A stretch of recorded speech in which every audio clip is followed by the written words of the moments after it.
o te whawhelo i atu i le atuna o le nei tai au fōu, suafa malo le tātou ali o Yesu Kiriso, whatalofa atuai, tālofa lava, o le siufonga le nei o le laumua, o le ngitone o le amatilia le tautua le tai au le asofa reili le aso lua sifuruiva, o mati lua awhia lua se fulu mo le whaa.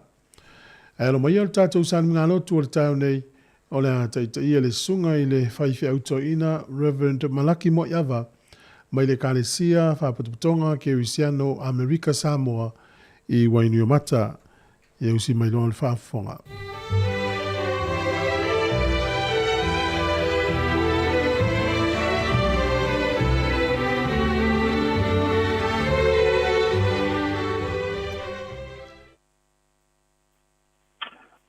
O folo fatu, mfatalo fatu, pa ia o se tatu tunu. Atalo fatu foi na e tatu usatu ke lau, e malama le tatu ngangan. E o maia se o tatu tapo ia tu ila tua. Ina pati patia o tau lima, o tau ngu malava. Ina langa tuia ile tua ma le leo fifia. Awa ma tau tia le li ile silfi ese. O le tupu silsili ia le lalo langi atoa. Tātou talo. Ia au manuia i lo alofa, molo wanga le lei. Ia soi fua, ma le olo tulu i o seo mātou tunu.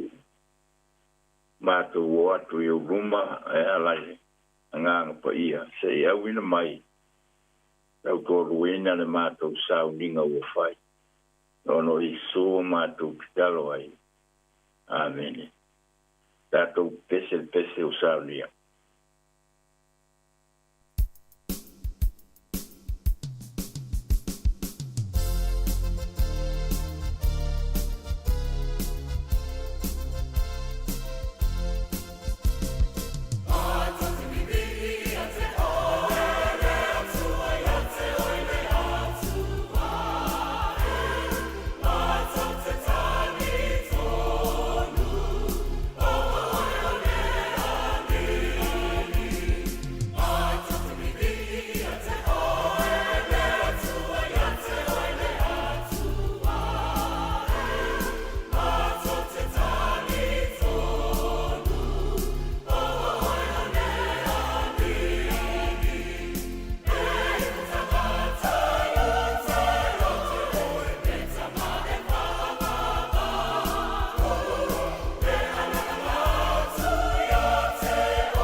Ole whaitawina ole tuspaia. Asino mai foi le tuspaita waso le maoreko e sfulima. Pai upo e luatasi e whangata le whatas. O te tau oto inatu ia minai whai upu. A whanga mai e whiong pa ia tātou tua. Waluana le tasi tangata o Simona le kurene. O sau mai le vau. O le tamā fo'i o ia o Arisana Marufo. O na lātou whātau anau lea ia te ia. Na ia ave e ia o lona sātau. O lātou ave fo'i ia te ia I Kolkota. O la o uli na lātou whāsātau I nai ia te ia. O tusia fo'i le tusi I le mea na mōli ai o ia.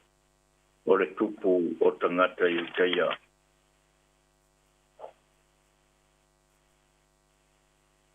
O I tu tonu le la. O na pōng sāu mai lea o le nu. O lava I le I tū la e tōru. O le I tū la e tōru fō. O alanga I Yesu. O le o tele. O whapea. Eloi.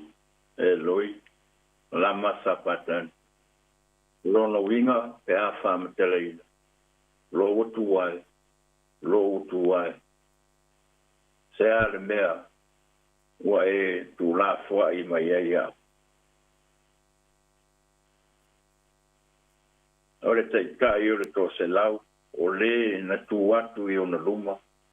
Wai roa e ia, o whapea ane. O whapea o na tō o rana manawa. O na whapea tuai lea o ia. E moni. O se alo le atua le ni tangata. Wamanuia te le mai le tua ia na whiau ko ia. Tō mawatu le vi inga ia te ia. Amen. O le matua lo whasino mai le tae au. Pai ue lua lima, lua fitu, te whaikawina. O le ao uli, na lato whasatau ai a te ia. O tu sia fo I le tusi, I le mea liu ngai o ia, o le tupu o tangata I te ia. Ma lato whasatau ina foi. Whatasi maia, whao mea umai tu lua. O le manatu au tu o lo au mai ele, ne tae au lo whape mai, o le maliu o Yesu. Ua maliu Yesu. Ia, ele toi po foi male ele nei tae au. Ne aso na maliu ti ngai lo tātou li. Ele tele si whamatalanga mareko le tū ngā male o ngonga o le whasatu ino Yesu. Ma peo ne tātou mata ma mai te wina I ata ti whanga I nei aso. Nāra whama mawhalawa ia le au whai e vingalia e pei foi o mare. O le tū lea whama tā upusi siki. O a Yesu. A le ane mafuanga na maliwa Yesu. O le mea lea na malino mai lava e mareko le amatanga. O mai mareko. Ta mo fa mo o le amatanga o le taleleleia Yesu ke riso le alo le tua. Ai toi fai oi foi e mareko na tala ele mori mau o le taitai o le toselau te o tātou whalongo ina nei. E teimi whasatoro ina ai Yesu whai mai ai. E moni o le alo le tua le leitangata. O le maliu Yesu, e pei ona autu I ai le leita e au, ma tātou mawhau ko I ai le leita e au. Ua whai lava lea ma tumutumunga, o le ngā luenga whamisio na Yesu le lalang. O le tāulanga na whaia ma le loto malia I lunga o le sātauro mātanga, e ui ina langona le mawhatia ma le tina. Ma le whāru maina. A le tāulanga nofo I nātu. Mo le tongi o laina o le lalolangi an sana. E mana tu sa moa le to tau whama tala ina mea ne tupu le nei aso. A ua o whawhangongo tangi au i lau whawhonga ma lau fwy whalongo. Ai, e au ina tātou tepa whare ma whau ma le nganga whawhitai. I le lofa o le tua na mafu ai le nei aso. Au mai le taimi le nā, ma le tua na i le nā, tātou te soi fua maolai. Ai sāmari wali ai, ma ngai ai luma. I le whātutua. Na wāle whātutua, o le whanango lango le i mea o tātou whāmoe boi ai. Ma le mauti no mea e leo wa aia. Wā ia mea. O le ola i talatu, o le tūngu mau.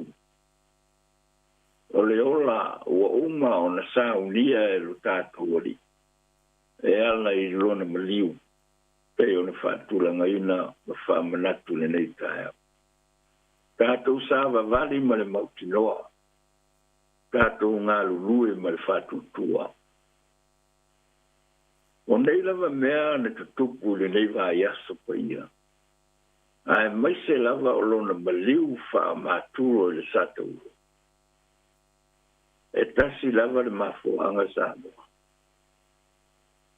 Tasi lava o le alofa. O le alofa e tu noa, o le alofa e muti vale. O le alofa na ia ona sa ia ai, le tau e munga e pe ona tātou whai tau ne iai. O upu whai, e le ngata i le motu tangata, o ai la o stau langa, ma le au whareseio. O le sasa, o le feanu, o whao, o le tau, o le pare tui i lona hao.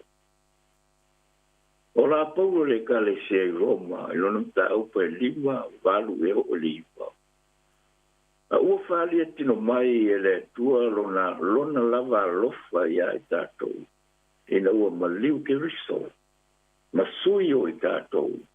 A o anga sala pea i tātou. O le nei. O tau ami tonu ina nei i tātou i lona tofto. Eo, o le alofa na whaalia i lungo al sātou. O le na o na whetalai o Iesu ia na o onga mana saunga. A o lele o whaatino. Le o whaatino mai i lungo al sātou. Lona alofa lea i nei aola le tangata. Na mafuai o na maliu le nei aso. Le sātou le na o whai ma whai longa wa aia. Al tangata kersiano. O se isi ai pasoa le sātou. E pi o se whai longa na e tau mai ai. O se tangata kersiano. Le sātou na whai ma la au whao sala. A wane. Lea o whai mala au o le ola. Lea o whai mala au o le whaotanga. O whai mala au o le manu maro. Ona o Iesu Keriso. Pare tele nei o ingoa, o le whai ingoa ina ai whare tāpua. O nisi o whare sā, o whai ingoa o le sā tau o le ola. O nisi o whaingoa o le sātauro o le whaolatanga. O nisi fo'i o whaingoa o le sātauro o le manu. O le fesili Samoa.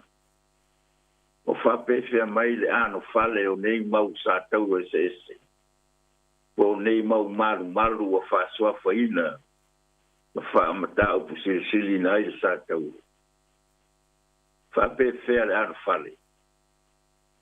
Leo toi fai ngofie na yaso. Ua ngao. Le sātau o le ola, sātau o le maru. O tumu i matawhanga. o tumu I paka. Awana ingalo. E tā ua le sa tau. Ai siri atu na tā ua le na tau sa tau o Samoa. O ia lava na fetalai. A fia muli atu se tasi ia te ia. A mo le sa tau lea. Ma muli atu ia te ia. E mana o mia le whatinoma. E mana o mia le au nanga. Ona moni lea o le tātari atu I le maliuti ngā o ke riso. E peo le au tū nei tai au. Tā moa. A tātou whamanatu ai. Le nei aso pa ia. Tātou manetua ma le lofa. Niso saunoanga lo tātou ori. Na malele mai ai lungo sa tau. O le moni o lo na lofa. Na malele mai ai whamangalo. Whamangalo le tangata. Wa wala tu le ilona mea wala tu fuia. Le loroto na ti ngā. Na tangi tala mai ai rungo le sa tau. Fia ilu. Ina wa lata ina tola na manawa. Na malele mai ai. O tau nu. Nu whaile nei mo ai. Tama. O te tui nātu. Nei lo wa nganga ya to. Io e. O maliu le. Vea le ya noe mole tuai mo ngā lofa mfamunia. Ele pa ia se o tātou tumu. Ele nei aso maliu, mai se o tātou angatu I totu. Ma fitai, ma futamai, e tātou sao ninga o nei foi vai aso. E tātou tālo. Wa, I upu I mala e te le upu I manu. E mafua lava ono an loa lofa, maloa ngare lei so I fua mareola. Le ngata wau lia le asfo. Le sili, o le mato wau lia lea, o le aso, na e maliwai. Le fai ngofie fai ngā malanga mai nato sanga, o mai le nea so maliu. E whafte te le lawa tamai lo walofa malo, anga le lei lo mato wola. Na nganga lawa o le whaftai, ia o awa noa o mato fai loa iai. Mato fai tapo I ngai. Nei a wala. Wa mamao o mato ngofuanga I le tai au. Au le lava o whaalia le ie. Le mato ngofie o le poto ma le tomai na e whaamanui ai I o tangata. Whaafitai tele ia whaamanuianga. Talo le nganga whaafitai. Ia ono le foi vai aso. Le ava noa sa mato mafutai. Fai lotu ai whare ainga. Whaafitai I lau feta lai mai. Lo wao au mai ma lo whaamanatu mai. I le nei foi vai aso pa ia malona tā ua lo mato ora. Lo e feta lai mai e pēa ia ua fionga pa ia e pēa o na mato tau whai ai. Le mana o lo wangang pa ia. Ya lau pule lea. Sili ala mato whaafitai. Ya ono le tongi ola. O tongi ai lo mato ola. Tama. Tama ngalo I mato. Tama ngalo se mato utulu. Tama ngalo mato to finga whatetai. Whamatua. Mai lea ia se siato poa. Mato tiu te foi whaatautua. Ya ngale le mai o e. Vai lava male lofa nei vai tau. Mala fale na tua. Ya fa mangalo le manga fa ngafa mana pa pito. Mango tele le la la. Ma tu talo le li fa mia vai le yas. Ma se lava o mato fa mana tuina o le aso. Na mali wai lo mato fa.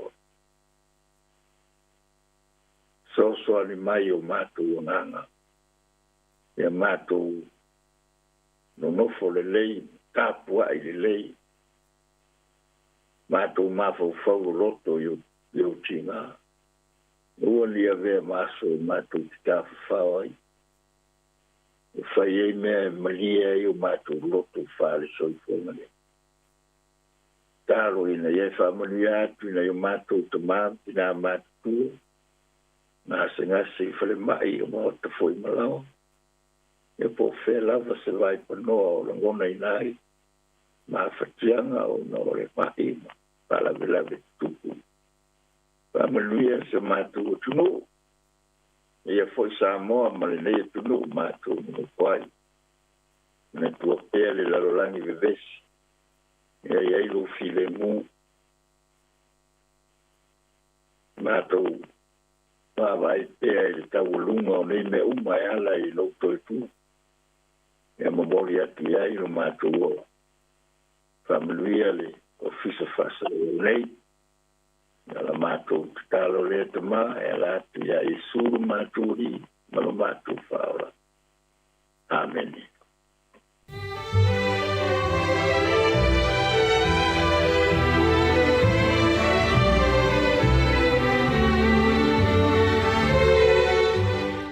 Ua whaafonga le tunu o le tātou sānu ngā loto le tai au nei, e le ngatolo le tai au, ni vai aso atoa, tāpina ina, e le sunga i le whaiwhi auto ina, Reverend Malaki Moiava, mai le ekalesia, whaaputonga ke Usiano Amerika Samoa i wainu i mata. Ia o le nganga lawa le whaaftai ma mori atu i lau sunga le whaafengainga.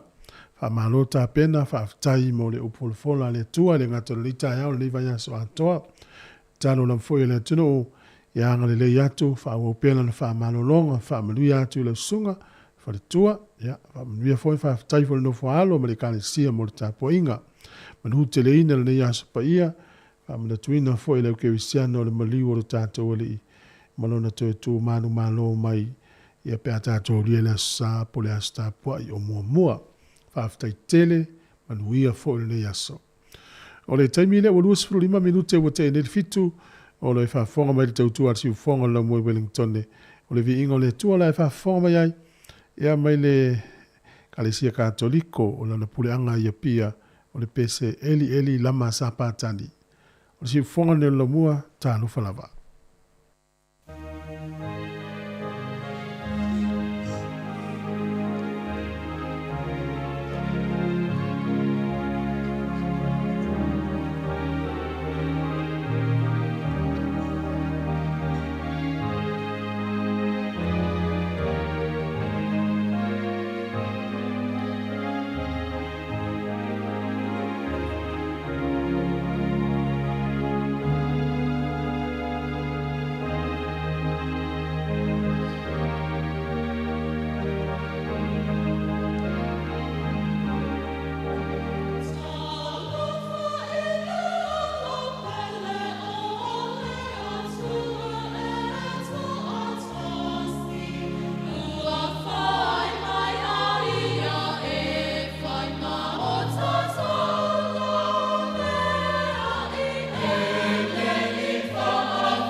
O lo e whawhonga mai tau tua si whonga la mua nei teimi o le tae ao. Ia ni fo ia manoa o te o whalofa ma whatalofa atua ilpa ia ma le mamalu o te tātua tunu. Tālofa lava. Ma lo fo lau manuia. Tātou tau nuu mai le nei aso. Whamana tuina ai e le au ke wisiano ma le lalolangi atoa le maliu o le tātua li o Yesu ke wiso. Le lai tu lau te whatalofa atua le ngā whiwhi tele. Tālofa lava. A ma lo fo lau manuia. E le sua yo lau whenga luenga tofi e le tua i so o se whata whaita ulanga, mauna tau whata tua, tālo whalava. O nei ta māma tina mātu tua, tonu o maota malawa, tonu fo o whale o lo tausia ila tau, tonu whale mai whatalo whatu le ngā whiwhi tele, le tupa o ta mā, tupu ma ta māli, mā nore so i fua le lei, ia mani lau tele o le tupa o tina tālo whalava, o le mā losi le tunu, mana i whanau, e manatu le nei aso e le to tele nisi o e whai ngā luenga, le i fwoi ni a onga, Samoa, New Zealand, Australia, ia o Amerika o nei lanto a stofi. Te no le a ola tau i le aso lea e wha manatu ele mali o le i le aso a tai ao. A le nei lava tai ao, le tau tua le nesi ufonga lau mua, tau atu lava lima le fiafia nā nei lana tau tua. Polo kalame le nei aso, ia e polo kalame wha le anganga uma, musika po pesipisenga whale nganga o viinga o le atua ma tātou por kalame so i whiwhiloi o le aso ia e aunga lava i le nganga le tasi o le whata waina o le aso e peo na whiwhilia whakalena e manatua i le maliu o le tātou o lii. Mela lea o te ofolo whatu o te tonu lea ua a la whai mai lea tonu o nisi e tāpina pena le tōnai e wāsau ni ngā lotu o le aso. Tonu fo isa ye e kale sia sa whaia la tau sa ninga le pōna pō.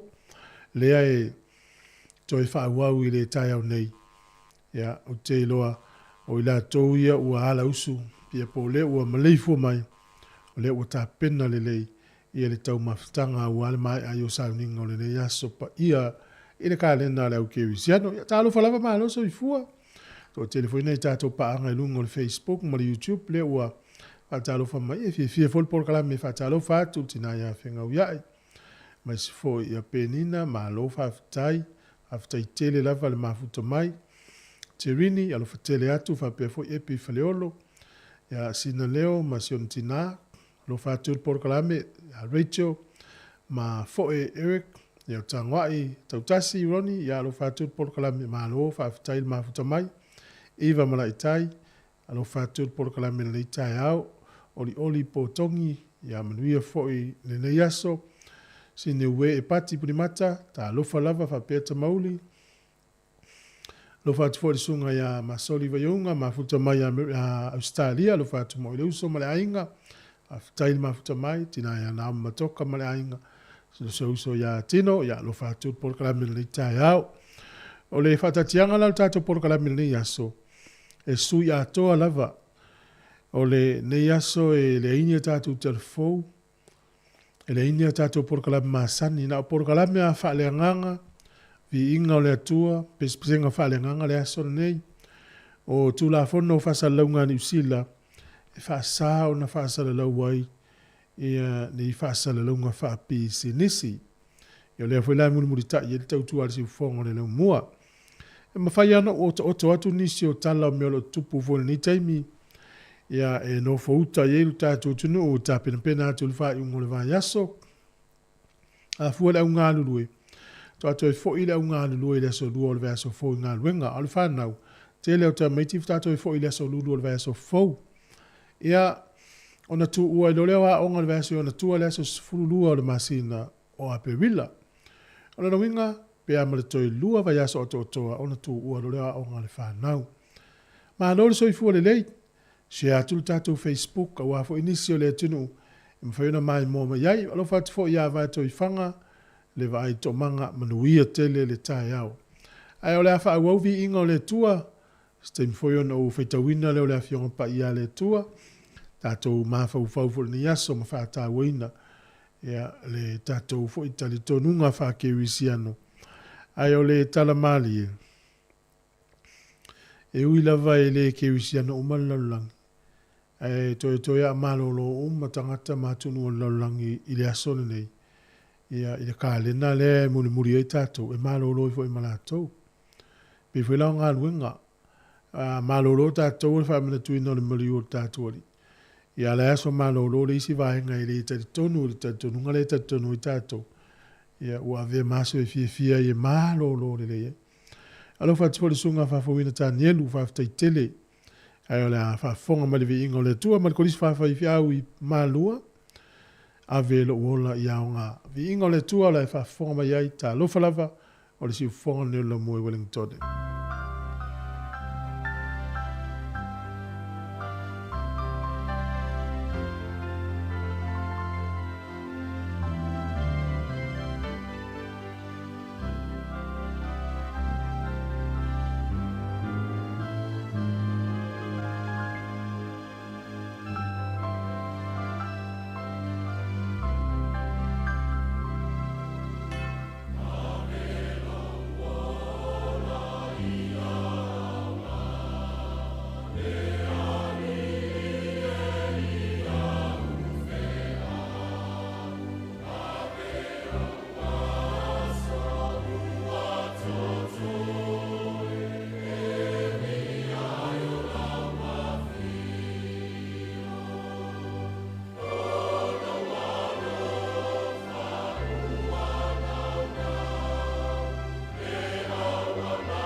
Amore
sa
Ingo le tua ma le sulu o le alofa eli lama sapatani. O le taimi le uato e se fulu tasi minuti o na tāne o le valu pe o le whailo atu le taimi o sola. Malolo o mali tele o tātou por kalamine ni yaso. Tele lava o tātou por kalamine whale nganga, ia vi ingo le tua pe spsenga whale nganga. O le am whaiona i whafonga i le tau tua mai lava ana le la le fitu o tau atu le lima i le afiafi. Ama lo whaftai a whapeo neilo wa soifua. Fifiel por kalame whamenui atu lo was whanau. O le tusi whai taulo maua le mātai o e lufuru fitu whaupe e lufuru iwa lo e fwoi taule nei. Wa lātou tata ai fo ila au tui tui wa whaia i le pale. O na lātou whae e ai lea ilo na ao. Ua tuu fo i le u ilo na ao tau matau. O na lātou to tuli ai lea i ona luma. Ua whaatau wemo mai i ante ia. Ua whapea mai. Ta lofa i le tupu o tangata i utaia. Ta sia vaenga o mena tupu i le taimi lea o lana. Nei vai tau o tātou whamana tuina. O tau e munga tangata na whai lo tātou alei. Ia o lātou whai le pale tui tui na wha pale lea. Mana tua ele pale se tupu i se pale tui tui.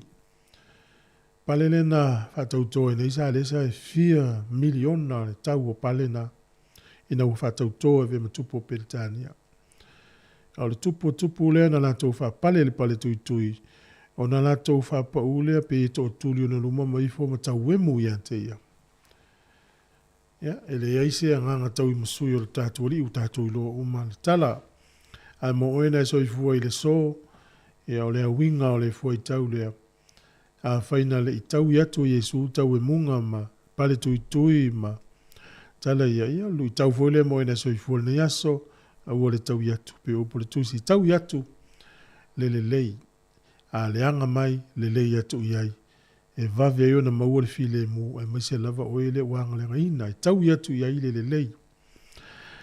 Iwa minuto lo toe na tale o le valu, o le afol se fulu le taio nei, e iei le tato por kalame whapitoa lava le ase singa, e aunga lava le por kalame lea i le aso le nei, po le nei foi vai tau o tato iai. Whamana tuina o le maliu o le tātou ali. O le nei minuto i luma nau apatu lea e whaitau atu le fionga pa ia le tua tātou te mawhauwhau atili ene nei aso. Ava pe fo isi kale si o fasa la to tapo ingal ne yaso po fia lava le tua tu si mari tai mi fa na vili mai fa iloa monisi fa te tainga fa pe o asi mai nisi au kilani Wellington tau su ese lo tu o ia fa long long mal nei tai au na mawelo le tua tu si o tapo ia fa pe fo tato lo i le moto i saute ma so se va ngoni usila ia vili mai o fa tolu va lima lo fa tasi ai o le tu foi fa malo mo fa taitina ya epi merna ya mlu ia sa unia tu tapo ingol ne yaso mes foi tailo au ya le sunga ya pua masania ile mafuta mai Amerika ya malo lava yo tene mai sovai ya no foi Texas ya Amerika o le wa ulia ma tole aso malio ne tau sanga pua yo te lo o tau tai au fa solo tu fa ngol va yaso wa tu i tala fo i fa mamonga o ta penanga le fainga malo ta tolo i nei o fuafuanga lava ia ina ia fai swinga i tula fono aso malo lo e peo na yeile aso malo lo ki wisi masi ma le Anzac Day le foi tatu sauni le si aso malo lo na ia e una yei foi te unga o le pili tau wha awhile la avel pale mene te e foi le aso malo lo ne tau le Good Friday ma le aso fu o le aso fau tau te le iloa po le ale anganga e ufo ina sui e le te uto e fo ina i tangata whai ngā luenga i le tasi po le sifurulua i le au rio aso nei o e whai ngā luenga o le sui inga na le tātou te anga i ai le nei taimi ia e wha malo whaftai to i ufo lo whatu por krame i le au ngā sese ta mam tina mātutua wa leva na maleifu mai le tai au le lima i wa vea lava le litio o sa lato paanga i tai tolu ina utou ia o tatou iloa foi ua faatulaga mai o tatou aso fitus fultausaga e pe ona molemau ai le faisalamu aia sili atu lo ma le fitus fulu e luu i tauina lava lau folauga i tigā o le tino ia e toʻatele lava nei o tatou matuatausi uaulia le fitus fulu faasolo atu le valus fulu ia ua nofo fale a ma ki mai le tio faalogologo pe foi la i le taiao lenei i le tatou mafutaga i luga o le ea tatou mafuta lava e tau atu i le afiafi so o se vaipanoa o lalolagi o au o toe le tatou tautua po nai te maua mai ai e ofo lofa atu e faapitoa lava i tatou matuatausi talofa lava malo le ona saʻi malo le talitigā o le foiaga i gaʻi atu matou le matutua lenā tou te iai muia outou aulia ia tausaga outou soifua o matou ia o leai taumafai ia o atu i ai tagosi atu le tatou Facebook e maua foʻi na isi o tatou tagata isi tua le lalolagi aiai foʻi se viiga o le atua po se pese faaleagaga te manatu e tatu ia fai lava na e comments mai na ou taumafai le saʻili ia ona tatu lea talofa sunga ya taro skin malo ya lofa atu le porokalame o aso faapena i o aso malolo peivo na tatou silifia o le aso maliu o le kiwisimasi ma le tele o isi aso malolo iai lava i latou e tapenaina toʻanaʻi aiga o i latou ia e ona latou a le matafai oi momoe ma tofā uma le aiga ia e vave na feala i luga a le fai le umu po le saka po o kuka wala e mauti no le a foʻi mai le lotu e i le toʻanaʻi e fai a o i latou foʻi e faia tapenaga faapea o fua aliali lenā i te iloa i le aiga e maopopo e mautū lelei pe a iai ni tagata tapenapena faapena faamālō le tapenapena aga lelei atu le atua i le aiga alofa atu foʻi ia lupe ia Malino Swanky o lo whaafonga mai ia por sa ona whai urupe te wase Sunnybank i Brisbane, Australia lo whatele atu por kalamina ni tai au whamalo la whaafutai a mai alevi ingo le tua la whaafonga mai ai ia ona whaafonga le tala o le tau mo le ne yaso whaasolo atu ai whai ungo le vai yaso ma le amatanga o le vai yaso fo e fua ia o fua fuanga sunga whawhawina tāne eru mafuta mai papi toi toi au gilani alofa te lea tūt porokalame malo lava le tāpena pena ia o le nei tunu ia se a pusani umu i fafo faila vale o nga umu ia mano na via tele le fo ie mai tauina tele o le au nei taimi te loa i yesi so faisa no muru au ta pena sana barbecue ia wala fo to na i pe atu wa sa ni ngol ia so tau tu nei mo esi fonga la mua e fakasa i porirua malevi ingole tua ia fai masulu e mumu.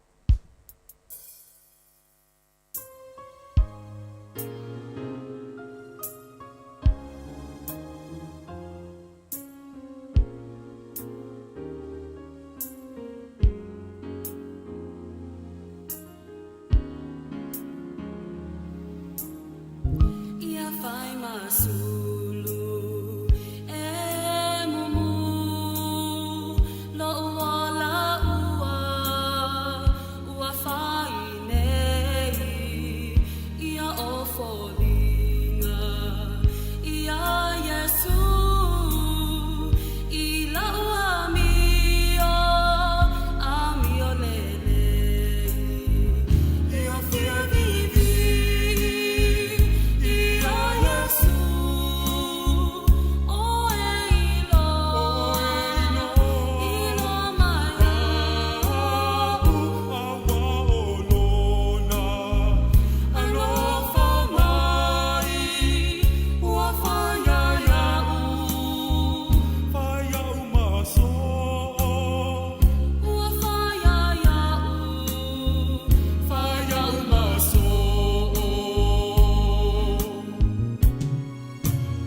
Ia usmai lor fa fonga le tala o le tau mo le nei tai au, mai se la foi la tau I fuafuanga o le nei aso. Family official vai tau le aso lei. Ia pe te le lava ina paolo, e te mi va iele mato le la. O le aso atai au ina timu le va iele le mato le la i le tele o taimi. O le aso saa e langi le lei le tau, o le aso afua e matua pu. La mana ia ave la.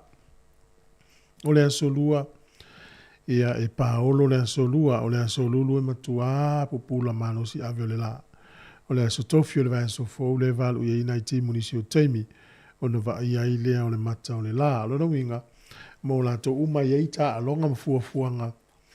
O le fai unga o le vai aso fa solo atu I le amatanga o le vai aso fo. E langi le lei le tau le valo ia mai. Afa pe foi le inia fuafuanga I fai ai le fai unga o le vai aso ita alonga I fai Cannons Creek. I le aso fua. Ia o mai e male ainga e ta fawai, mai vai ita alonga kirikiti na e fai ai. Whamalo, o te ale walu minu te tolu I le tautua whauaule nei ale si ufonga le lau mua nei tae au whaataro whaatu e te wini. Manuia fo le nei aso ia te oe masio a inga. Sunga ia ene whale a loto, mai sini o lo mafuta mai ai, ta alo whaatu poro kalame.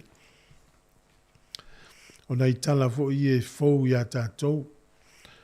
O le peo le nuu leo au sitalia. Na uvava ia tua I le nava yaso. I se tala e whata tau. O le auso tama e to lua. O tangata asia nofo I Australia. Ia peta yanela, ia le utato I lopo le hala vale mawhana o le mawhtanga ia le teimi e sauere oti. Ia ua maliula le isi ia le I o le auso. E masalo salo le I le ola, le soifua. I le atali I olo na uso. E iei lono talitonunga. E le o se atali I olo na uso. E mana tua la, le uoti le uso lea. E iei ana aseta, e iei ana tupe. O le masal salonga o le ali le uso le soifua. Le I te ua ave le atali I olo na uso le umaliu le aseta matupe.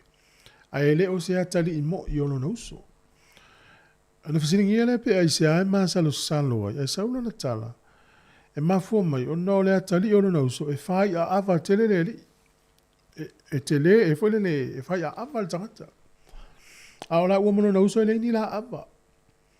Ia ua olo le aso le toe sauninga, na talo sanga na le li I le a pe mawhai o na ia mai se vaenga o le laulu, po le se vaenga o le pa utu lou la volo na uso. Se ave fai so suenga po le TNA isa ili. Pe olo na uso so na tali mo I le ola. Ia ua olo le aso le toe sauninga. O le la vivesi tangata vo le I whafoa. Sau ala utama le o tia tu se le ulu tama I pe to le tali ngolo na uso le tono pusa maliu. Alu lo mai ia le fale. Alu lo te ule le tono na pusa isa. Ia tawa nau lo le atali le la umata sauninga le o te ule uso. Tawa nau lo le longa nephew po le tele ulu na uso. Ta alu fai langa TNA test. Ia ona tamu fai lo le le fsilingia le fale pe le fale maliu. E saini le pepa. Ina ia wha mauni ai le aveina o le vaenga le talinga o na uso le woti. Ia i wana o le tula fono le ilo le ola. Ina ia whaile sa ili linga o le TNA pe sa e tutusa le lona uso. Ia po lonata li mo ile la alu ia aseta ma le tupe. Ia le mea na tupu. E le mawhaina whatau nuina le manaonga o le uso le ola. Ua whaasala I ala o le tūla whono. E le mawhaia na ia whaisenga I o inga whaapea. Ai te ua whai fo le sa ili linga. E sa o lava. O lona uso le umaliu. O lona tari I moni ale tama le ola. Ia ai e le uma ia le masala o le uso le soifua mai. O na le mafua angatasi. E whai a awa tele le ile ola le atali. E le whaapea nala ua mono na uso. Ia, o pe ua masani fwem tatu tal noa I mea nei o wili. Ina ia mauti noa. Tupua elfanau. Awane I taua I misa ini mea tō tino. O lo o mia e matua pe a mawaya tu mal nei o langa.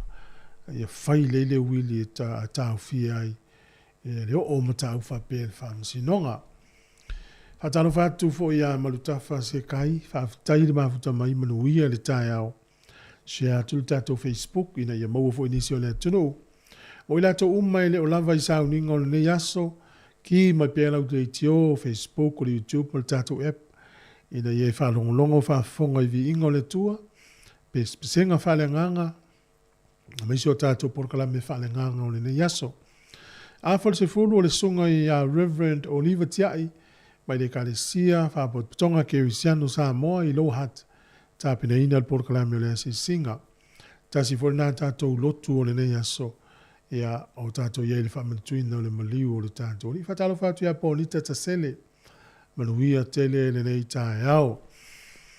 Ese lava aso i whamanatu ai le aso le nei e tau o le aso maliu. Ia po le nei vai aso pa ia fua lava i le kalena le muli tai ai tatou.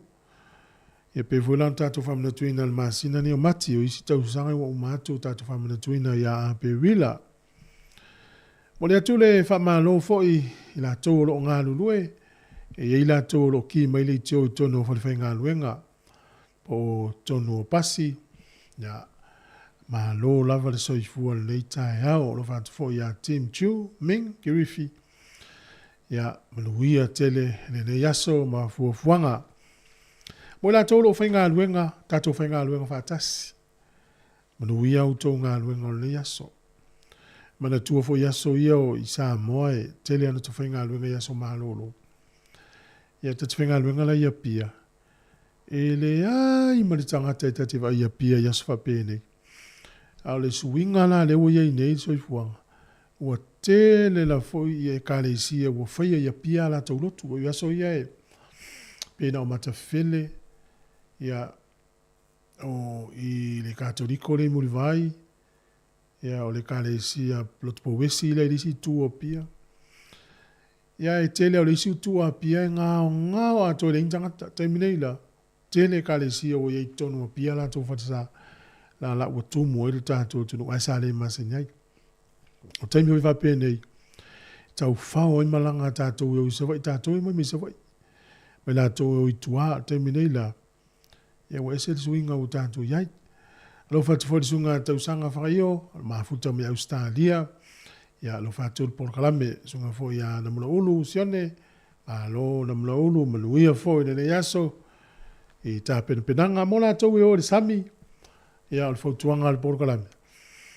Ma ta ala le yaso fa penei, e ma neia lava ia le o vaenga tā ua mo la tō le sami whai loa i le ainga po whia lea wili whaiva. A vela u telefoni whia vea ma ia i loa le winga o le tau. Alo ese mai le sami pe a le i loa whi ausi. Ma tāla le ne yaso pe a we whangota.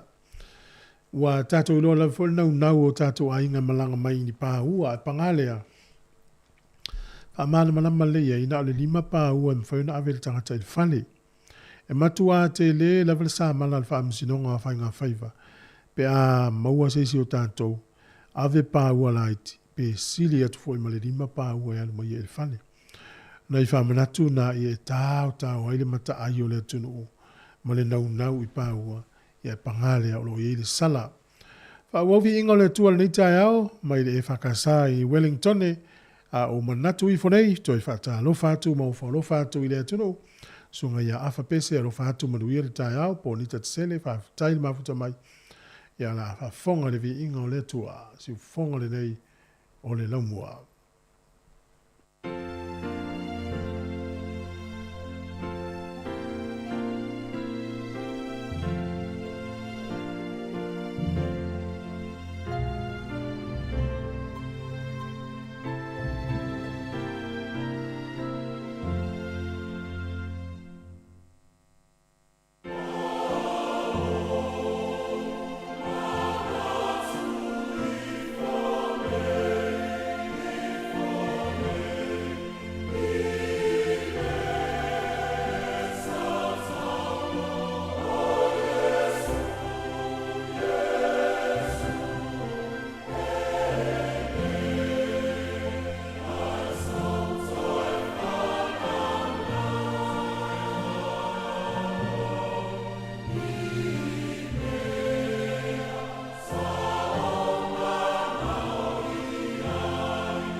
Vingo le tua sa whafong mai le kalesia me tu tisi Samoa i le nuulea o nai o tau o e ngā lulue o le taimi le walua sifulu minute o te ne le valu.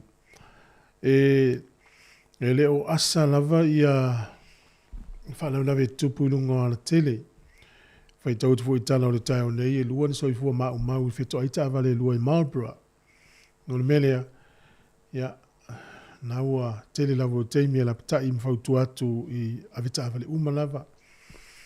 Te lo fo i waso nei e whilo i ainga whai lato reunion matatana noa.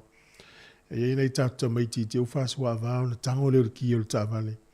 O lo ia tātou leo mātutua le alofa e tā ofi ai le tama ma le teine lea la tango le ki o le tāvale e alu e nei aso a o lo uwhasu wa avao.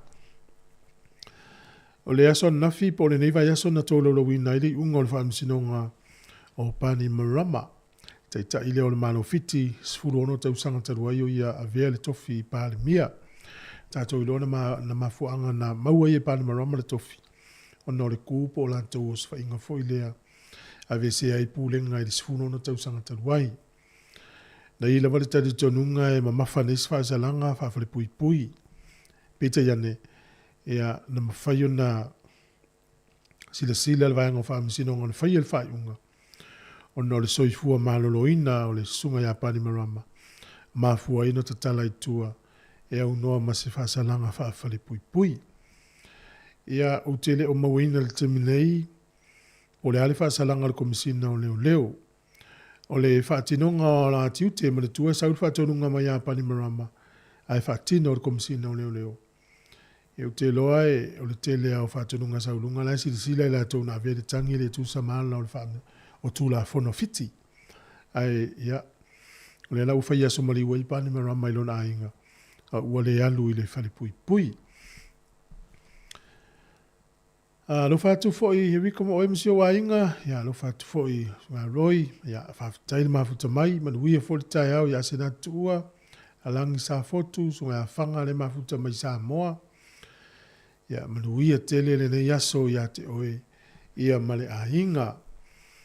Tu fatu mfaso atu le tatou Facebook, ia mwhaifoio na mai mo ye nisi o le atunu whaftai tfoi, ia te oe leo e faso ina le tatou Facebook, ia wala foi mai moanga o le nei aso. O le tula fono mea tau ta avale ni usila,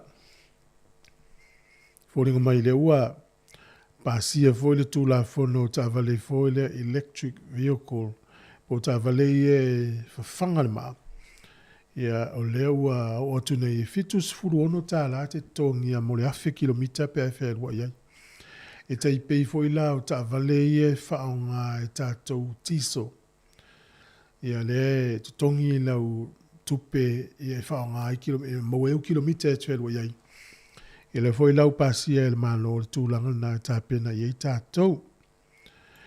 O le vaitaimi fole nei e tātou wa maitawina lava i pēsi nisi lau te whangaina e whātau to esu kalati. E masi lava foi le e nofo lau whai pēsi nisi ma whaile fua moa. E o le whaala potopoto pe o fōringo se fua moa. Ia esu kalati e whātau mai e se umai tua inga la haiti la popoa whio lolo. O tele lopo le alo whauinga ina o le sukalati lea e whaalau iloa le temine i fua moa pe fōringa fua moa. Taimi whaneo le tausanga, whaatau atua i e le au whaipisinisi. Ia pani fo i e te vai e le koluse i le pito i lunga lan pai. Le tau le hot cross pan. Ia e whaiaiti e tangata lau nena e nā ma le samsama. I le vai taimi le nei, au le tau lia ia, o tele la toi fia iai.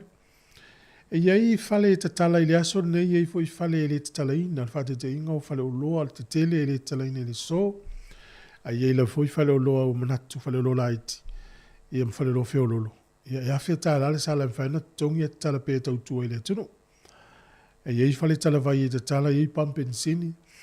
Fale i falawa. Ia e watu la fale o lai loka, ia o le mafuanga o loka, ia o lai malo o loa, ufai ngā luenga. A tala whati fo ia tali fiau, le sina le soa, tali fiau. lo fatu mala o mala inga ya Amerika sunga saulo ia o te le lopo enga lua le ne yaso lo fatu por kalame fa me wi atu le ne yaso pa ia fata waina e au ke wisia no mai le lalo langi ia ole nei foi vai yaso por le fa ungo le vai yaso te le foi nei ta longa stemi fa oli o le tato fa ilo atu le mo le sile fie foi le tunu o le tūlanga o ita alonga i fuai mai moanga o le whae ungo le vai aso. Ua mai tawina le nei taimi le tupu pea o atunu ua lato utatala ina le tūla fono whae poiponga i tua inga tutusa. O le nafi le na saua i le tala o ule o Thailand. Ia ua lato whaatanga ina ia whae poiponga i tua inga tutusa. Ia uni usila i le utato i loa ua leva. Australia, o isi state Amerika, ya o le tūlanga na ua iai. Ya o le nuula leo Gisborne, whae le vai aso, ila tau aso e whamanatu e la tau, voli leo o i tangata i e tau o drag queen po whawhawhine. E o i whale tusi, e whai ala tau whawhianga mau e tau mwhai whamarusi, au tau me te whai tau tusi. E peo le porkalame lea le whaonga i la tau, e iaia le mana o atu i le tu ainga tutusa li i le li i tamaitai. Ia, beta iane na le fie sta so e kare si e ni usi la mana tu tamu fai loa atu i nuu ia mese Gisborne, la tu te le whainga leo le watu tangata whapene i o atu tamaiti. Ia e tofu a tātou mal tātou wa aim tāu whapene i. O le vaai a tangata lau tele tā uar ngā luenga o lo whaia i la tau nei o le tau whai whamalusi au whai tau tusi ma whamalusi a ta maiti tūlanga tau au. A le tilo mai a le isi tūle o le taturunga whai kewisi anu e le tāla whea ngai le la tau vai. E ono mai lo le tau whai e vali lunga o le awala le tu se le nua nua. Man tua leo whao ngai la tau nei le nua nua. Whai ma la tau whai longa. Ai mo tātou wai e lau kewisi anu no le lalo langi o tātou iei nei. Ua tupu lua pea le saito ma le titania. Awala ne ita le saito le titania, au fune ita le titania le saito. Ai tupu lua pea. E iai le aso le whaamisinonga tusa ma le whata oto na feta la ielu tātori. Ia ona vai lole a vele titania e tongi le afia a vele saito i le manui e whawhawhau. Mo tātou. Le au keusi ana olu i tauia le whea ngai ma tātou le taiminei. Ua tano fo te ite mo toma fo faila te whanau, te whapea. Talo whaile unga tupulanga nei pe ama vai atu tātou nei mātutua.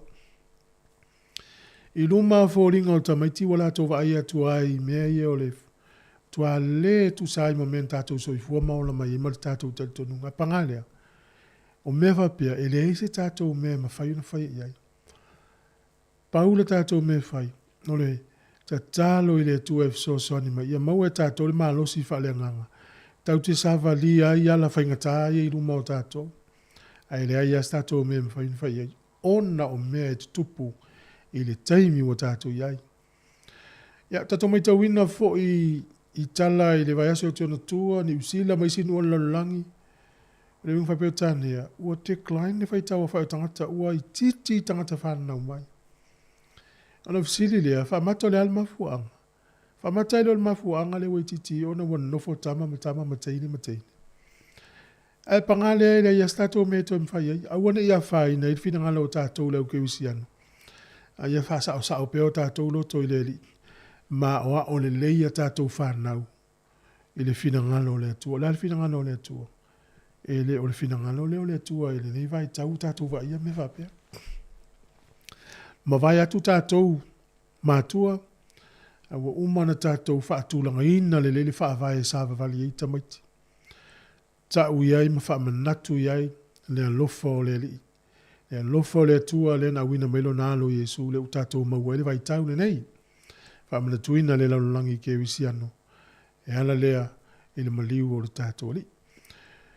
O te mawau whauloloto pea i le Felo inga ni ko temo ma Yesu i tonu ile Filipo na luini ko temo. Ona ile o foi tau mta apule yoane tolu foi pus furmo leono. A wa whapea lava na lofa mai o le atua ile lalolangi. Ua ia au mailo na atari i pele e to atasi. ina ia le whano se tasi e whātua tua ia te ia. Ia maua ia le ola e whawha. O le fsili la. A whaina whio mai Yesu mō le lano langi atoa. Ai se ala e whano ai tangata. Wa utato lol feringa tuai na ole tua ma Israel e tua ma Israel e o me feringa fo e fa pena winga o tangata Israel e le e se ta u o tato le va male tua e te ua fina ngalo le tua o le te misa ulo nalo e fio ma Yesu e le o Yesu mo Israel na o Israel a o Yesu mo le lalolangi a fia isa moa fiti tonga li usila ai sau le tali o le fasili le no fa tu ni ai se ala fa no ile la langi ale u sau Yesu le la o le tali e le fa tua tangata uma la langi ya Yesu fa no ngona foi tau ina ia le fa no se tasi e fa tua ia te ia ia tu lo fa tu tuanga ya Yesu o ia tatu te o la pe le tele o tu si e Paulo tu si e kale si es e le ai se ngā luenga le lei tau te whaia tau te mau ele manuia. Tau o lea nā lau tātou whātua tua ia Yesu na ia whaia ngā luenga o le tau le sā tauro ma lingi lona toto o ma liu o ia e sui ai tātou mala. Paula tātou me whai o le whātua tua i lona ma liu ma tali tonu i ai tātou te olai. Le la tātou te whamana tuina le teimi ia o le whi au tāmon mone le teimi. A tato vai mea uma na tupuru tatuari. O le te leo lo na lo sai mana na lotu whamangalo. O i foi se te leo fie ni aso. Ia fie ni aso e te whamangalo i lea tangata. Vili iai mai wha to ese iai. I foi le alfa ingata. Fai se lua le leinga Malaysia uso. O i foi ua matua na ngona lau whanono. Ia. Fai se le leinga ni aso. Fai men fai o tatuari. Ua fai o ia ma le leinga ma puluvanga i le vao le tua ma le tangata. Ia manuia nei aso, wha ma le tuina o le mariu o le tātuari. Wha au auvi inga o le tua, ko lisi whai fi au i piula, ia i malua, ia wha ngaso solo isi, o le moto isi tātou pese vi inga o le tua ma le kalesia metesi, kalesia katoliko, ia na fisuisu ia leo tātou musika, a ma pesenga vi inga o le tua le nita au. O le taimi le ua toi luas fulu 1 minuti o na tālo le iwa ia manua ia tele tāpua inga ma tāpenanga o le ia spa ia i lu tātua tunu. Oh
Toi luas fulu ma le tolu minute o na tālea o le iwa.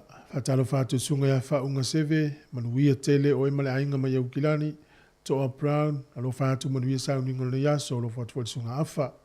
E vile a fitu, manuia fo ile ne yaso pa ia, whamana tuina le mali o lele i whapea fo ilang sa fotu, lo whātu langi, ma lo fo tautua. A lo mamano, manuia lava o emale ainga mafuta mai neipia. Veta arona, o lo mafuta mai au kilani, alo whātu por kalame. Ia, ma lo lava, te le tātou paanga, a inga mawo, ole manaia, ole neifo iwa i taimi o aso malo lo le aso maliu. Ole tele wa onga fatoa ele so lulo le vaso lea. Ava pela le fua to a inga toi fo i mai le aso lua. A ile aso nga fua le vaso fo pa pele to teo iau kilani. Po le fo to te ni Wellington e po feo to malanga ye. Ia, ole manaia la le aso nga fua le ta fao fatoa malanga le aso lua wa le aso lulo e ia onga. Se i vanga nā leu whainga luenga ia ila vai le aso onisia ile aso ngfua, onisi tele aia ile aso lua. Tu lata fo i tātou le whai unga o le nei tausanga, nei kuata whale awa. Onga wha mālo fo i nei mātua, tāpena ino nei tamaiti. O le mea vave lava le tausanga. E wha ngafo le porka la mene tātou e o te whamenatua tuai nei mātua. Le fesuia inga o le NCEA le wai e tā ua lava lo malama mai. O le isi tu no foi lalo misi au whanau, tala noa po malama lama le suinga le wai le NCEA. E mauti noa o yeile tamaititi le awara sa o yanga, yeile na onga le tausanga. O le isi tu e whamenatu e yei mātua le wanga i ala tau whanau e tāpena mo university. O le tausanga le ia 12 e tā ua tele le NCEA le level 2 le ia 12. Ia mauti noa ia pasi le maka ina ona ina piki mai ei ma tāpena i mo le universite. E tuai maka o le luafe o le ia 13 po tausanga sfutolu level 3. Ai piki mai universite maka ia e maua le ia 12. Na i vaenga ia tātou te pisi lava i me whai a inga i kālesia ngā ruenga. Ia e mauti noa lai folau fatasi tātou ma tamaiti le vaaitas. Ia tātou malamalama le tūlango ia o ngā nei tamaiti. Ia, o nei talana talatana noa atua i fōle nei tai au. E nei fua i tau, ma nei aia no fai tau e fōle nei vai aso e manatue. O te fai tau ina fō i mōno tō pa ia mano tō mamalo. Ia, e maua le tusi e lea karatia mta upo e tōlu. E whapea la fai tau ina. Le fai upula iwa wha solo i lalo i se furu whapea. O le wha amata mele le fai upo e valu. Ai sau tusi ia o le karatia tolu fai upo e valu anga i le se furu wha lo i fai tau nei. Nei loa fo ia na mua i le tusi. O le wha tua e taua me o tonu ina ainu ese i le tua. Na ia fola ina ia na mua le tala le leia a pero amo o whapea mai. E manuia no umalava ia te oe. No umalava le imsa moa. O le folanga le no whai le tua ia pero amo. E na loka ia ina. Fia afe tausanga o ta fiofia ina le folanga na.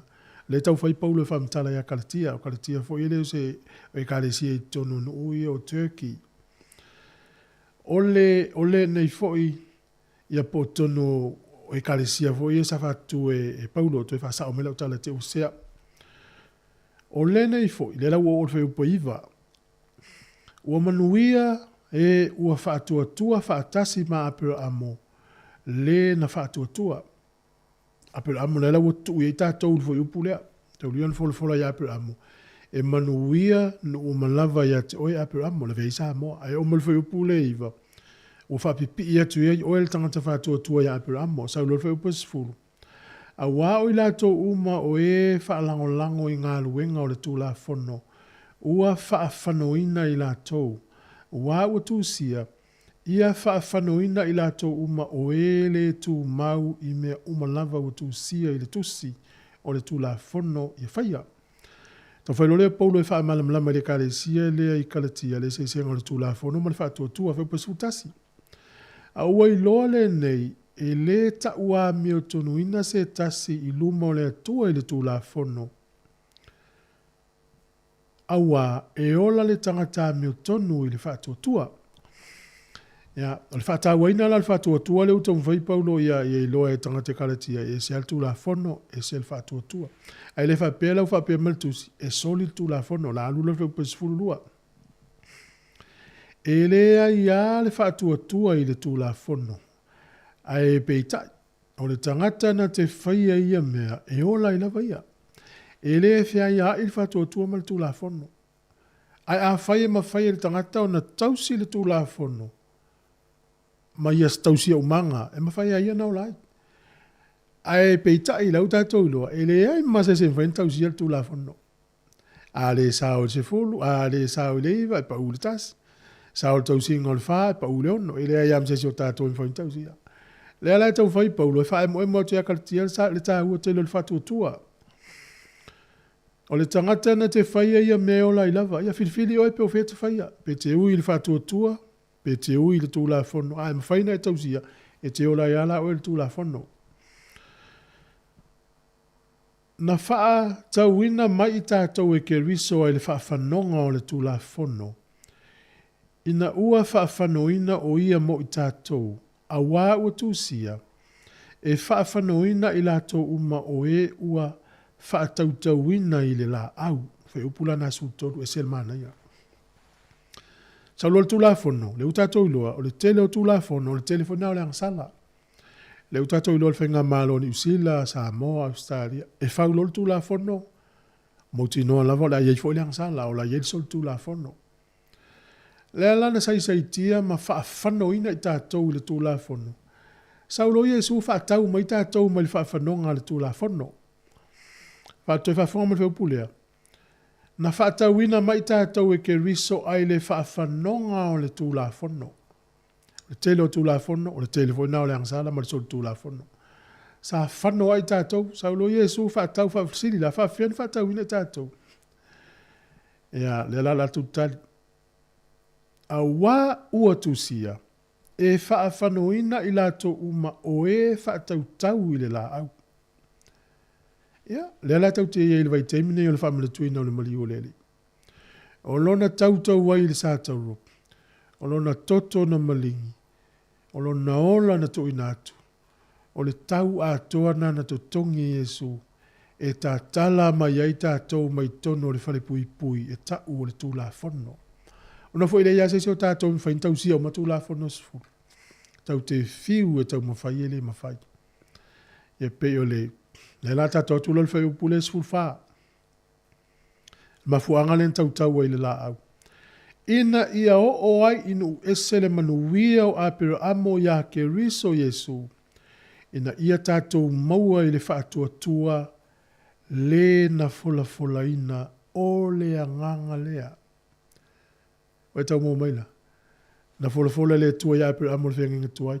Na loka ia ina fola. Ana le sau Yesu e le matala mai. O whaatau nuina le fola le tua na whai pe amu. Na whaatau nuu ia Yesu lea ia inu ese le i tātou whaatua tua. Whamai, ina ia o mai ai le manuia inu ese. Le manuia o apera amo e ala mai a Yesu ke riso. Ina ia tātou maua i le whaatua tua. E whawhelana maua, e le maua ni tātou ngā luenga le lei. E maua i lo tātou whaatua tua. Le na fola ina, o le nganga lea. Wawaila le tā ua tele o le ngā luenga na whai Yesu. Na loka tātou i tonu o le whaafanonga o le tūla whono. Whamelol tusi, o ai lava e tau i lungo le la aulea. Ua whaafanoina le tangata lea.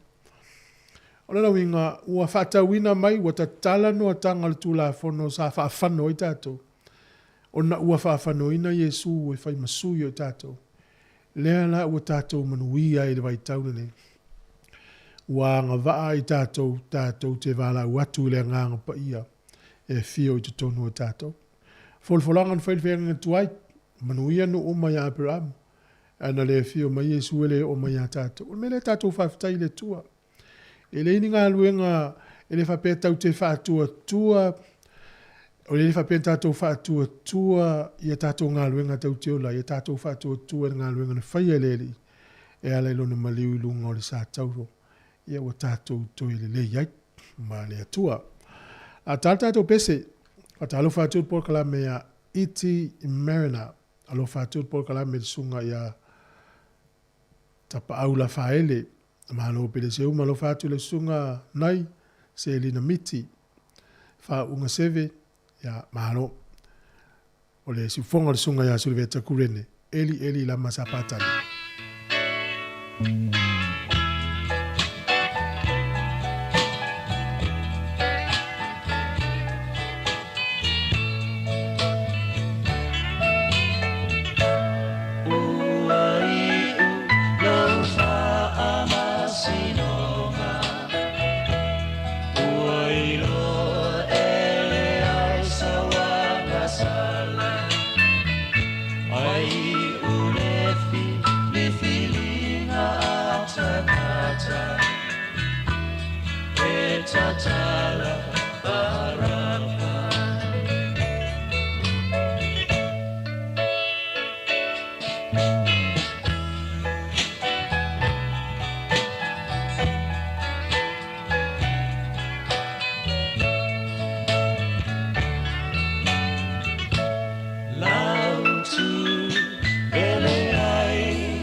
Si fonga le sunga ia Suliveta Kurene he mo pese eli lama sapatani.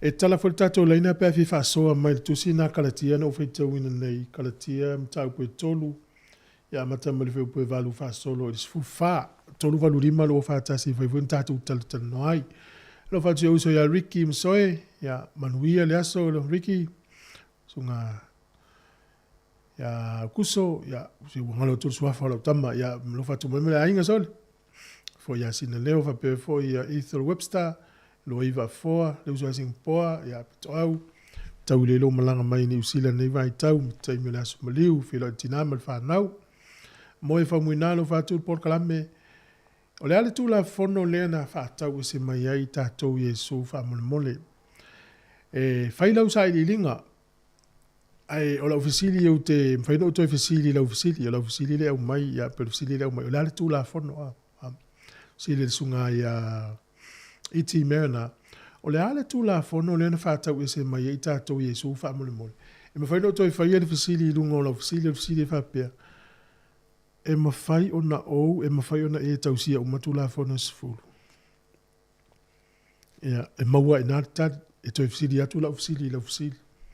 E mawhai tātou tausia o matula whona sifuru. A whai o le tali e le ai, a mataile o tula whona na sifuru le. E sao le iwa e pa ule tasi, e sao le valu pa ule lua, e fiu wal tangata e le ai se tangata i lalo lane mwhaine e tausia o matula whona sifuru. E o ai le wali ia o au no ya Yesu, si le Yesu ta sautal mai no tausia tu la fono la titi. Tofo lo Yesu tu la fono le lo fai lo tua o ya. Sau le Yesu la se meu te mau le o tu la fono. La se meu te mau le o le fa va ma Yesu. Tausia tu la fono la lo tu la fono mai. O mano tausia no tausia me la titi. E vai la le poto le mai ia alula no folo Yesu ma le tau ia i le tu la fono ia lo fatu le lu tua o pe o la vai te o no folo Yesu fa ia alula fa tau o me ma na saule a mai mativa la fati no fati nonga na o le tu la fono ia lo fatu le lu tua o ma wala Yesu ele ma fa ele le tau si tu la fono le lo fatu ia per fati nonga o le lo fa ia ele ma fa stamale o no winga o le so sonia tu na tu sa mo fa fasili ale mai e l'apostolo tu se cartia la no o ai e ma fa ni tu sil tu la fo ne o la ila vaia se la psen ai fa la ia utato tino mata to e po ta fata ele ia se so tato in fento si o mas furule e pa u o tangata e pa u tasi pe pa u le lua e pe o le winga na o le so sonia tu le tau ele o tu la le fento wa to tu si e na ia famsino po ele kalesia sao a ele kalesia se ai pe le winga le tusi o le mau le tusi o le tangata e tau le la e fa fanoina le tangata le na fa mai le mal foi tau le tusi po le kalesia ua fa tauina mai tatou mai le fa fanonga o le tu la fono ina ua fa fanoina Yesu lunga o le sa tau manino le ya lo winga la o le fa fiala na fa sao mai tatou mai tu la fono tatou fa tua ia te ia na fa fanoina i lunga o le la au ale o le tatou wala tatou mai tauina fo nei taimi la langi le tele le se o manatu o tangata e fa tau tu si le ai o le vala va o e malo wali i ma u malo tatou wali o le mepito sili na matau nei tatou toso i luma toso i utafa toso i tua po ai sa o i si ia ona tele ai leo le fina unga mase o mai tatou. Ia o le meta ulia lava matau o le whātua tua ia Yesu. O ia na maliu, tongi o la i tatou. Tō tolu minute o na tāle o le iwa pia no whailo atua i tatou. Poro kalame o le ase singa i le tai o nei. Tala whātunga tali vui tali. Ia yo e whainga luenga malosi o le malo lo le tunu o lo whātu ia Aaron Sila, sunga ia pio le ala. Nuia tele le tai au, tai le mafuta mai. Tele lava tala le leo aso whapene i whielo a inga. Na bangalea e tele fo i tala whanono aso whapene o no le tele o so i fua mau. Lunga o ana te tele o le sami, o le vaita ele, o mea te tupu, o misa, ma fe ese inga. Al fsosoni le tato porkala me verne yaso e mafutai e karesia e tatu tapo inga, ia oio e le fifie i wha mangano wha manuia iai. La fo ni mea nua ese ma le tua oi, ia faisi le lenga le yaso ai vui se meo e le fia mai ia te au ia fato ese atu ni ta he fa manu ia atu ni yaso pa ia ta tu nunga fa ke usiano ta lo falava ole o fi pese mai America Samoa Catholic Youth le upu le tala le lei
E tū manu e le tū longlungu, o le upua Solomona. E sile toa na te pūlelo na lutu, inai lo le toa na te aea le olu. E usi mai a lau whaafafonga ma lau whaalongolongo. E sei la watu lau solo, i le pua ngā o Yesu i le sātaru. A tau tewa atu Yesu i le ala, e o tia le anganga, ona o le mamafa. Sa ia whaalongo ina le ala langa o tangata. Sa la tau whianu, te pō, masasa, mafuti lana ava. Sa lo whae le aise upu le aise ngangana. Ai sa ia ono sa ia le mamafatu, o ata tau wangasala. Sa whautu a ina pi lako e lona toa lua. Pa ai oe ne Yesu se i le alo o le atua. A e ua i ulava le wha masinonga. O le a wha sa taroina le wha ola.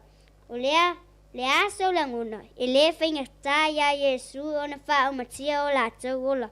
Ai ona o lona usitai i le atua. Ma lona alofa. Ai na ono sa ia le mātu i tui ma le o ona. Se i tau nu rana misi ona. Ina ia atua toa lo tātou sa alutonga. Tā lo whai le au so mawhatia. Ua sue lava le mea e ola ai le tangata ia. Ua ngalo ia pe terulan tau tinunga. Sa whai. O le mea e te aluai. O te aluai. O le mea e te oti ai. O te oti ai. A o le mea na o iai. Na ia whawhitia lo na matai. Ua ia langona lo na whanua noa. Ina ua ia whalungu. Ua vivini moa. Ua ia mauti noa le feta lainga a Yesu. E le vivini moa. Sei longa lava e te whawhiti whatolu ia te au. Awe ua mali liu toa. Ua mau wai au penga o le taua. Ua whai ua tuai manai o mawhauwhanga. Mātua manuia telele e seta i lau tāpua ina. O le a o foi sia ua inga. O lo tāpua i mai ai sia o tua ina whaurusina. Whātou whaloa whāsoifua ina. Wau ista tanisha. Pule sasi mai malifa. Malo whawtai, stasi o solo o se tasi o awhawhine na pueina i le leitio sa u whangaluenga i Samoa. Tau mate po le lua afe ma le lima po lua afe ma le whana pue. Ia ola i titi al teine lea na o toa i le ofisa ma u. E lua na solo na pue. Whata taula i le vai temina i o le aso maliu o le tātou ali. Susana i ruatu le temina pe fitu e ona tausanga. Le la ua lata i le luas furu tausanga taluai. Lo inga po se vai me lofu lima, lofu rono tausanga le matua le wai ai. O esta tanisha puletasi o malifa sa no fuai. Ia i foi se si o le tunu ue iloa, ia esta lea, ia mana i foi lo longo atu iai. O le lavolo ia na solo i o te whanongo longo whafonga i le tunu. Si ufonga lau mua se fulu 2 minute wa te ene le iwa, manatu le tele o tapo inga o le aso nei o le tae ao ia po le se fulu, a fo le se fulu tasi nisi o sao ninga o le lalva veao, malo, wha malosi. Pe ia no tato ia i le neiva i tau e le talitonu uma le lalolangi e le wha atua uma fo ia Yesu. Tato ula vai e lau ke usiano. Ia olo o tato wha atua e lu tato wali. E masanila i ngā tupu peletania i sauninga i aua i sauninga o le KWC masi ma le sauninga o le asomaliu. E le whailo mai o le ale au wai le tupu o sa lesa i sauninga whaapitoa o le asomaliu. Ona o lu i tau o lo whianga i mai e ala le i tonga whitinga o le kānesa. Ia mana tua foi le tupu o peletania i au tatalo. Ia ngale leile i e whapea foi le tua o Viliamu e peo na mai foi tala. E ala na o whaatawa ina e aua ia le ai ngā tupu. Tofu a tangata ia manu whina ngalo awa ulawa ia. A tato wa ina ai ngā tupu. E wawa ai umaya i lunga tangata le ngā tupu le peletania. Fia se lau miliona tangata pe fia biliona tangata lau langi mulita i le ai ngā tupu. Aso se taimi e whai ai a whamana tunga le ai ngā tupu po ala wani me whai. E whai lava le sauni ngā lotu. Wha KWC ano. O le mafuanga na tate fia e lai ngā tupu. E ona e whātua le whātua ngā le i tātou. E le peo isi tupu e whātua fo i lātou isi whātua ngā ese mai e le tātou fo i whātua. O le mafuanga na tate fia e isi ai ngā tupu. E mo le atu le whātaima le whamalo le au ngā lulue. Na i leo fui mu fo mai. o le lu tawina i o le soifuanga o whaia o ngal temine ni usila. O leo. O na launga tupulanga le ui nei. Tate le tau le pua malafo. A iei ala utal tonunga whaatamana o awaia. Ua vai te le tū la fono e pūlea ma whaafoe ma o ia mi o tupulanga temine. Ia ona ua loka e le tū la fono leo le ia te tau. Sahana sasa te tamaiti. Ele whapela o whato te au e sasa tamaiti ti auti. Aita te auata ita i au le tau o le pitola au mātua o le a oa i o le tamaiti. Mātua, au ala vele tua tātou wa o inga i tamaiti. A oa i le lei al whanofo i lalo a oa. Tātou mai lava i le mele o le a oa i o tātou e tātou mātua. E mosu le matua sa mo e taulenga ina le tamaiti maola e au noa ma le ta iala ma le tapasa e te ina ilo na olanga. Ai yesi potonga ini tamaiti poni a onga e te ilo le leia tamaiti a oa i le leia o lato a inga mo lato winga whaalia i me tumutumu ma mea.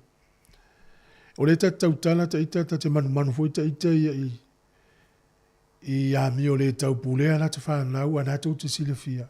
Ia te whato ese atu foi ta ita ia. O mea foi nei o sauninga i lo tau taununga nau ta ita. A talu sauninga ia mauti noe awane ia whaina le tapua i ngā leistangata ia ta ita po la ta whanau. A tai loa i eise mea lai ta te whaia i to tono le tapua i ngā ia whaina i le whina ngālo leistangata tapua. Whais fuafuanga ia ta ita. Eo fo i la ta whanau.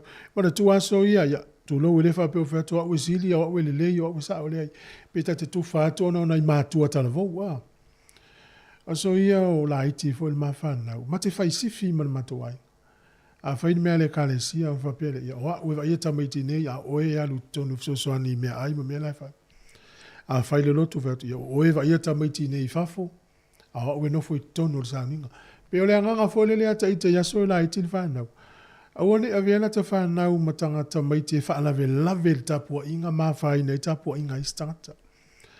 Ia sa, o le siwai mea awha pe o tamaiti i whafo. Ia se si o maa uewa i tamaiti lang la whio i ta avale me whapena. Tu sa e whaifo le whai sifi. O a uneiva i tamaiti nei whafo e nofo e tono whanongonongo lau. Ta te lu i tau fo i mātua tala vau mātua laiti.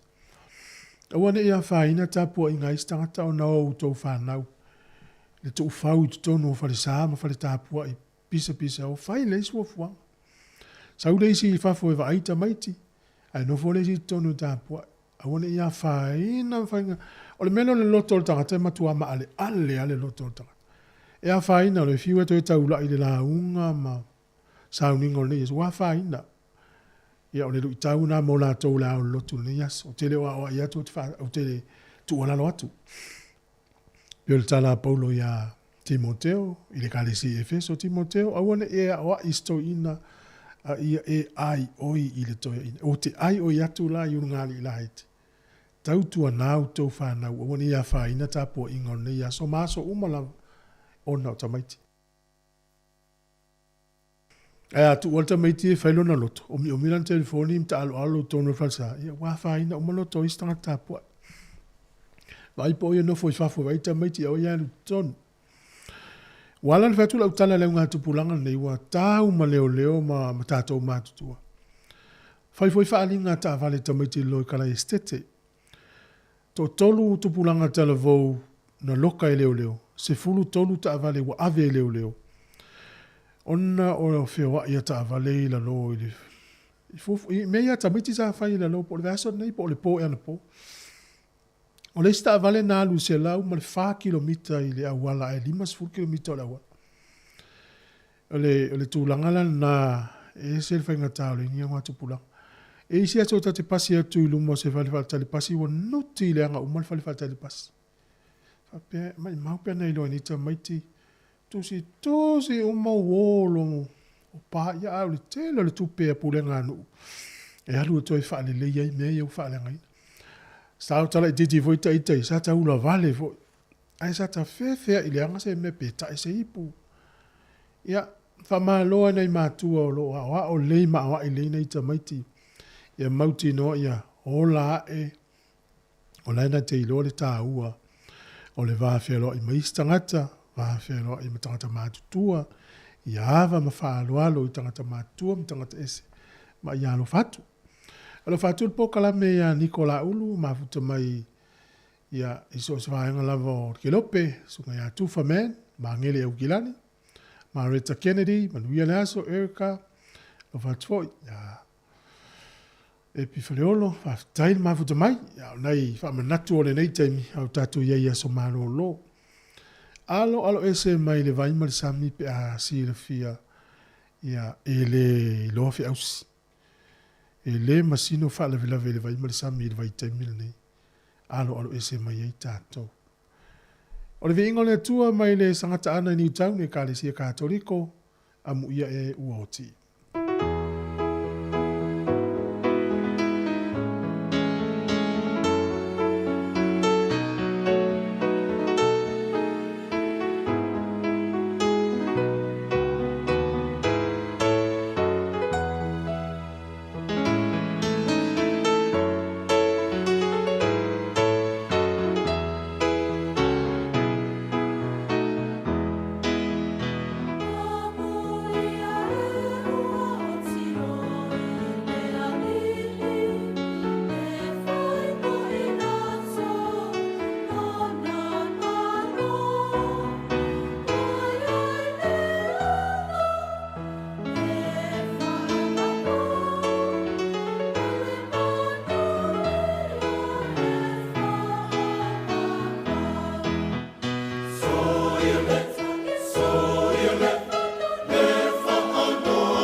Vi ngole tuan whaafonga mai ai, na mō atu le Kalesia Katoliko St. Anne's in Newtown, a muie uoti.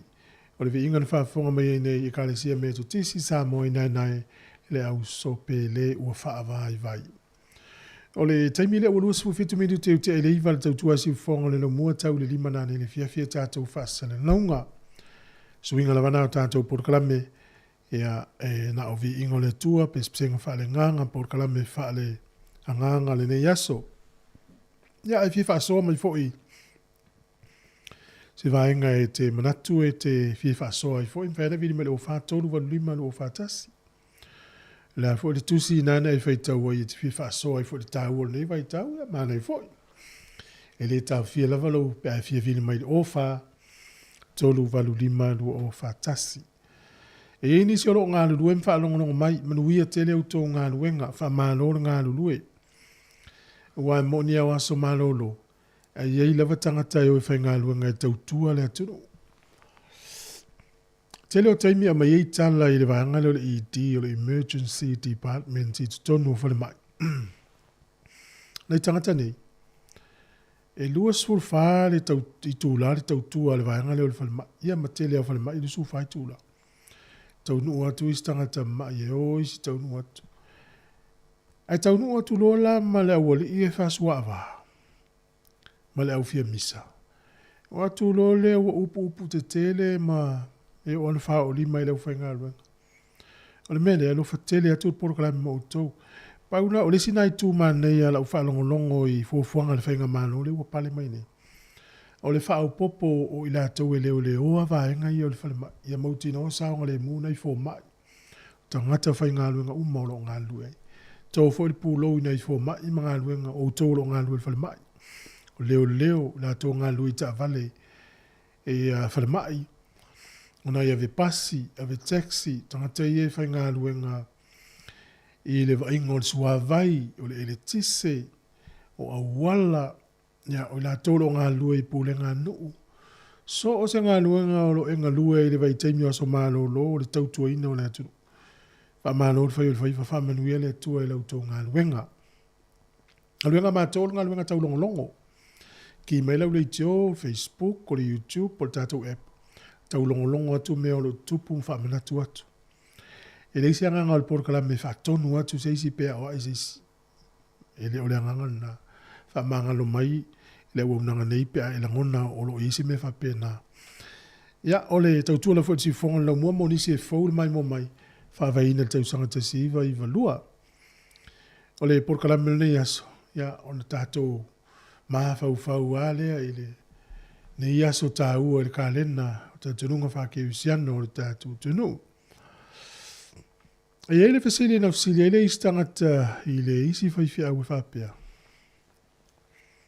O le aso kirisimasi, tau te whaamana tui nai le soifua mai o leli. O le aso maliu, tau te whaamana tui nai le lona maliu lungon sa tau. O le aso le toi tu, tau te whaamana tui nai lona toi tu mai. O le aso le laupama le umatu e whaamana tui lona malana malanga whaatupu. So mena me fasili e le lea. Ai ala isi aso le tausanga. Tali leo le whaifi au e whapea. O aso uma o le tausanga, tau te whaamana tui nailo na soifua o le tātori. O mea uma na ia whaia i le lalolangi.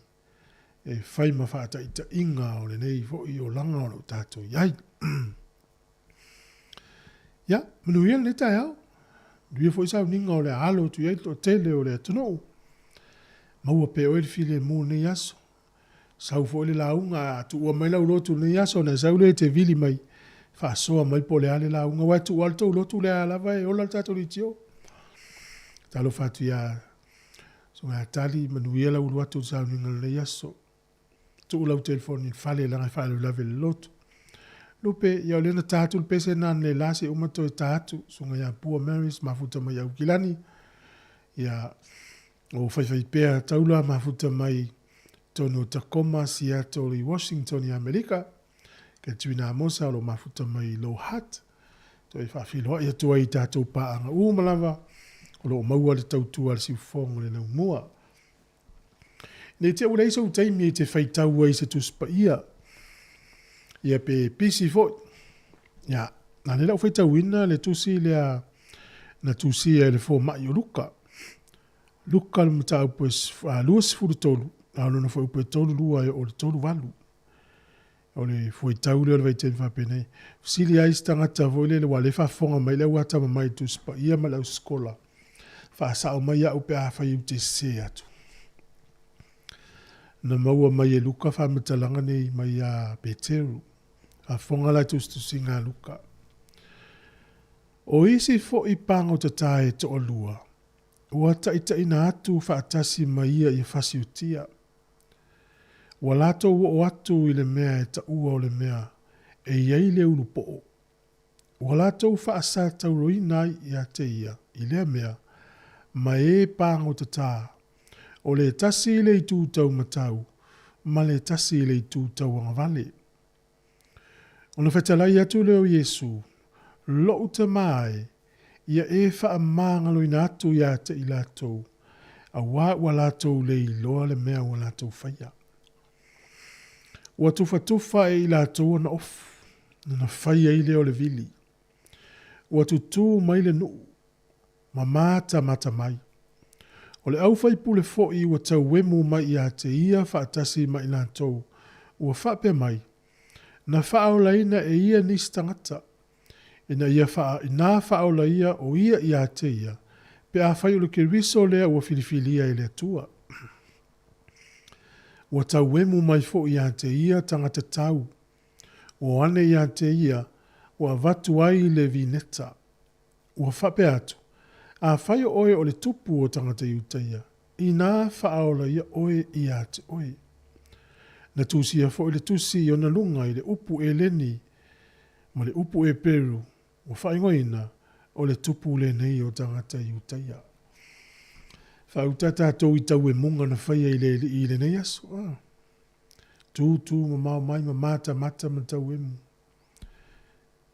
Pea na wha mai paulo e karatia. Ua whaafanoina o ia i lunga i le laau. Ina ia tātala ai whaafanonga o le tūla whono na noa tia masaisai tia i tātou. E le i loa e la wali ia. O la tau fo i le na mali ua i tātou wali. Ia, manu ia tāpe nanga o le yaso. Ne laau whaiama o whaitau atu tusi e whaamanatu e maise lavana i tātou a inga. O le ale o le lotu le yaso no ngā luenga matiute. Nisi o lo mama i le fale. Nisi o lo tuatuangia. Si whaalongolongo mai lava i lau la au ma lau leitio. Ia ai whaitau atu tusi nei. Tātou le o mai le lotu a tātou tatanoa. Nei aso, senga le surupeni alo whātou lo mafuta mai le manai wa lele.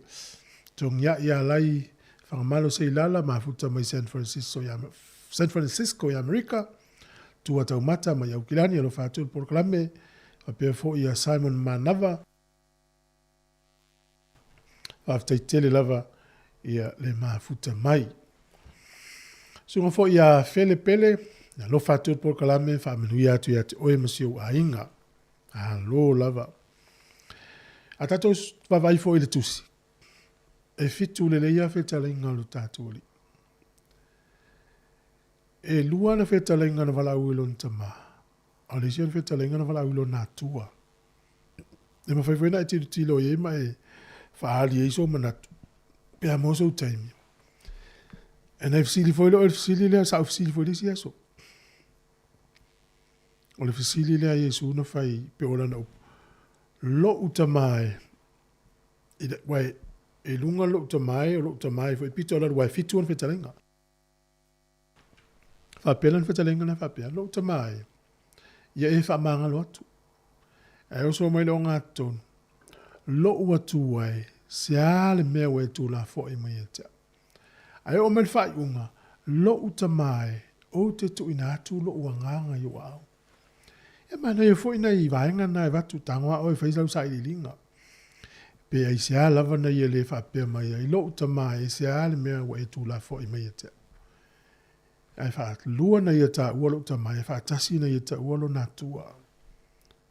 O le whafonga mai si fonga la moi Wellington, alo whatu ia saulanga, alo whatu porkalami whapea fo i liunga whaumuina. Liunga, ia, alofa atu, manuia le tae au. Vi inga lava le tua e whanga solo atu le nei taimi. Ia e lo ta mai o se mai le whakasai ni utau. Si mai al whafonga.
O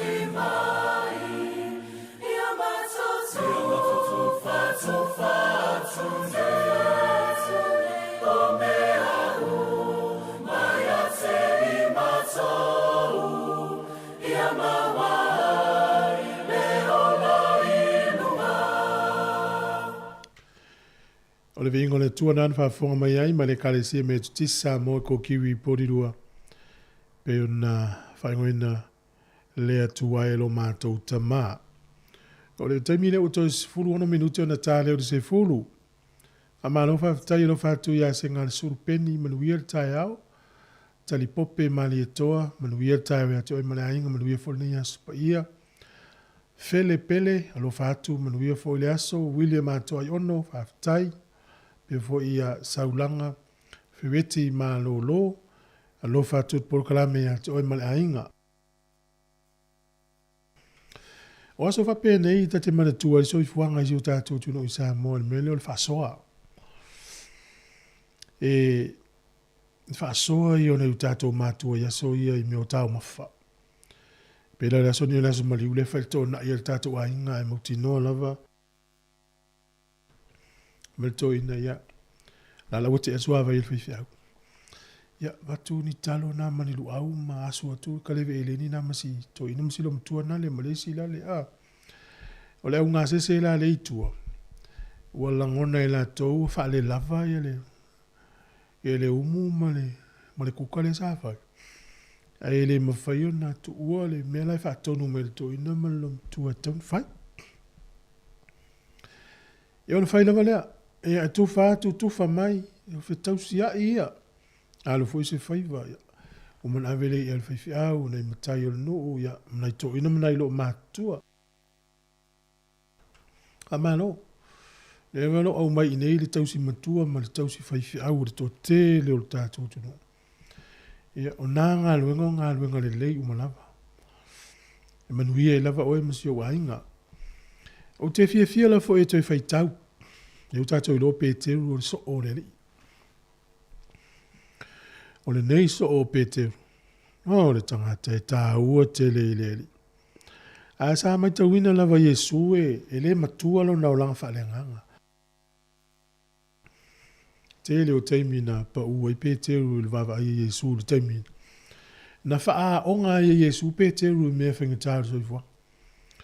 Wai manatu le lalo langi le tau te nei. O le a onga, o le walu te nofo e lalo malau api malau peni a tusi. Le ai. O le a onga le pefi o tātou sa morso i fuanga tātou o lai. E te alu le fale o matai. Ea, nga tongi maile ia o e te alu tu ile ava ma e sa uni. O ile la whasoina le ava le tae o le a onga le mena. E umalona whaia ngā luenga lea o le whasoa ava, tufa ava. Ia whatonu mai lo to ina. E lo le a onga lai lea le nofo ilon matusi peni.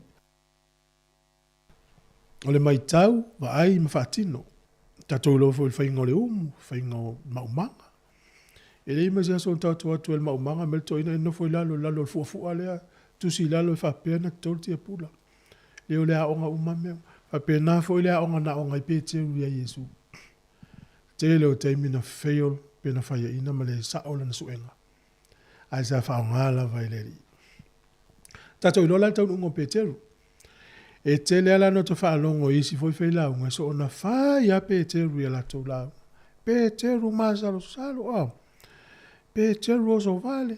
So le, se vai li whai unga lo langa pēteru, le fua ia tatou whaso. O le unga lo langa pēteru, le whasa tau le unga vai, ulau le uru le mau ia Yesu. Au ala so on whaia lap tamo pēteru. Na o pēteru fo nsa vali lungo le vai. O pēteru nan tu sia upuia. Mua mol pēteru e lua, foi upo e lufu tasi, e o lufu wha, a whoma ia.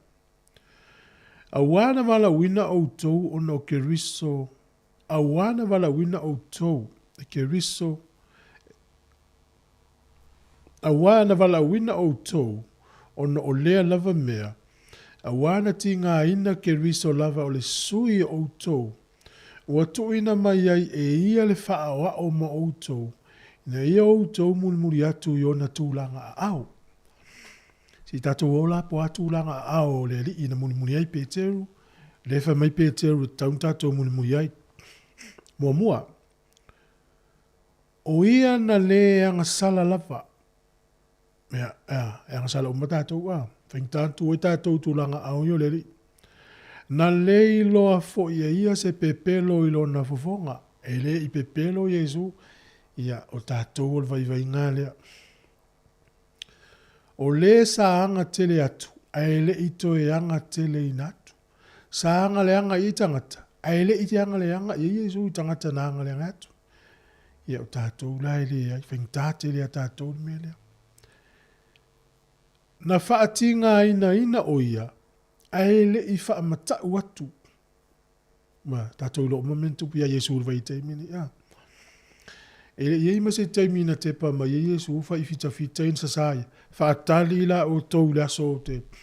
Whaatali tali mata I le aso whaamasi. Whaatali ele e mani al folfolanga tau whaamata una whaia. O le tala tusi o le perfetto Isaia. Ele ai, wa pei o le maa moe ta ina sele lo na fulfulu. O le ia mastala tau tala mai. Whauaula le whaitau. A ua tu uina atu e ia I le na te whaamasino tonu. O le na aveina le ala ua o tātou I tūlanga aoleri. Na whamai lo le marwha pēlu fulfa. O Yesu lea. Na ia aveina e ia lava tātou anga sala I lunga I lona tino I lunga I le la au.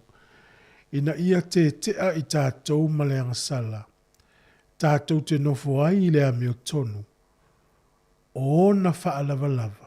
Ua mā lo ai tātou. O Peteru, nei ai mea mana tupu soi fuanga o Yesu. Nei lunga o le awhia o Peteru, na o le whanua I Getsemane. Al tele yo ana me se na whail vale.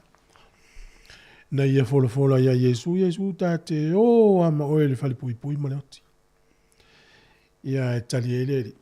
Peteru, ia, e te manatua la uta utinonga na pe vini moa. E whaatolu le lenta na whawhiti Peteru. Vivini lo mamoa te I lo Peteru.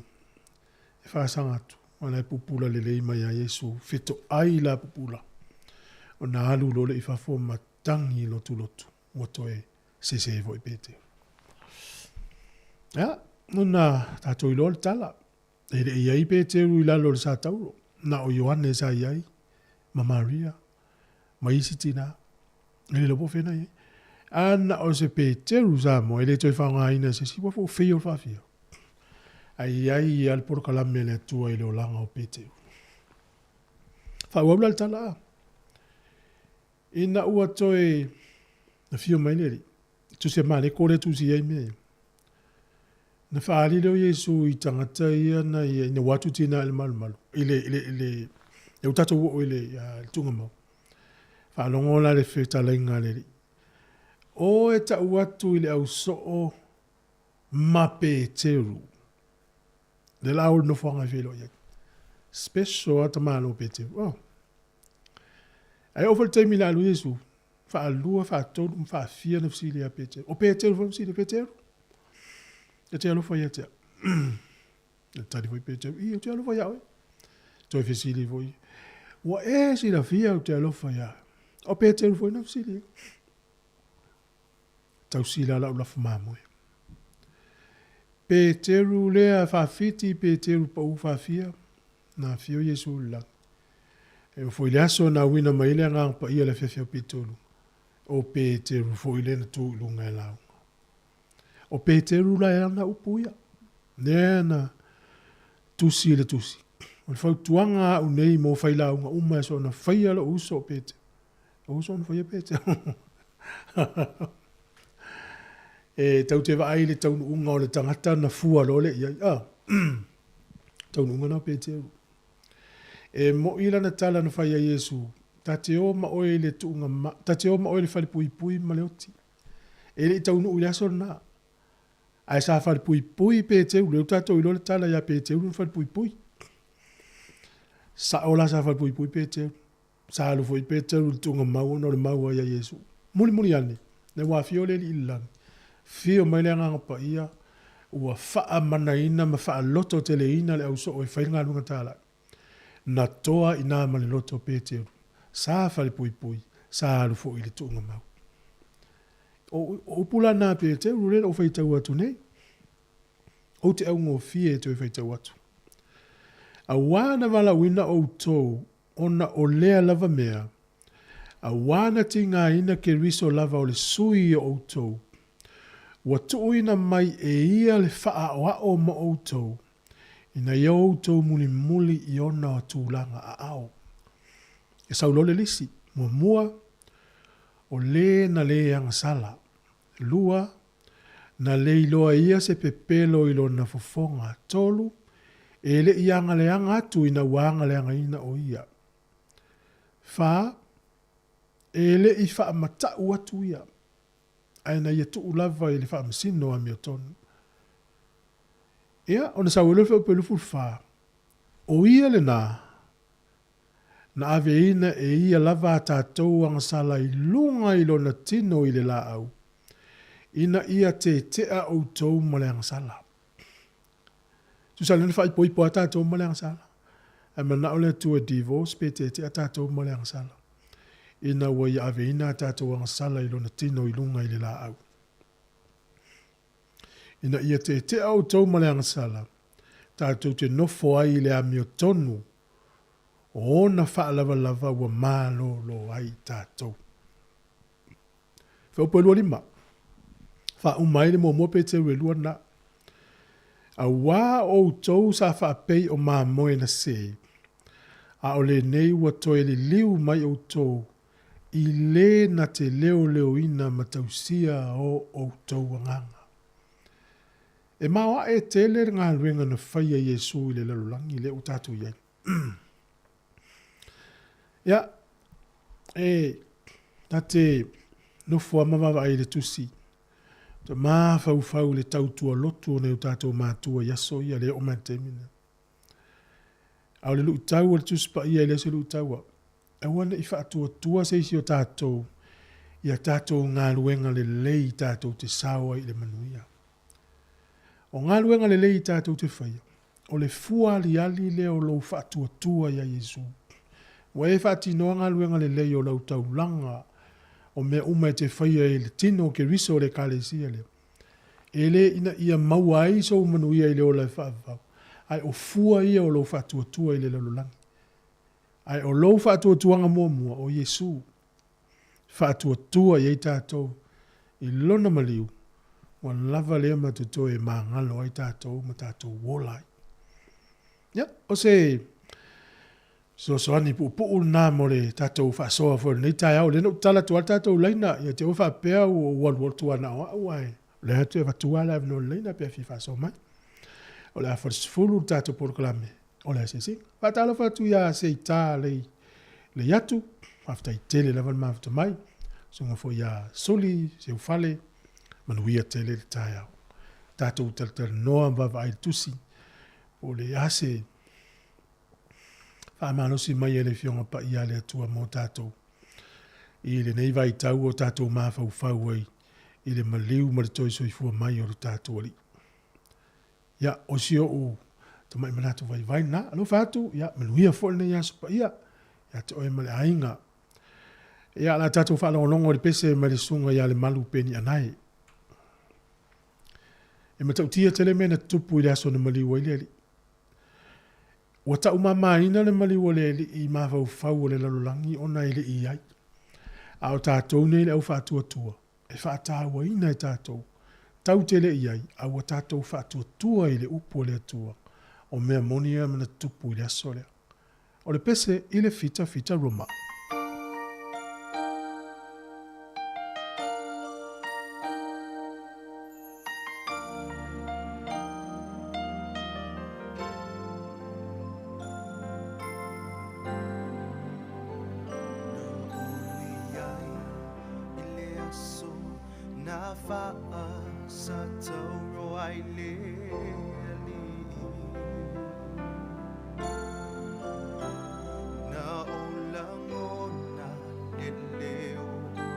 Tangi lui mata malingi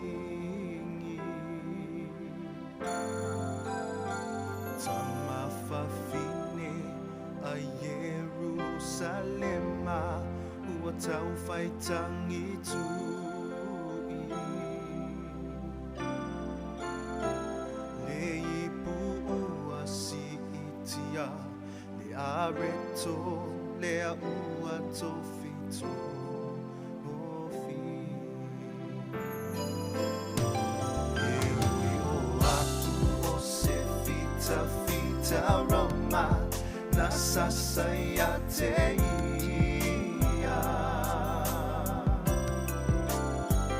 Ana ola ngona se mamalu inga ese Tau le mawhaina o talia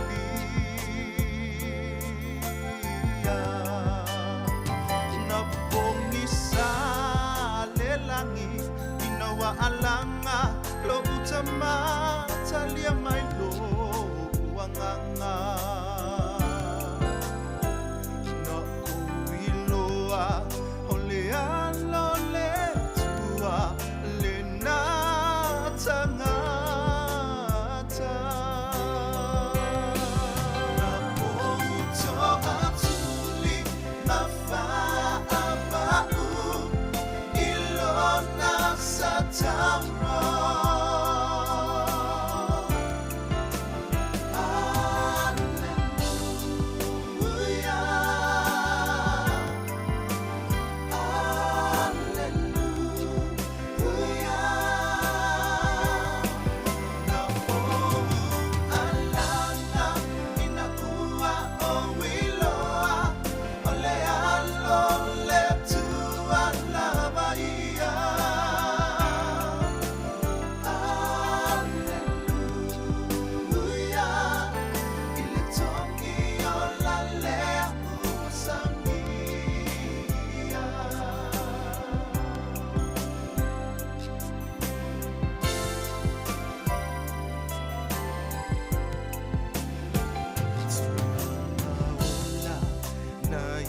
Saunia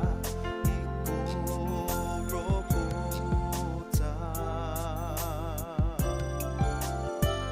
Foa imai luna ola esui hailo upolonga Uole o tupe ma auro o maa taua ole la lolangi Hae ua avea o ia malolonga Ina ia taola Pouto atuli ma whaapau Ilona sa tauro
Wana tamane utatu mchina Ana tau ahe o tatou whanono.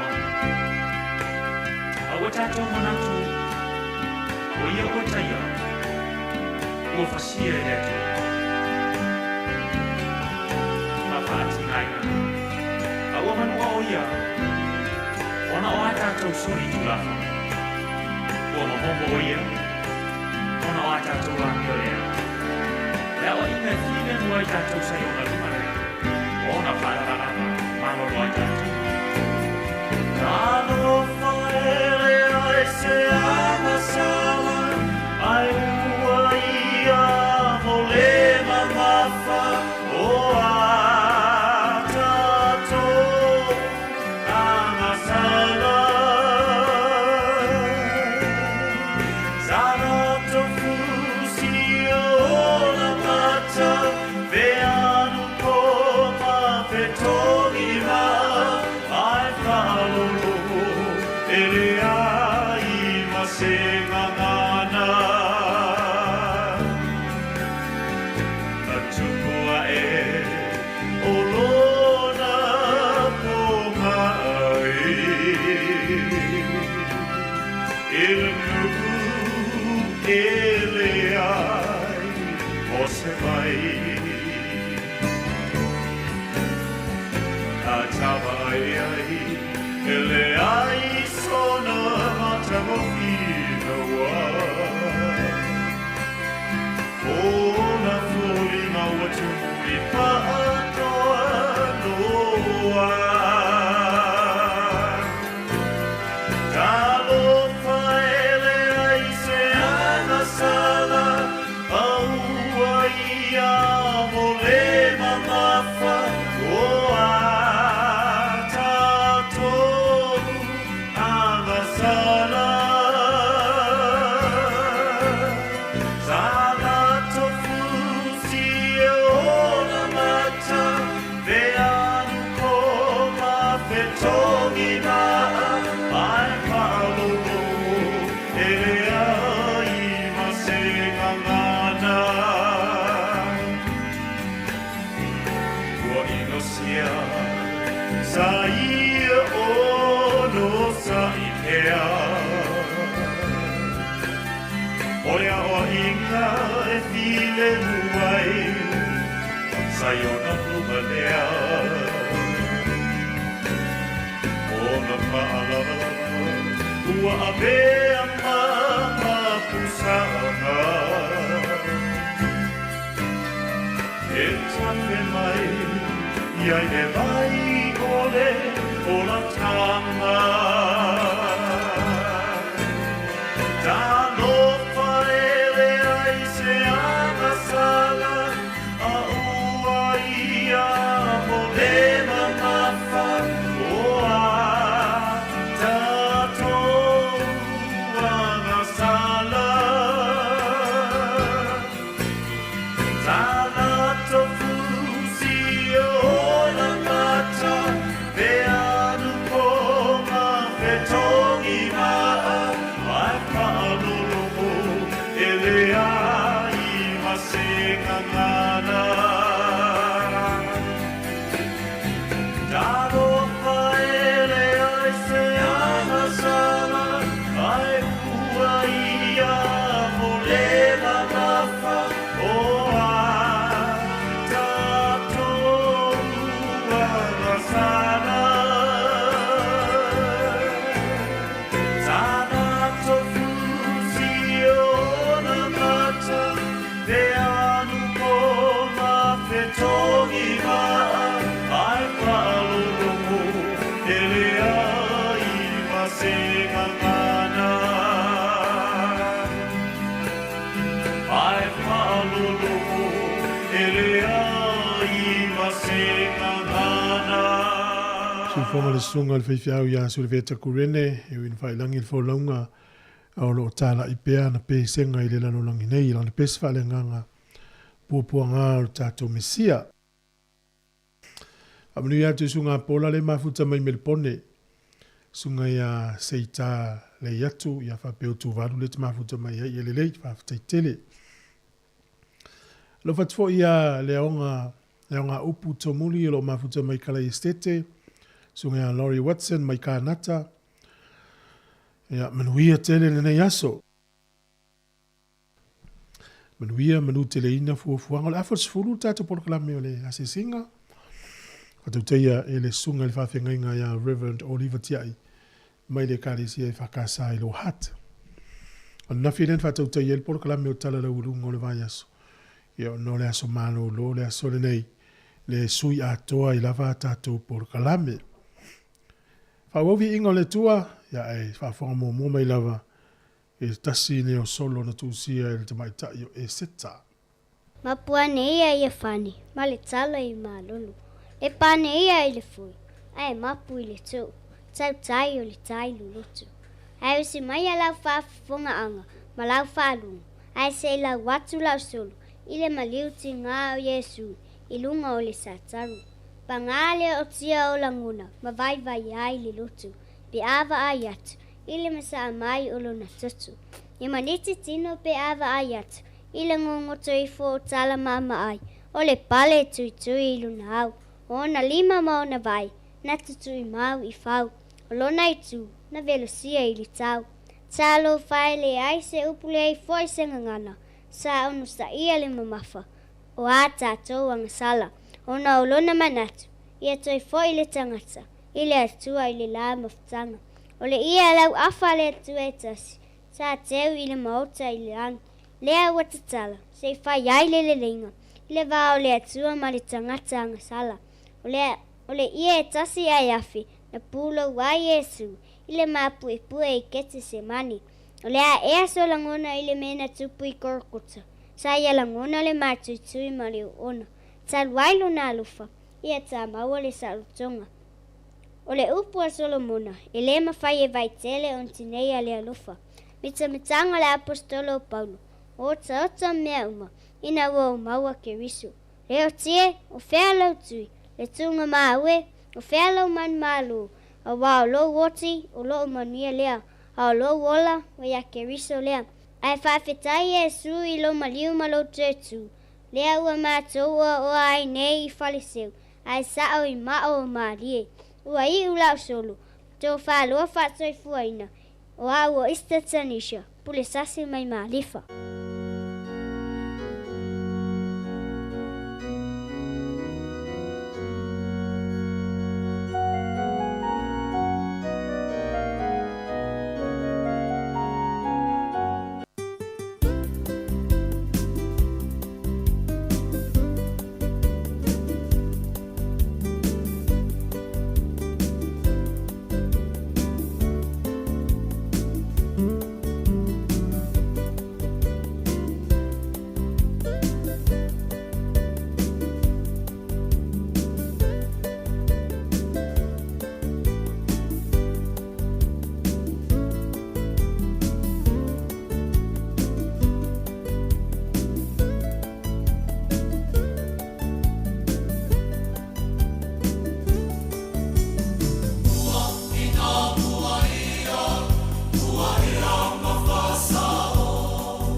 ia na langina le kalisia katoliko i le ofipese ufaingoina sulu o le alofa. O le ua se 5 minute ute se fulu pe o le whaino atu. O le afa se fulu o le tatou polokalame o le ase singa. Whātaunuina, whātauteia le sunga le whawhengainga Reverend Oliver Tiai. Mai le kalisia whapotonga ke usiano Samoa Heart Valley. Lower Hutt. Whatalo whatu ia Fuatino Grady, no mole na whaanga mo whamtua inu malili ma le atali ia Benjamin ia ukilani. No whatu Fuatino manuia le aso ma fuafuanga.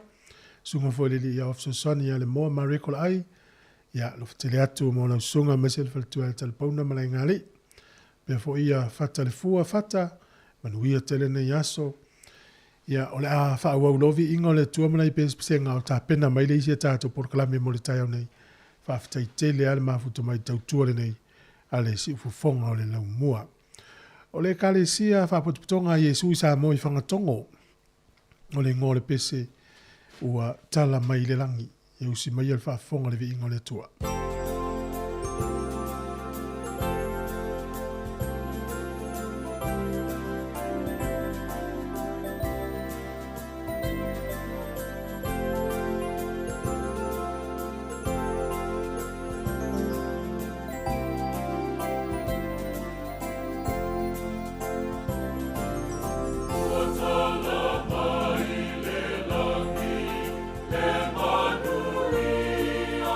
Oh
Ave Selene Ai awa nei paia lo uloso a olo inangalo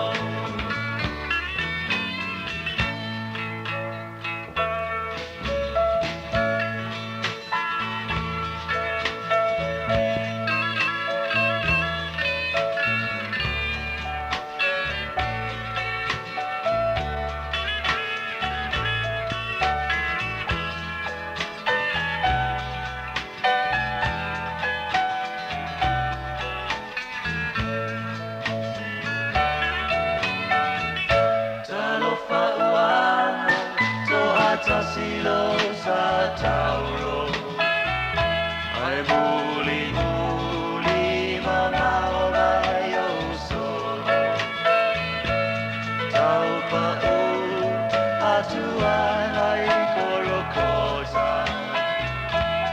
ina ia o sa oloso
lo utamai ai se a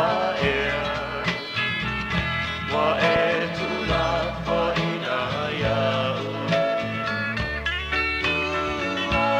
lo utamai ai ina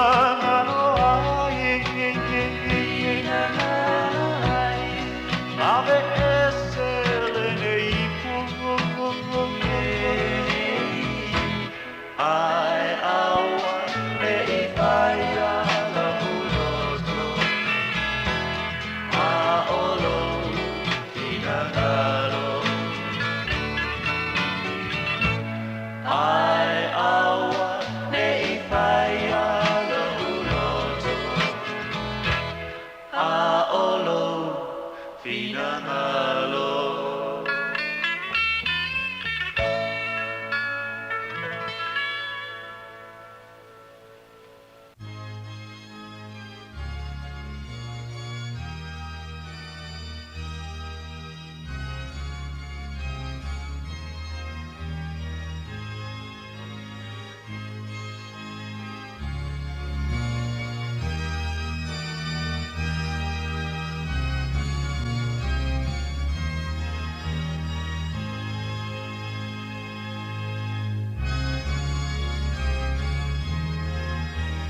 mai te tautua na siufonga le lo mua le temi o le tae au.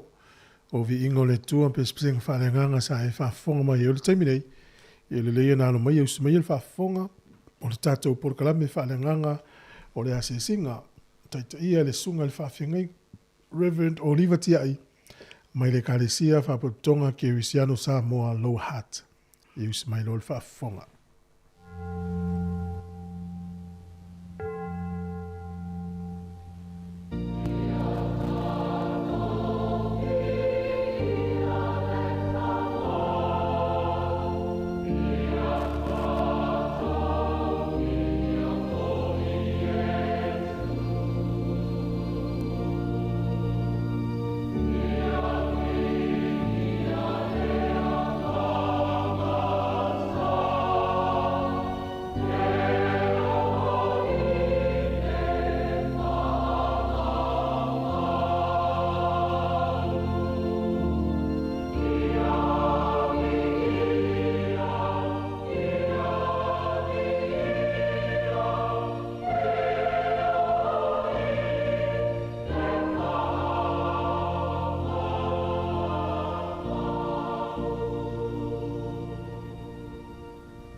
O te whātaro whātu i le suafa o le tātua li manu malo, Iesu Keriso, i le mamalu tele, o le au whaafonga, ia e meise fōi o ta māma tina mātutua, ia ma le asi singa i maota ngase ngase, po whea lava o e whaafonga mai ai, tā lofa lava.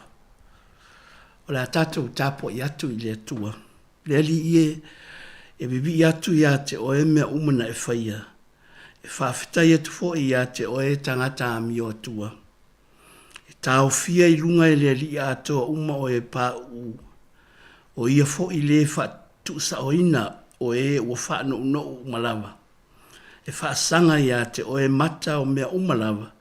E te awatua fo i a lato mea e ai i o na aso e te tawai. Tātou te tālo. Anganga pa iae, pa imaia le mana o lau musmusunga i o mātou loto tāpua. Ina ia mātou langona, la mātou tāpua inga i le nei tae ao.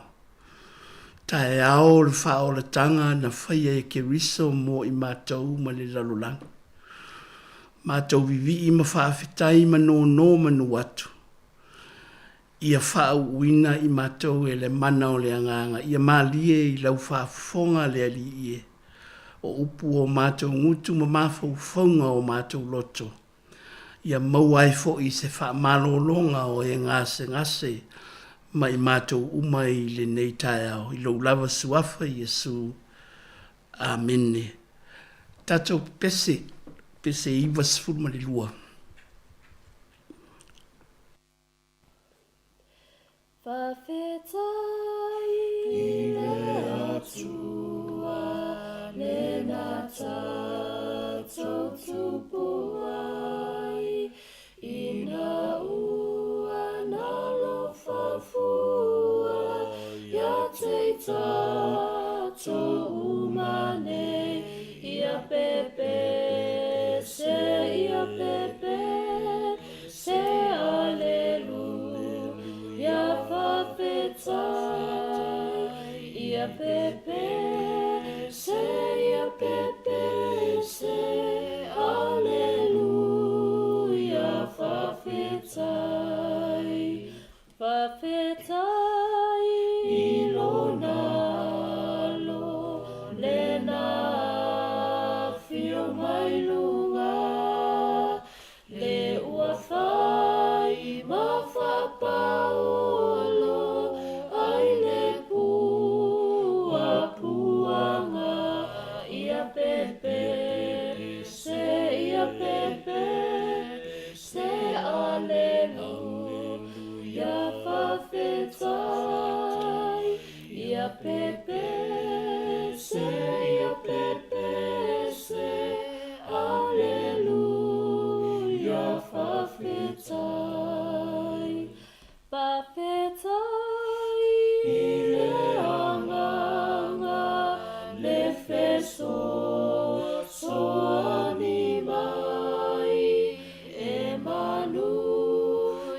whawheta lo sanga ata uma mea e whai ia pepe se ia pepe se aleluia whawhetai ia pepe se ia pepe se aleluia whawhetai.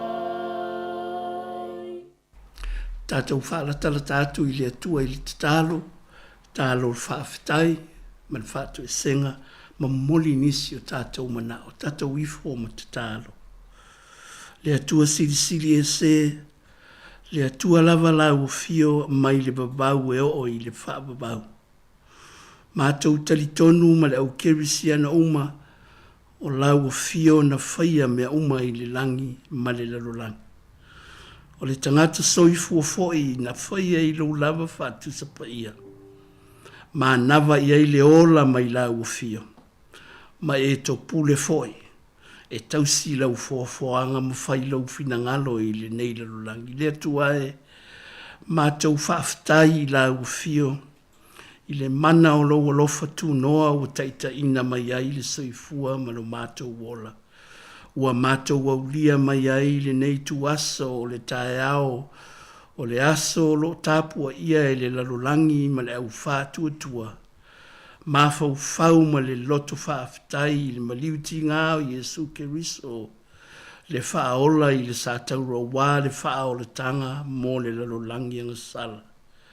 Le atua whaafetai wa o mai manuia le soifua o e ua mātou au whatasi le nei whasara launga. Ma mātou tāpua i whatasi fo i ma o mātou tamā matina mātutua. O lau au whainga ruenga tatofi so se whatawhai tauranga. O mātua ma whanau, mātou vivi i ma whaafetai. O mātou whamanatu fo i le aso lo mātou manu malo. Ina ua manu malo ke riso mo i mātou malelalulangi atoa. Whawhetai ta mai le teknolosi o whasara launga o mawhai o na mātou tāpua i whatasi o e mamao ma e la tamai. Wa vea fo i le nei awa noa mātou te whiwhasoa i lunga o le ea i au o fionga pa ia ma le tala le lei a Iesu Keriso.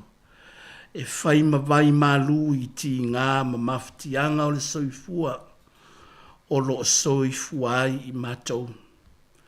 Whawhitai a wae ui lava i ti ngā o lo tawivi mai mātou. O ngase foi o lo whata otori ai le to tele. Ai mātou te whawhitai ta mā wa e fuai. Ia li i me ta mai tai fo mai o li i me ta mai tai tausi mai. O le poto whawaila au o tau singa i a inga i mātua ma whanau o e kāle sia ma i lātou uma o lo whea ngai ma le nei ngā nuenga. Ia e maise foi o whaasara launga e whaima vai mālungu. Whawhitai ta mā o le awa noa i aiso mātou sao. Mātou te si mai whatasi o i mātou manai o mātou mātua mātutua o uso tua whawhine mwhanau o e o loo whata o tolia i mai o le tino. O loo pēsi pēra le whaamai i le lalolangi. O taua ma whiwae inga o lo longa ma whaama ma fuie ma afianga o suinga o le tau. O le tau o le soifuanga o lo awha ina ai foe. Le soifua so longa manuia i a inga mātitiva. Ma tunu uta wati ai. O le loi mata malingi foi o na o mafutanga pele wa motu sia e le maliu le oti. Ai mātou te langona pea le loto whaafetai ta maae. A wā o mātou te li tonu e le ai se vai panoa o le ola nei. Matala atu o le ola nei. Tau fia lau pule au au. Ma le a wai o lo wanganga i so se mea. Ma so se taimi, ma so se tangata o sa ili atu i lau fio. Mātou whaafetai i ngā ruenga o fisa ma mata ngā ruenga o lo puno wai i le tausinga o le soifua malo no ina o tangata Ai mai se foi le soifua manuia I lautele I so se matata o ngā lulue ai I tonu o ainga ma lo ma tunu. Ina ia maua le manuia o tangata uma I le tino I le anganga ma le mafau fau. Mātou ta whawhitai ta mā I le tala le lei ia Yesu Keriso ia ua fionga pa ia. O lo wha manatu mai pēr ia I mātou. Lo mātou wola muli muli e ala I lo fina ngalo pa ia ma au polo inga. Whawhitai lea nganga pa ia e tauto lua ina I mātou. O lo whaipea ma whaala e au ma whaaloto tele I lo mātou wola au auna. Ina ua mātou I loa o lo mafuta ina I mātou e le mana o lo wanganga pa ia. E ala I le musa musunga lo wanganga pa ia. Ai meise whaatonu folau. E whaifo I ma o mātou sulu whainga. Pe ao ina whaoso oso ina I mātou e le lalulangi. Ma o mātou vai vainga mātou te se ma pā uai. O le whawhitai sili I le ali ie. Whawhitai ia Yesu Keriso lo lava lo pele na e foa I mai. Mua mātou manatu natu ai fo I le nei aso. Le whamanatu ina o le aso le tongi ola na ia whaia I lunga o le sātau. E māsi asi e tō I lalo e ti ngā ma mawhatia. Ai whawhitai le atua. A wā ana le se anoa Yesu Keriso. Wa le mawhaia na maua e mātou lea sa o le tonga. Ma lea whaola ina a ia moni lo mātou whātua tua. Lea li ie e tele lo wanga le lei a tau ina mātou whafoi le bi inga I la ua fio ma le whawhitai. Tu mawatu I la ua fio le bi inga o le whane tanga o malawa ne eo o I le whababau. Mātou whato ese ta mā o na o mātou se ma o mātou o leo.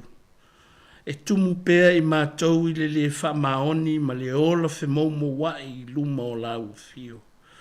Mātou tau lo swafa Yesu Keriso lo mātou wali paola. Ai le tusa ma mātou wa mio ma mea mātou te whai. O lo mātou pepese foi le whamanatu ina o le maliuti ngā o Keriso lo lava lo pele I le nei aso. Mawai lo mātou whaola tanga peitai. O lo whasātau roina pēr I o mātou winga ma mātou wa mio. O upu mātou te tautala ai e awha ina ai le bāna nofo, ma isi o mātou uso a tangata, o mātou a inga ma nai a mātou whanau. Leri ie, wha māngalo mai I mātou. Vai lo mātou wola whare whātua tua. Mātou wha mua foi le tele o mea mātou te loto I ai.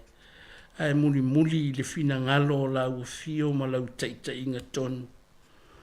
Natu whaapito ma le whaitu au I o mātou wolanga. Ia mātou teita inga I tonu o a inga ma nuu ma e kālesia. Ua tau tewa ai lau whanau fia whai manuia ma e o lo sa ili atu I lau fio ma lau fina ngalo pa ia. Leali ie lo mātou tamaa. Mātou whato ese ma le loto maulalo. Ona o I mātou na maliu ai Keriso. Pe ona iai le whaamanatu ina e le lalolangi. Mātou te ole atu tamae. E le lilo o mātou wolanga ma mātou wa mio I le sila whangaati a la ufio. Whamangalo I mātou. O mātou a inga ma mātou whanau. I le toto tā ua o Yesu Keriso lo mātou ali whaola. A vea fo I le nei whamanatu ina o le aso maliu. E sanga whafangu pēr I lo mātou wola whātua tua, ma lo mātou wola sa ili I la ua fio, ma lo malo. Mātou te tālo ta mā, li lingi mai au whamanuianga I le nei aso, a o mātou o tāpua I la ua fio. Ia vea le nei fo I tāpua inga ma lo mātou wha soa I lunga o walesi wha salalau. E whai ma wha siri ngā malosi Mātou te malolosi ai i ngase ese o lo o whaata otolia ai i mātou. Whaamanuia le tāpua inga nai o mātou mātutua. Tonu o a inga, tonu o whale mai po o no foanga o tangata mātutua. Ia lango maluina mawhitianga o na o le soifua o mātutua. O e foi o lo o tawivi manaonga whaapitoa o le ola. Le ali ia whapea foi o na e lawe ai ma fisoa soani. O e o mamai ia wha malolo o whai lele ma pepe fau o tina o whiangai mamai tanga. O i lātou foi o lo o iai i pā noa noanga o na o le maliu ma le oti o mafutanga pe le ua motu sia e le o salmatou loto a o le finangalo lava o la ufio. Mātou te ai o ia tu fo i tamā ia wha maise ma wha mawhana whana i mātou. O i lātou uma o lo whiangai ma ngā ruenga e pe o fo mai ma tausi mai. O i lātou o lo o whaia waila au ma tonga whitinga. Ai mai se foi o i lātou o lo ngā lulue mō le tausinga o le soifua manuia o tangata uma. Le ali ie iai le manuia o la ufio. Mātou te tālo fo i tamā i lau au whainga ruenga te tofi i so se whatawhaita ulanga o lo o asu le bai o le ola i le tino i le anganga ma le mawhau whau e no manu atu i la ufio. Ia whaapea foi o na maua le tumu o la ufio. E whanga ina i pea lafu mā moe ma le au whātua i te tonu o e kālesia ma whatawhaita ulanga SS. Mātou te tālo tamā, ia manuia le ngā ruenga le ofisa whāsala lau, o lo whai pea ma o mātou tō manga mātou te abatu ai le whe au ma le tala le lei. E whai matonga fiti i le tino i le anganga ma le mawhau o loto le au whaafonga. Ina ia maua le wha malolonga. Mātou te tālo mō le aso whaapitoa le nei, o le aso whareile le lei, o le aso whareile o le whaatino ina, o lo ua lofa tu noa e ala ia Iesu Keriso. Le ali ia whai ma whaamanatu i le soifua ma le ola, o i mātou uma taitotasi, ina ia mātou whaamaoni e tāpua i masa ili atu, mō le whaamalolonga e mawhai ai o na mātou maua, le malolo le tino i le anganga ma le mawhau. Mātou te tālo mō le whenga iai ma whe au mati ute i so se whai panoa i le nei aso, mai se fo i o whai ngā malolonga mai a onga mga ruenga. Ia tauto o lua ina i mātou. Tamā, a mātou whaalongo fo i au o fionga pa ia. Ia whaamala malama i le mana o lo wanganga pa ia. Ina ia maua le mapusanga e ala i le lātou whaafonga ma le mātou whaalongo. Maua ai se tofi le mu o anganga mawhatia o tino o lo whengai mamai o le soifuanga nei. Whamanuia lo mātou atunu o New Zealand nei, whamanuia Samoa, whamanuia le larulangi atoa, i le nei vai tau o whita ma whainga tā, o lo o vesi ai pēr le larulangi ai maise, o mai o lo o lamati ai le soifua manuia. Ngā ruenga le lei uma mō le manuia o tangata, ia iai le manuia o la o fio, i le nei aso, a watu lo mātou wola i le aso le toi tū, sa aunia fo i le mana o lo wanganga pa ia, ina ia mātou la ngona, le talia ma le loto fia ma le whamaoni o le maliu ma le toi tū manu malo ke riso, mō i mātou ta ngata angasala. O nisi nā o mātou te tālo le li e te sila fia i mātou uma taito tasi, mātou te abatu ma o mātou mana onga le lewa uma. Ia whaia ai pēr lo lava finangalo, ai le o mātou loto.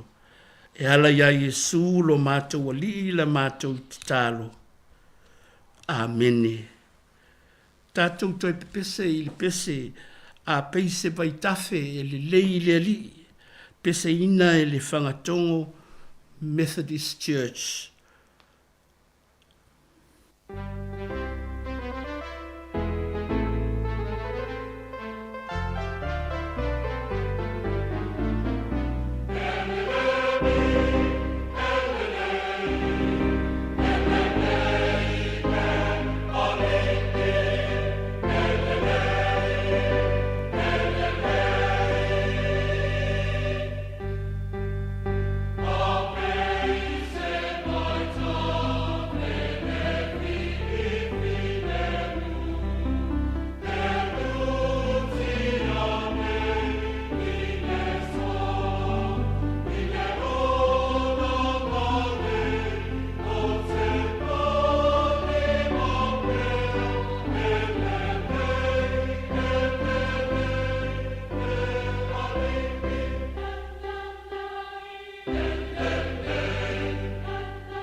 o le feitauina o awhionga pa ia le atua.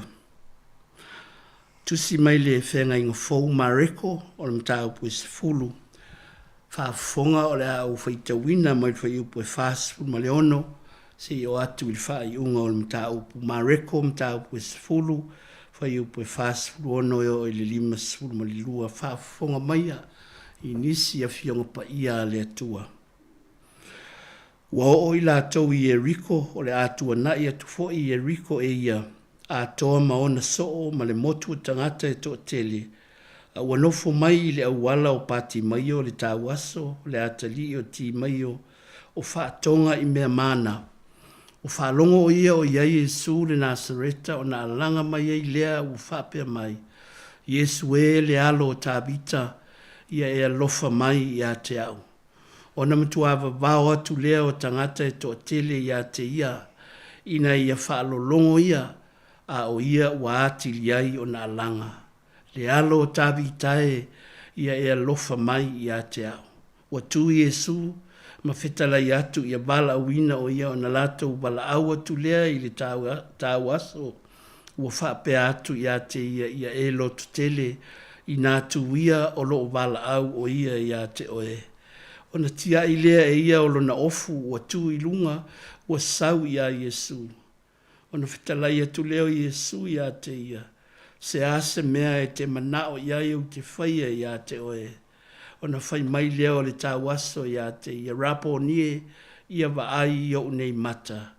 O na whitalai atu leo Yesu ia te ia ina luia o lo whaatu atua wa e malo lo ai. O na wa ai loa lea o na mata, o na muli muli atua i lea o ia Yesu i le ala. Ia whaamanuia mai le atua i lo tātou whaitau, ma le whaalongolongo i ana awhiongo pa ia. Tu maupea ia te ia na lava vi inga, nei e o i le whaababau lava. Whaiupu e whaasipuru ma le iwa, whaapea upu e fia whao ngā ina, ua tu Yesu ma whetalai atu ia wala awina o ia, o na lātou pala au atu lea i le tā wasa o whaapea atu ia te ia, ia e lotu tele i nātu ia i lunga o loo wala au o ia te oe. Au tu o mawhauwhaunga, e whaafonga ina e le alii le leo o le sa ili atu ma le loto atoa. O le tala mareko i le whaapupula ina e Yesu o pati moio le tangata tā waso, lea sa o tau whaafonga o whaitau ina atu. O le whaamalolonga muli muli lea Yesu i le moli mau a le whai evangelia o mareko lava ia. A wā o le sabalinga lea e tā ua e le tuistala. O le sabalinga lea Yesu ma o na soo na o atu ai i Eriko ma ngā iloa i Jerusalema. Ma a mata iloa le vaiaso o lo tātou o wha tā ua ina o le vaiaso o na puapua ngā. E o mai i le so na wha sa tauro ina ai o ia. O upu o nisi upu sa whaita wina wo i la tau i Eriko, o le atua na i atu fo i Eriko, o ia a toa maona soo ma le motu o tangata e toa tele, a ua nofo mai i le awala o pati mai o le tau aso, o le atali o ti mai o whaatonga i mea mana. O le tau aso sa nofo i ta whaala, pe o le masani e tangata mamai, ia maele ato toa le malosi ia o na pō i mōni mau o le tuspa ia. Nofo pati mai o ma whaatari tali le ngā solo mai o tangata. O na aisi le iai po o ai e alofa ane, a wane sina mea ai se tupe po se fesoasoani mo ia. E fōlinga sa nofo o ia e le whetaula i ngā ala e sa whioa ia i le toa tele o tangata. Mai Yeriko, ia anga i atu isi tu o Kalileia, po le anga i mai foi, mai isi tu ese o Kalileia, i tu tonu o Yeriko. O whai whātoanga ma whai pisinisi, o whioa i alato whātaua inga, o tangata whi malangai, ia e whapena vo i tangata turisi mai e mai moa. O e sa whaia le whesawali ai, i le vao Yeriko ma isi tu o Kalileia mana tua foi. O le sabali lava, sa whesota iai tangata i le vao nuu i o na pō. Manisi to aititi sa ti e i asini. O le sabalinga la Yesu ma o na soo mai la tau o lo ta ua e mareko. Sa o a nga i Jerusalema, mai Petania, ma Petefake, a nga i le itu i sifo, a e whaase se ifo i le itu i saute. O le sabalinga pe tusa ma le lua se furu ma le 5 kilomita. Sa whanati nati a ua e mamao le ala, a ua lata fo i le taimi o le tausaminga o le paseka. Lea e fia tuli e Yesu ma o na soo. Ina ia o atu i Jerusalema e le amataina. Ai fōringa mai ai sa nofo tonu lava pati mai o i le vaenga pisa o. ma le itu wala pa o le taulanga i Jericho. Ma le itu wala lea i ui tonu mai ai Yesu maona so. Ai uina ua whaalongo ina e pati mai o tapisa tangata o Yesu wa sava vali mai whaatasi maona so ma le motu o tangata. O na alanga lea o pati mai o pe o na tātou whalongo i le whaitaunga o le neitai au. Yesu le alo tabita ia e alofa mai i atea. Lona winga. E fōringa mai e le ngata sa nofo tonu pati mai o i le tuwala sa to a tele tangata whiawai e aisi iai. Ai o lea fo i e fōringa sa whaatali tali pe ono uia ne ai Yesu. E le iwa ai o ia Yesu mua e sa lavala na whaalongo i le mana whaamalo lo Yesu. Sa manuia ai ma malo lo mai. Ma i lato uma o e sa ili pisoa soani ia Yesu. O lea la e fōlinga ua whaapea fo i ona nofo ai i pati mai o e whaatali. Yesu e le alo tāvita ia e alofa mai i atea. O le tangata ua tali tonu ia Yesu. O le suli o le ainga o tāvita. Ma o le tangata fo'i e mawhai o na mawai lo na fisoasoan. Ai whai maile e whai evangelia na matuava vao e tangata maso o Yesu aua. Aua le whaalabe lave. Le winga fo'i lea o tātou whai mai.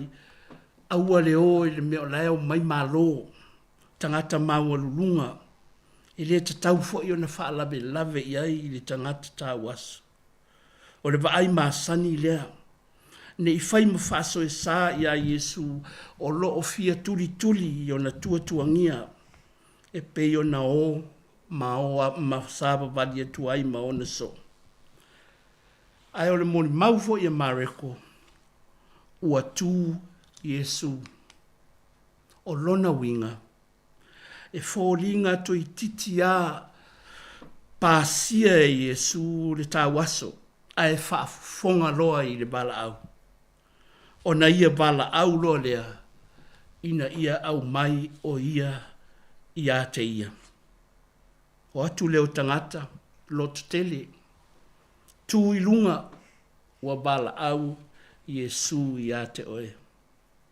Ioe, o tātou i loa le unga o le whiteia inga Yesu ma le tāwaso.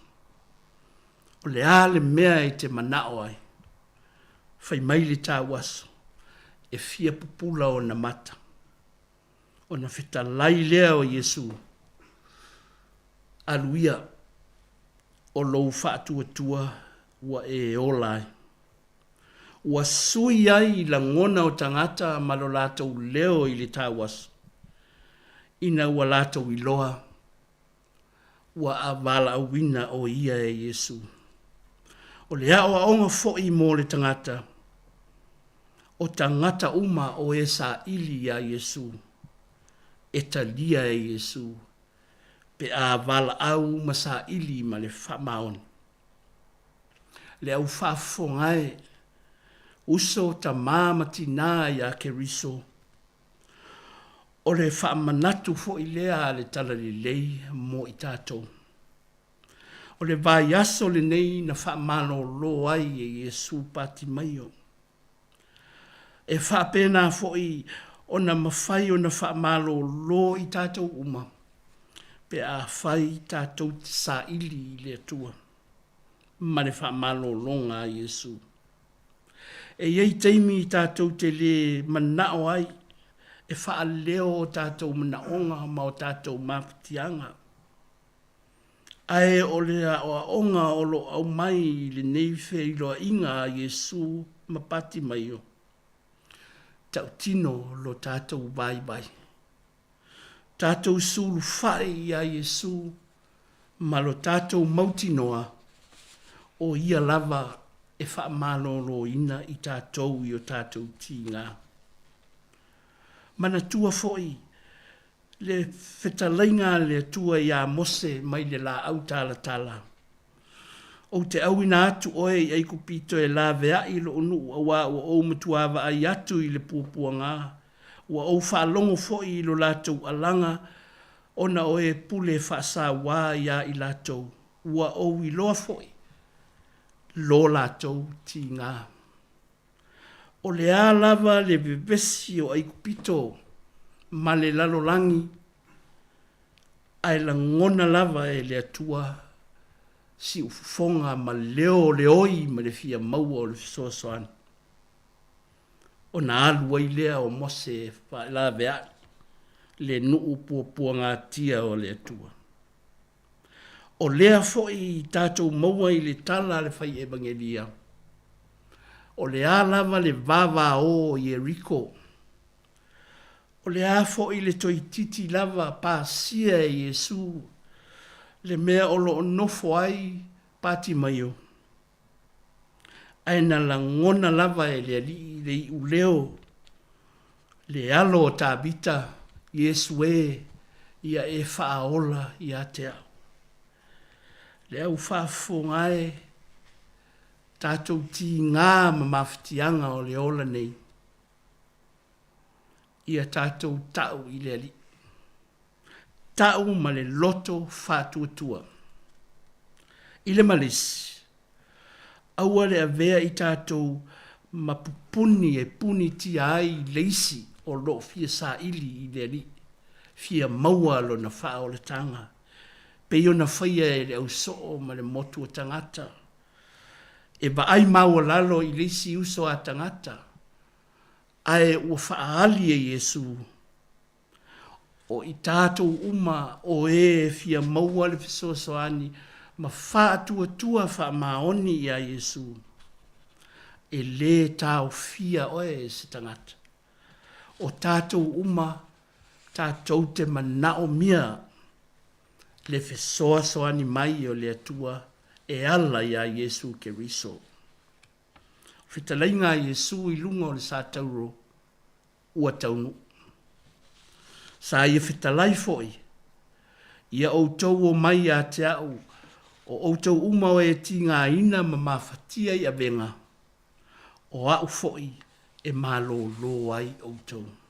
Sa moa e, o whea lava o e tāpua i mai ai, ma e whaasoa whaalea nganga mai ai i le tātou tāpua inga i le neitai au.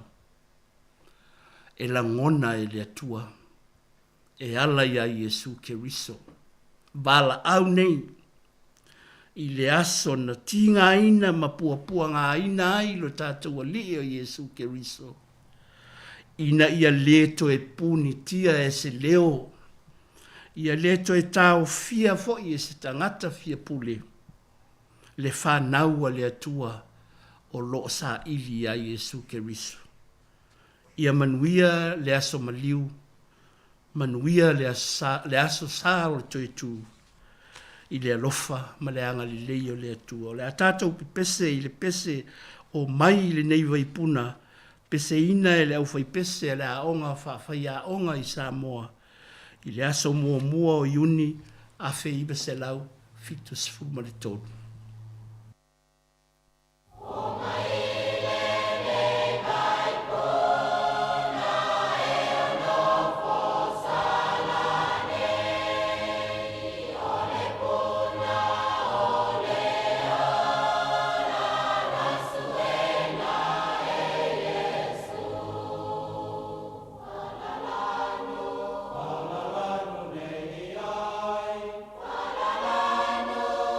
Te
whaafitai le awai mai, whaafitai fo i le whaafonga mai, tātou whai u le tatalo.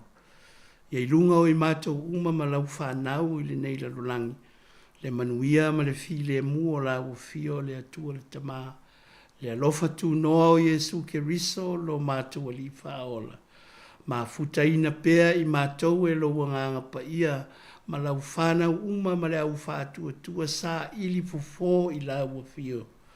Nei eo o i le whaababau lava. Amene.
O le na ua whawhonga le tunu o le tātou porkalami o le asia singa.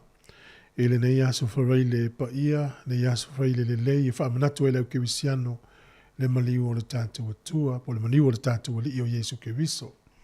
Tāpena ina msau ni e le sunga le whaawhiangainga, Reverend Oliver Tiai, mai le kalesia whaapotpotonga kewisiano Samoa Lower Hutt. Le nganga le whaaftai mo le atu lau sunga le whaawhiangainga, Malo tāpena whaafitai mo le upfolfola le tua. Te tonu la fo i wo atu i ai o whinangalo le antunu. Au i ai le nei taimi, maa whauwhaunga, ia mo le whaamatuina le maliu o le tātori. E ngata i le whaamarusi au mo e o whaanonoa. Lu i tau le soifuanga i mai o le tino matala whaanonoa. Whaafitai te lava whaamalo tāpena.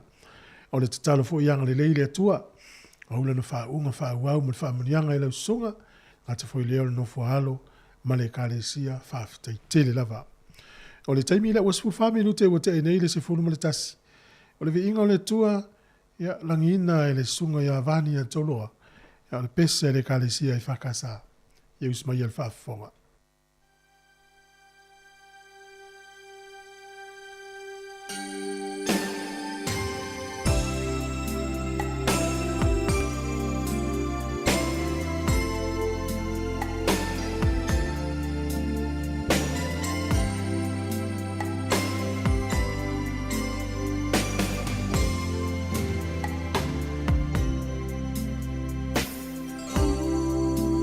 Ua te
loa uso e whanoa o loa nganga.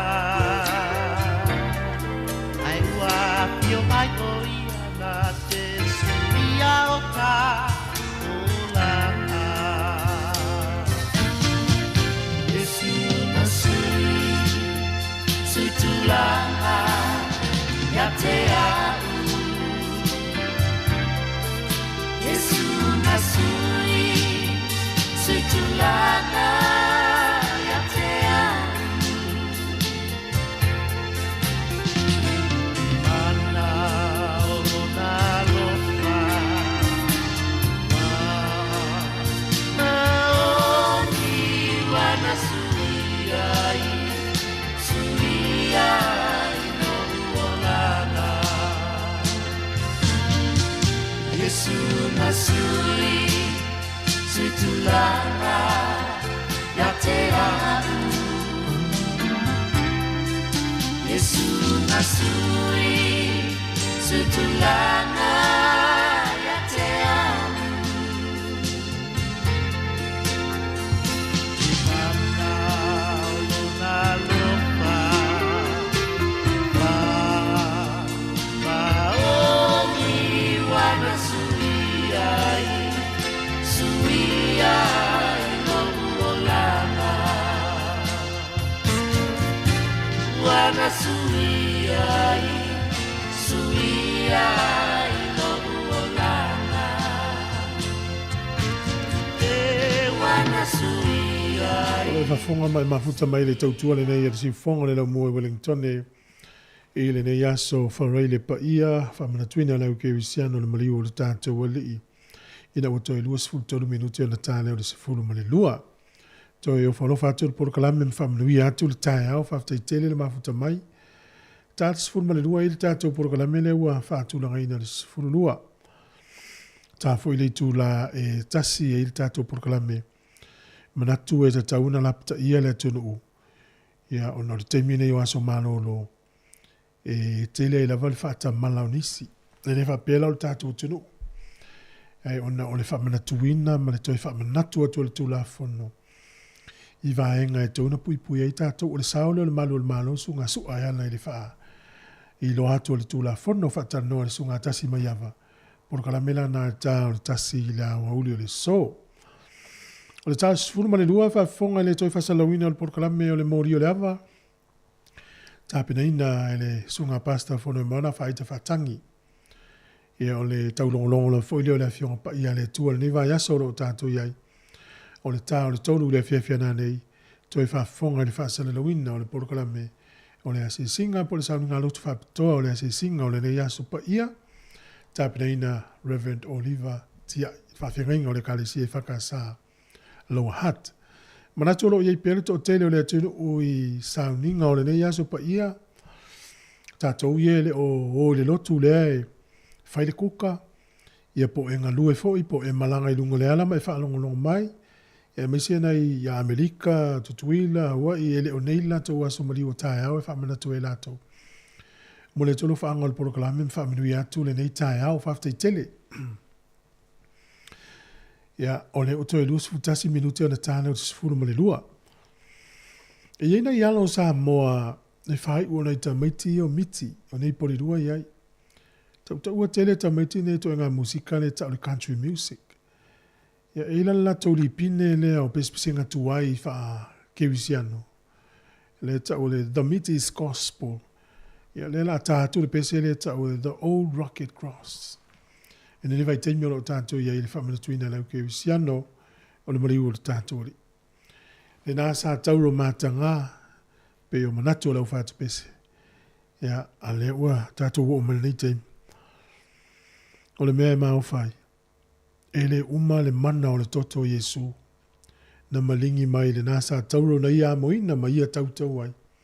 E o mai e le aso le nei. O ai e whātu o tua ia. I maa ngalo ai lava i lona toto. E le uma. Taminei, e usi mai alfa fonga, il pese The Meaties Gospel, The Old Rocket Cross.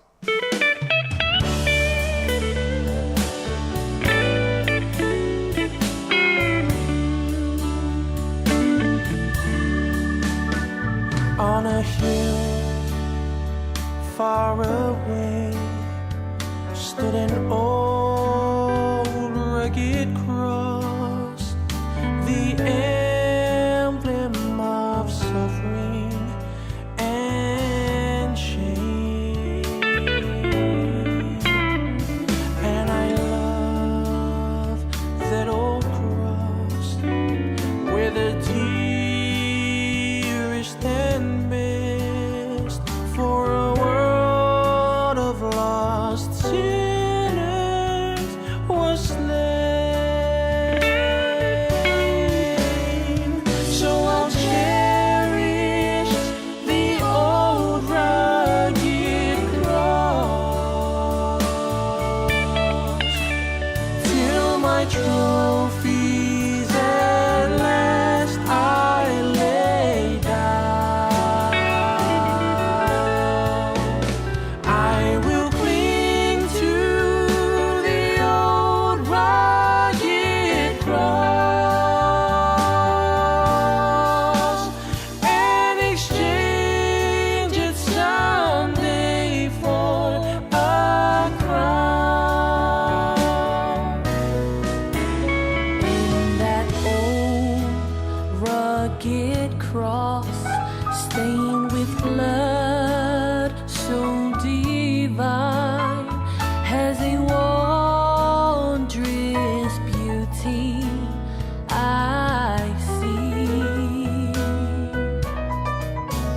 For 'twas on that old cross Jesus suffered and died to pardon and sanctify me.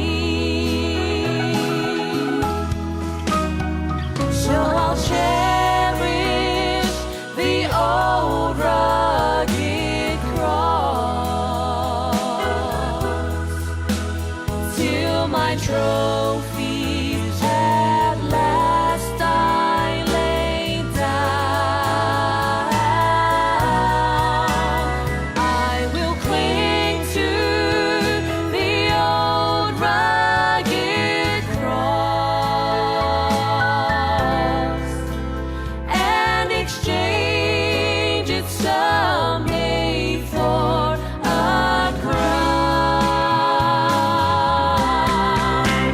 I will cling to the old rugged cross and exchange it someday for a crown.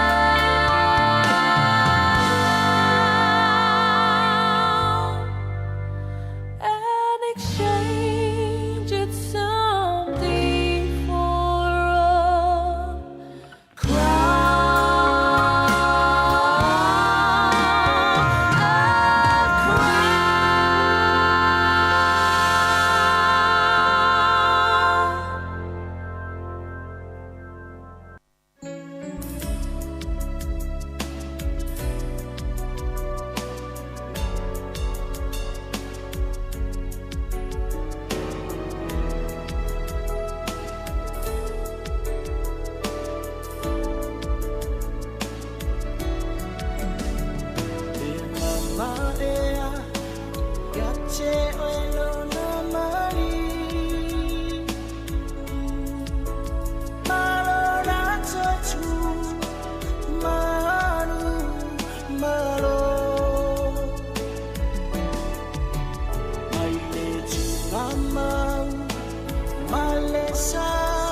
Sarah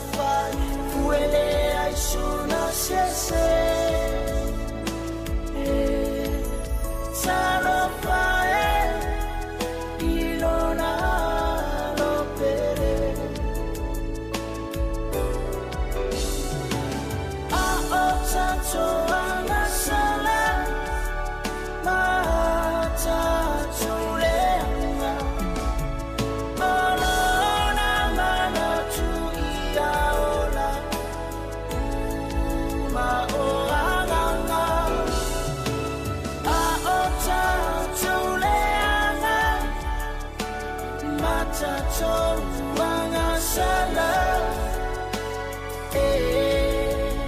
se sala fai fualava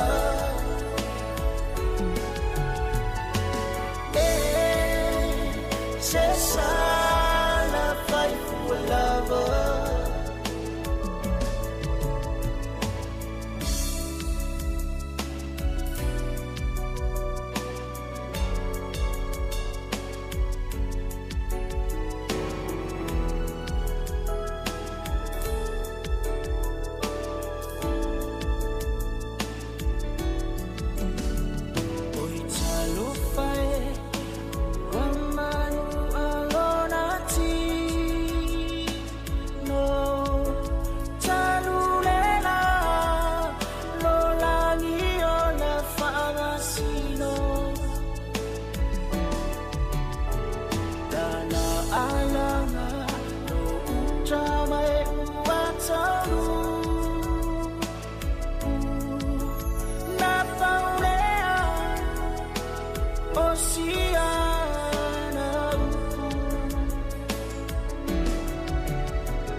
Malo whaftai o le whawhonga mai le tautua le si whonga le lamua stas veo whatunga tuai vi ingo le tua the blood will never lose its power.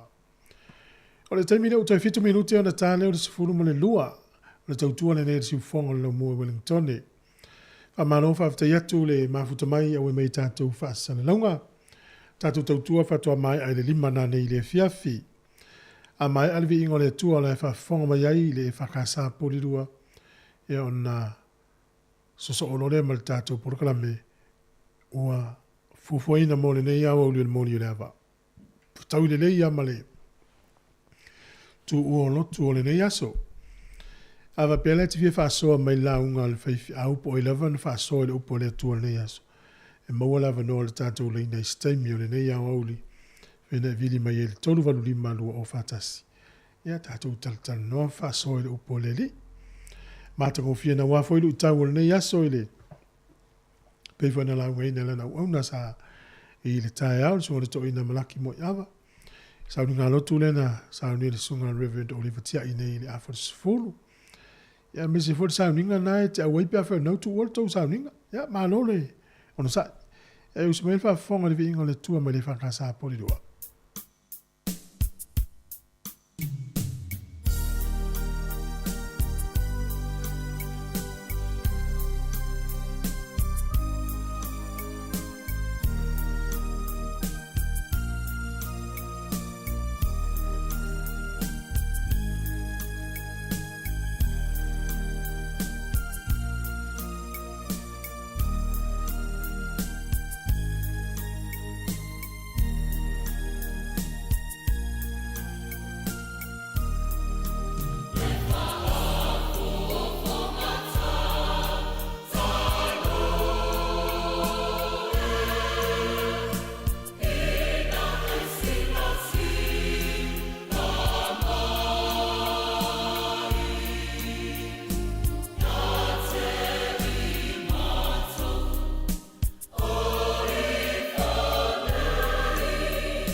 te whatalofa atu le nei tai au, i le pa ia o Samoa i o na tupu mo nei, fe lavo e whaafonga mai ai, ia, whatalofa atu le mōli o le awa, ia te oe, pa ia foi lau whainga luenga, ia, whapa ia atu le whatalofa le nei tai au, tatou aulia mai foi le nei aso e, whapopo yaso le soifua mo le tatou wola, ia le atua, whatalofa foi na i o tatou mātua mātutua, ia o ia i tonu ainga, ia po o tonu foi o mauta ngase ngase, ia po fia lava o loo e whafonga mai ai, pa ia tu le whatalofa le moli o lava ia te oe, pe a fone si le fia le nepol kalami o lo tapinaina le mafutanga so whaatasi, le au whaingaluenga i Wellingtone, ma le nganga whaaloalo, ia, whaatala whatu e fo whaafonga mai lungo o peau o le ngalungalo le ea, ia whaatalo whatu fo ia te oil nei tai au, lau te ia i tātou se te talo, a matai le tātou pol kalami. Le tua lo mātou tamā, ia ua sili lama lo alofa ma lo wanga le lei. Ua mātou iai le nei pāna noa mātangofie, se tasi o aso ua e whaupopo le soifua ma so mātou wola. A o mātou iai fo nei vai aso, e mātou te toe mānatu ai ma toe manatua, le whaolatanga sa e whai ai le fia o tau sanga ua mawai. Ua mai a ona tupu, ua mai a lau ngaluenga. Ia ua mātou iai le nei vai tau, ua na o le mātou toi tū manatu, i le whaolatanga, i lo soifua, o lo walofa, o lo wanga le lei. Ngang pa ia fio mai e, te i tō luaina i mātou ma la ua fio, na ia whapea o na taita ia lo atino, i lo mamalu siri ese. Anga lei mai le nei por kalame lona mataina se ia fai wina. Le te talo fa mangalo mātou vai lo toto ke riso Yesu. Amene, ma amene. Tas tatou pese ia na talai leo statum tau por ni tai au, ia le li.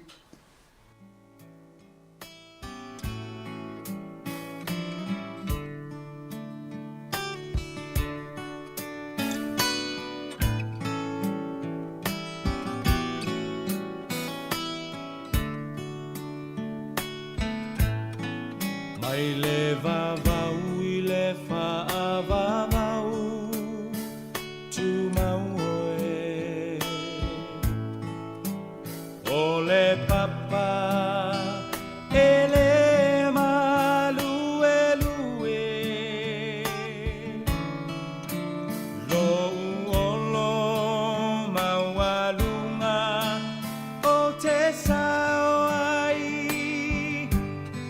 Mai le malosi o le itamai. Mai le vavau I le whaavavau tu mau oe. O le papa e le malue lue. Lo uolo maualunga o te sao ai. Mai le malosi o le itamai. Lo uanganga whamanu ma whawhetai. O le atua, o le vavau, na te mau oe. Si ia e lo leo malanga.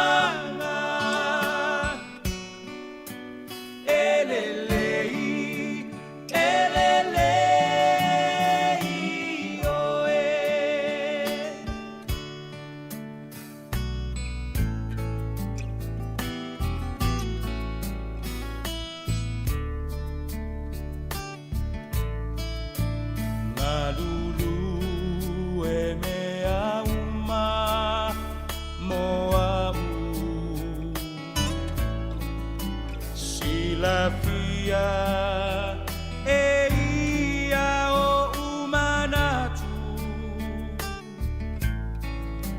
tua le maunga, le tua le vanu. Mua mua pea, olo le lei, le lei mea uma.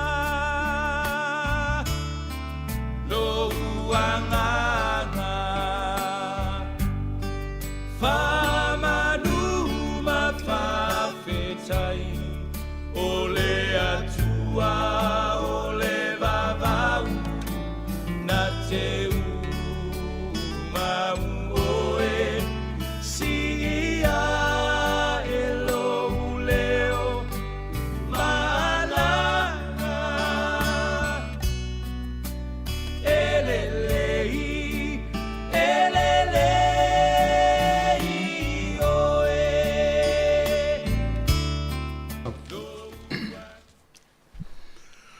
O le nai whaitau mo i tātou nei tai au, o le au whaitau ina atu ni nai whaitau. Ia, umantua foi o le tātou o li o le awa, ia, tātou te whetu wha iai, mai foi a so fina ngalo, ia, watu se vai vainga. Ia, ona tātou tala noa lea ma tātou whetu wha, ina ia moa foi se o onga ma se whalumanga whalea nganga. Ia, o tātou soifua maola le nei soifuanga. O le tusia mātai o lam tau po e lua sifuru ma le ono. Ia o nā lea pe la whaama mawha iai se tātou tufa i le nei tai ao. Mātai o e lua sifuru ma le ono. Ia lau whaitauina ni nai whai upu ua o pikina mai ono se mta upu te le nei mta upu. Ia aena o nai whaitau ia leo te mana oe. Wha a wau iai le tātou mafutanga nei tai ao, ia whafunga mai e le whaitawina o le whina ngarupa i o le atua. Ngata mai whai upu e ono, sai pe tānia Iesu le whale o Simona le pela. Ona sa wailea ia tei o le whawhine ma le whangu ala pasa, ua iai le suau umanongi tau tele. Ona li lingi ai le e ia ilo nao, au ta oto ia e tau mafa. Wai loe o na so na tinga ai lea o lato loto. Wo whapeane. Sa le mea wo wha mau wai le nā mea. A wā na whaata wina le nā suau umanongi. Po ua tele so na tau e fōa i atu ai i e mātitiva. Si fo i lalo i le fai upo e sifuru ma le lua, a ua li lingi e ia le nei suau umanongi lo na tino, e fai ma tai muanga, wha tai muanga o lo tanunga. E moni o te fai atu ia te o tou. Ono uma i le lalolangi e tala inga iai le nei tala le lei, e ta ua ai le mea ua fai e le nei fafine, e wha manatu wai ia te ia. Si maila o whai tau i le whai upo e lua sifuru ma le ono. O na lātou a ai tango Iesu le a reto wa whaafetai o na tofitofi ai lea. Ma avatu i lau soo wa whaape atu i nā tango ia i nā ai. O lo tino le nei wa tango foi o ia le ipu wa whaafetai. O na avatu ai lea ia te i lātou wa whaape atu. I nā inuia o tō uma i ai, a wā o lo toto le nei, o le toto le whenga inga fōu, ua whaamalingina mō tangata i tō tele, e whaamangalo ai anga sala. Si maila u whaitau i, o no le mta upu e tele, ala si maila u whaitau li whai upu e whaasifuru ma le fitu. Whaauta o lo whetalai o ia. A sau iuta o le tasi o to se fulu ma le to alua. Ua whaatasi mai foi. Mai ia le moto tangata e to tele. Ma le au whaitau langa sili. Ma toia ino le nuu. Ua ia te ila atou le pelu. Ma ua tongi. Ua tu inatu foi e le ua whaalataina o ia le whailonga ia te i lātou whape atu. O le o te songi atu iai o ia lea i o tō pue ia te ia. O nai whaitau i o leo te manatu e whaawau iai le tātou talanoanga le nei tai ao. Mai le whaitau le whai upo e ono se ia o le whai pusifunu ma le tolu. Whapea fo i le lua sifunu ma le ono i le lua sifunu ma le vanu. E mai e sou finangano o le fisili e mai i whaitau ia. O le ase fisota inga o nei whai upu. Pea e whaitau ia e iai se mea o fisota iai nei whaitau ia e lua. Ia o foila le mtau pura lea al whai upu e whasu mal fitu lena o whaitau ina atu. Ia o le taimi o le pueina o le keriso. Ia o le afo i sou finangalo ia whaitau e pei ona whaitauina.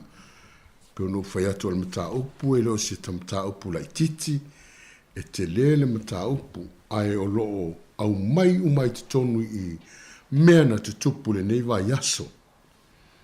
Mea na tutupu le neiva yaso e peo na whaamatalatala e mātai o il mata upu nei lusu mo le ono. O loa a fia i tutonu i le taupule pule fasioti Yesu.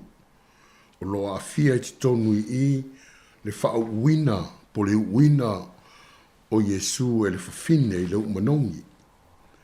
I tutonu lava le nemta opu pe ona whaitawina ia o le tonga fitia yuta ina ia whapena ia pue ai Yesu. O lo whamtalatala fo i ia o le taimi o le latu talisuanga po le whamanatunga. O lo ia i te tonu i, ia le taimi o whaie le latu te talo ma le latu ainga whamawai. O lo ia i whaie i te tonu i, ia a whaile ainga, ia ua wavalo Yesu le whawhiti o Peteru. O lo ia i whaie i te tonu i, ia ua uman whawhiti wa ngai atu Yesu i Getsemane mo lan te talo. Ia se ia o lava ina wha pueina, ia matu ina atu loa molo na wha masinonga. Ia o lo whai wiul mata upule na i lua sifuru ma leono. Ia ele taimi ua wha masino Yesu ai ua tino mai le wha fiti a Peteru lean ta ua Yesu i o lato tau talisuanga. Ia na wha fiti ai Peteru ina. Ia peo nei mta upu na o le itu tonu le mta upu nei e lua sifuru ma leono a se mta upu e ta ua tele ona o leu tatu ia i vai taimi ia o puapua ngā le tatu mesia. Ia la tu e tatu si tatu pesele ia e ta pena mai so fina ngalo ia tatu tufa mtatu tatanoa ai i le neiva ia sopa ia o lo tatu iai whamanuia lea le tua ia te oi le nei tai au.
Ia a o ta pena mai so fina ngalo ia te whamna totul tato numera. O le o wha, tolu, walu lima, lua o whatasi.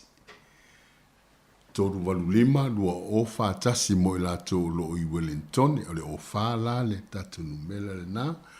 Tolu walu lima, lua o whatasi.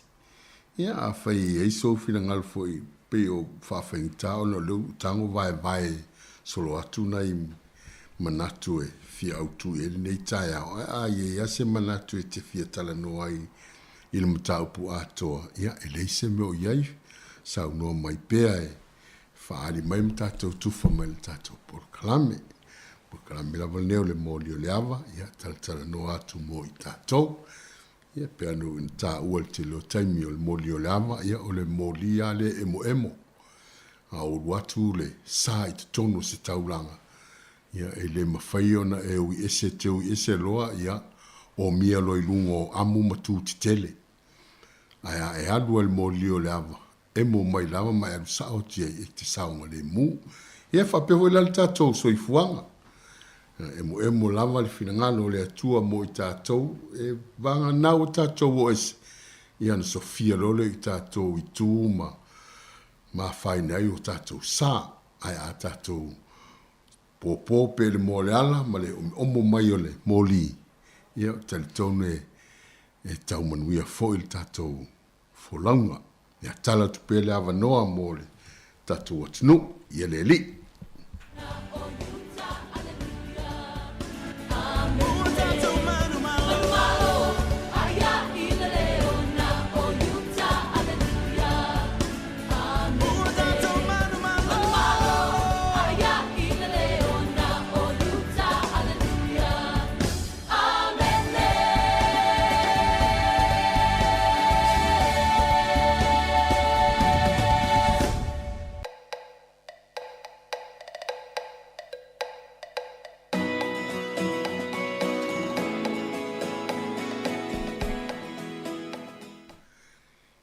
Ia, manatu a whai o tauta pena maiso fina ngalo. Ia ele a whaina lea e talatala noa lava. Ia ono le manu li tātou taimi.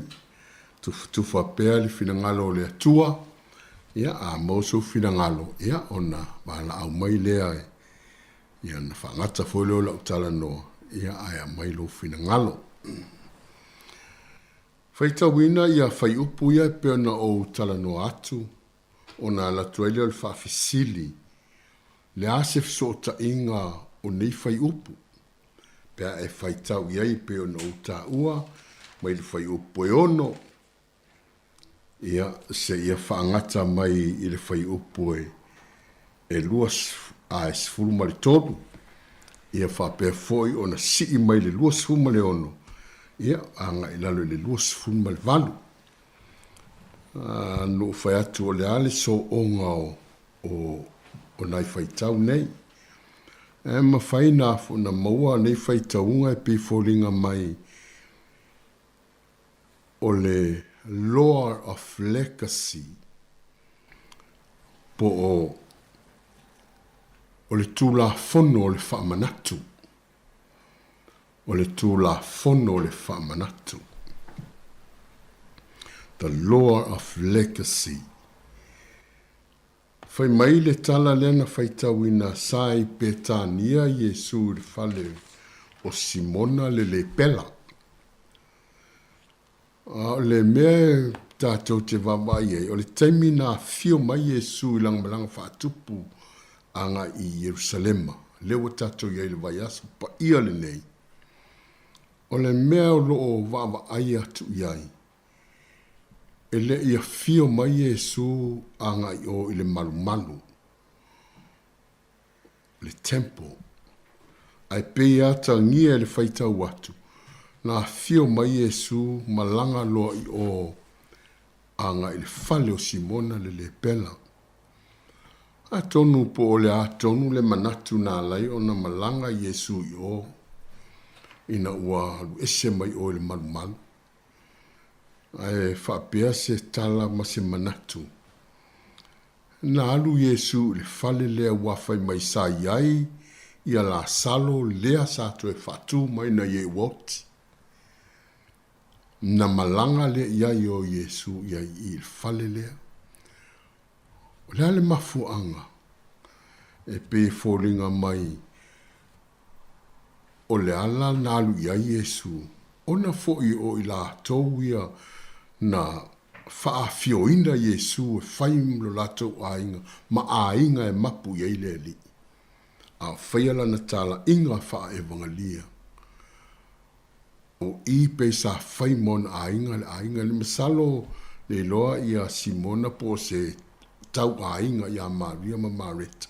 Le waia i mala salo le ana whaatuina. Sia tato wawaila iai, o le teime te whaafioina ai Iesu ia te oe, i lau ainga, se mea te whaini o manatu, e a fio mai lava le li. Ai a whai fo i te ena, e le se mea la a fio mai ei le li, pe a whai te ena o ia mai te tonu ia te oe. Nai tala no mai oe le kalesia o tusi o whaalinga o te tūle whai te toa le kalesia i lau tukaia. Ma o tu yatu. A malia la te tala o na te tala lea ma o fale atu. Tonu la, you know, wasila fia Yesu, this family, they welcome him. Na faima a ingo Yesu, not the church, not the temple. A leang kuku malo si ia le au farisaio me le au satukaio o tangata o le lotu. E mana o te ese le atua, te ese le alii o Yesu mai te tonu o le lotu. O na fio leo Yesu i le ainga lea, ia mawhai e lole lato mawhtanga. A ona nofo lai pe ona o taltala noa mwhai tauina. A whaia le lato taltala noa. Aia watu loa male. Tamaitai leo na watu male uu. Leu tau tele, ia wasila fia wa wha amala malama atili malanga so foi. Leu natu tau tele, leu lea wha pē tau sanga atua lo na tau. Lo na wena ke whainga luenga le tau sanga atua ia o na pō. Ia ma le tau lea, o le tau leo leu u. O latu sa saa ia au Yesu. Ma solo ilona laulu. E tā ua le mena whai e le tina lea. O le whai mai ua watu le tase le auso. Lale me ua mai mau wale suau. Ana ave whaatau. Tele se stupe ave tangata matitiva. Ma nai ai o le tala Yesu, pe no whai atu. Whai mai le finangalo Yesu, nai le whai upo sifuru ma le tolu. E moni o te whai atu ia te outou. Onu ume le lalolangi e tala ina atu i aile nei tala le lei. E tā ua ai le mea ua whaia le nei whawhine e whaamanatu wai i a te ia. Legacy, the lore of legacy. From ole loa, ole tūla whono e whaamanatu. Whai mai Yesu po o whea o le lalolangi e o te ele tala le nei. E whaamanatu ai le mea na whaia le tina le i a te ia. Whai mai tala le au soo. Lale me ua mai mau ai. Te iloa ole soifuanga le nei tātou te iai. Ia e malamalama i lau whaamanatu e whai. Ia e malamalama i lau whaamanatu. Whai mai nisi mana, ole tala ole manatu ole tinani, ai au ona sila fia. Wa anga atu neile ke riso i ona puapua ngā. O mea umana atupu ia te ia, o ole whaamsinonga, a watu ai oi, ina ia whaasataro ina, ma ame to e tanu. Ua manatu le tina lea. This is my last chance to do something for my Lord. O lo taimi muli muli lea, ai longa o te toi wa ai ia Yesu, a o soifua i le tino. Ofo loa ia. O le a whaia se mea e whaamanatu ai, le lofo le atua ia te ia. The lore of legacy e ke ngofo maku o le o loa e whaamanatu pea, whaamanatu pea, whaamanatu pea. Whai maile tala ua toe ono aso umale ngā ruenga Yesu le lalolangi le nei. Toe ono aso whaamutala na tā lai le tino ma le lalolangi na whe malanga iai. O na saule le whawhine, whai sana whaamanatu. Whai le tūla whono le whaamanatu. Ile mta upu e, lava le naa o whai upu ia e luas fulu ma le ono lena o whai tawina. Me o loo lātou a ai tango Yesu le a reto wa whaafitai, o na tofitofi le ma vatu, i ona so o whaape atu, i nā tango ia i nā ai o lo tino le nei. Ua tango fo i o ia i le ipu o whaafitai, o na vatu le ia te i lātou, ua whaape atu i nā inuia o tō uma iai. O lo tā ua le telo whaamaumaunga o le apostolo, o le a reto ma le ipu e whaamanatu. Whaamanatu. E whaamanatu ai le maliu o Yesu. E whaamanatu ai teimi tātou te ai mainu ai se ia toi a fio mai. The Lord of Legacy. E ma fio la Yesu i le langi. Awa ia tuu le a reto, tuu le waina, e whai ma legacy. E whai ma whaamanatu ia i tātou. Lona maliu, lona toi tū. O le lui fo i nei tai au, Yeisau whaamanatu, wa e tā pena i tuu i le alii. Wa lewa na tupu le nei mea, o le teimi nei na ona tatou whaamanatu, wa e tangai la iai i le whaamanatu a le tinale nei. So se teimi tatou te whaitaua i le na fionga pa ia, e tā ua i le tinale whamai e o atu, i tulu ingo le lalulangi, le mea na whaia. What about you? What about me? Ai a i tā ua. Wa eise tā whaamanatu. Wa eise whaamanatu e tala noa i le langi, e tala noa i le lalulangi, mo i tā ua i le tā vāmalo tāli. Whai mai le whaamanatu a Yesu, o lo tino ma lo toto, he left in for us. Na ia tu ua mo i tātou, o teimi umato te whaamanatu ai, i le toto ma le tino keriso, e whaamanatu ai au. Upu ia Yesu. The law of legacy. He left the bread and the wine. Na i whaamanatu ia i tātou. Whai mai e whai ma whaamanatu i teimi uma. So se event tātou te whaia, lea lena whai tātou whaamanatunga. A tātou nofo whaatasi, tu whaatasi le kālesia, o na whaile o se event e whaile whaamanatunga. Māmalama e lau whainga luenga a whaini whaatasinga e whaile whaamanatunga. O se sakala meta, o se whaeloa ia i tātou, le legacy na tū e keriso mo i tā ua. O le sota inga lao o le lua lea, o le legacy na tū e le tina lea, po le whaamanatu na tū e le tina lea, i le wina o Yesu, e taua tuai, lana whanu whaamanongi. Lana whanu whaamanongi. Kia lo le ingo le whangu lea ua mangongi umai le lalolangi. Tātou te le iai o le aso tonu na tupu ai le mea lea. Ai ua ho mai le taimi nei, tātou te mafau faufa lea ngang, oka se sa salo le manongi le whanu le tina. Ale ua ho mai i o tātou taimi. Lua afe tau sanga taluai. Mon tupu tau sanga, o lo sa sala pe le manongi le nā. E o mai le nitai au. O e la ngona ina. Le o tatou toi tu lata fo i le taimi o tatou iei le vai aso na sa saa i le tina le whangu. The law of legacy na tu e le tāke riso. Tō ni nai tū la, ni nai yaso ni nai tū la. Whaia le ke riso. Mō oe ma tu'ulana legacy o le whamanatunga tātou te ai ma fia aisea o whaatauina i tātou e Keriso. O le toto malona tino. He left for us. That is his legacy. So se mea tātou te iei, tātou whamanatuina. Lo i mo i tā ua le nei tai au.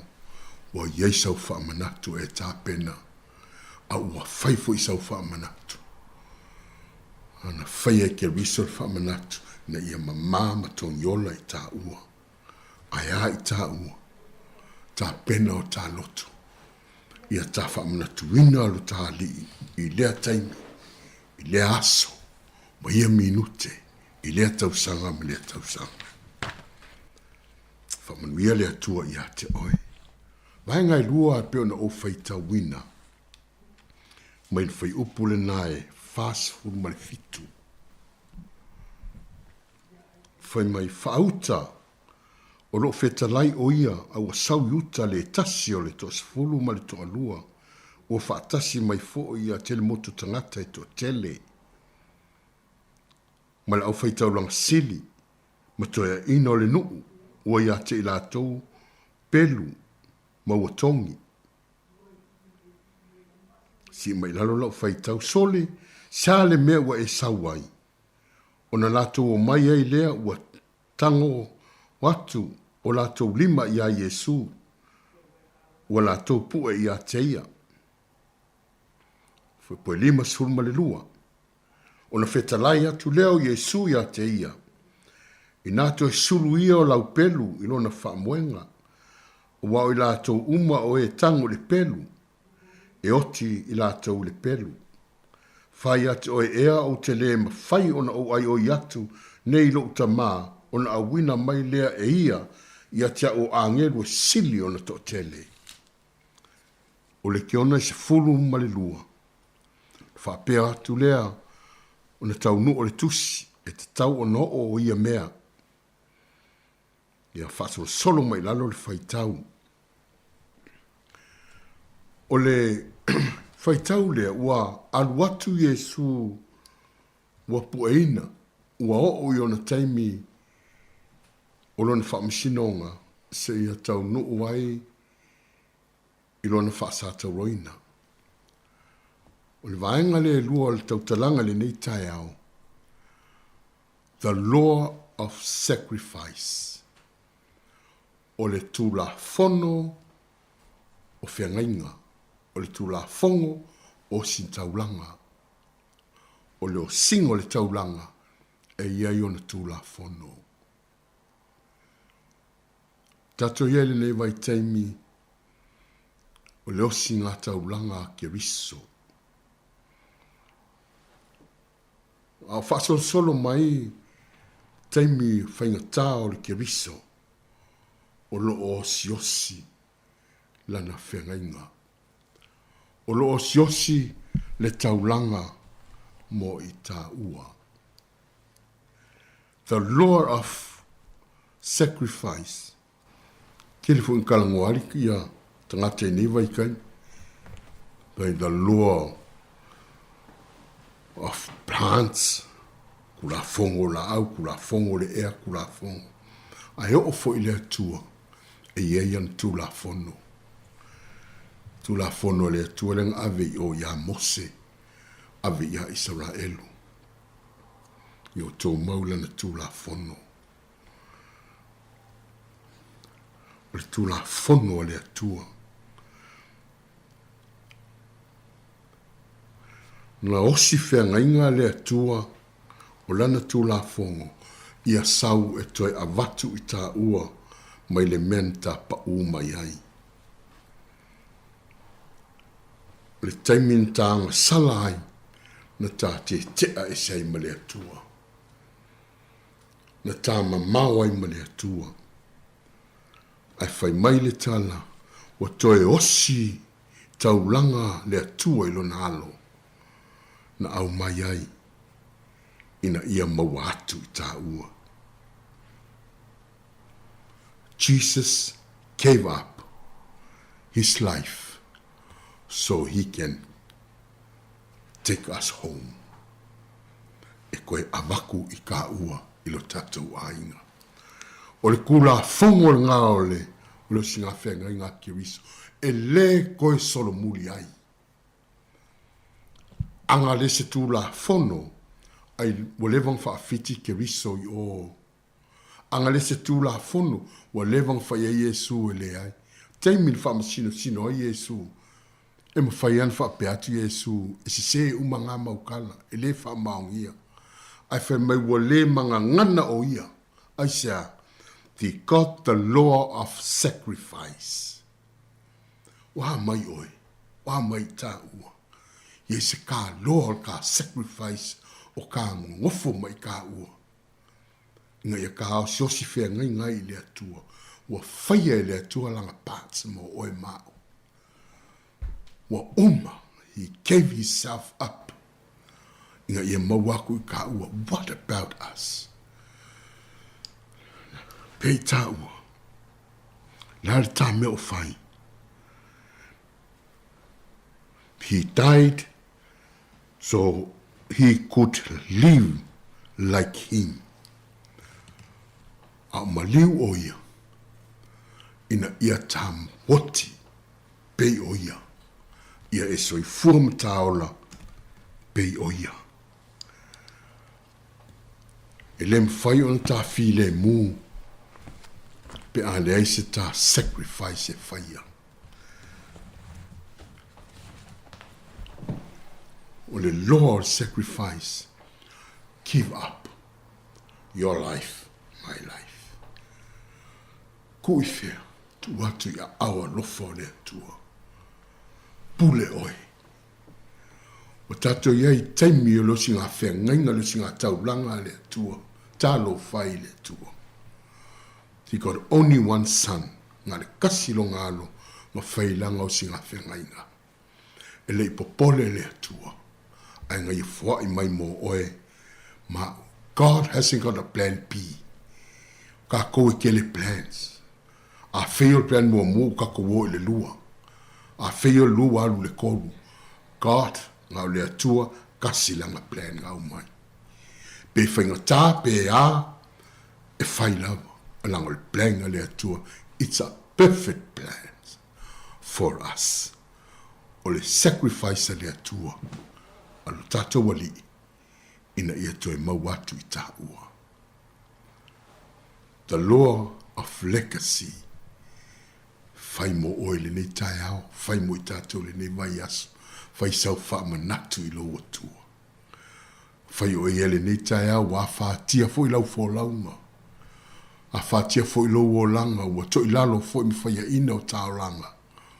Fai se ta wha manatu le tai au le nei le atua, aso le nei, tu nato ato toa lo tangata I ate oe. Wha mangalo ao. Aso le nei o te osi taulanga I lau o fio.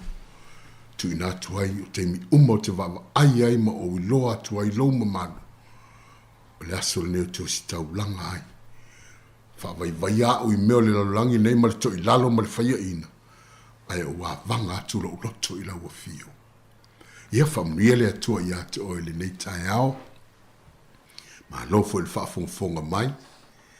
Ia, o tatu iei le vai aso pa ia, le vai aso le tatu wali ina pua ngati ai. Ia ono le alofa I ate oe ma.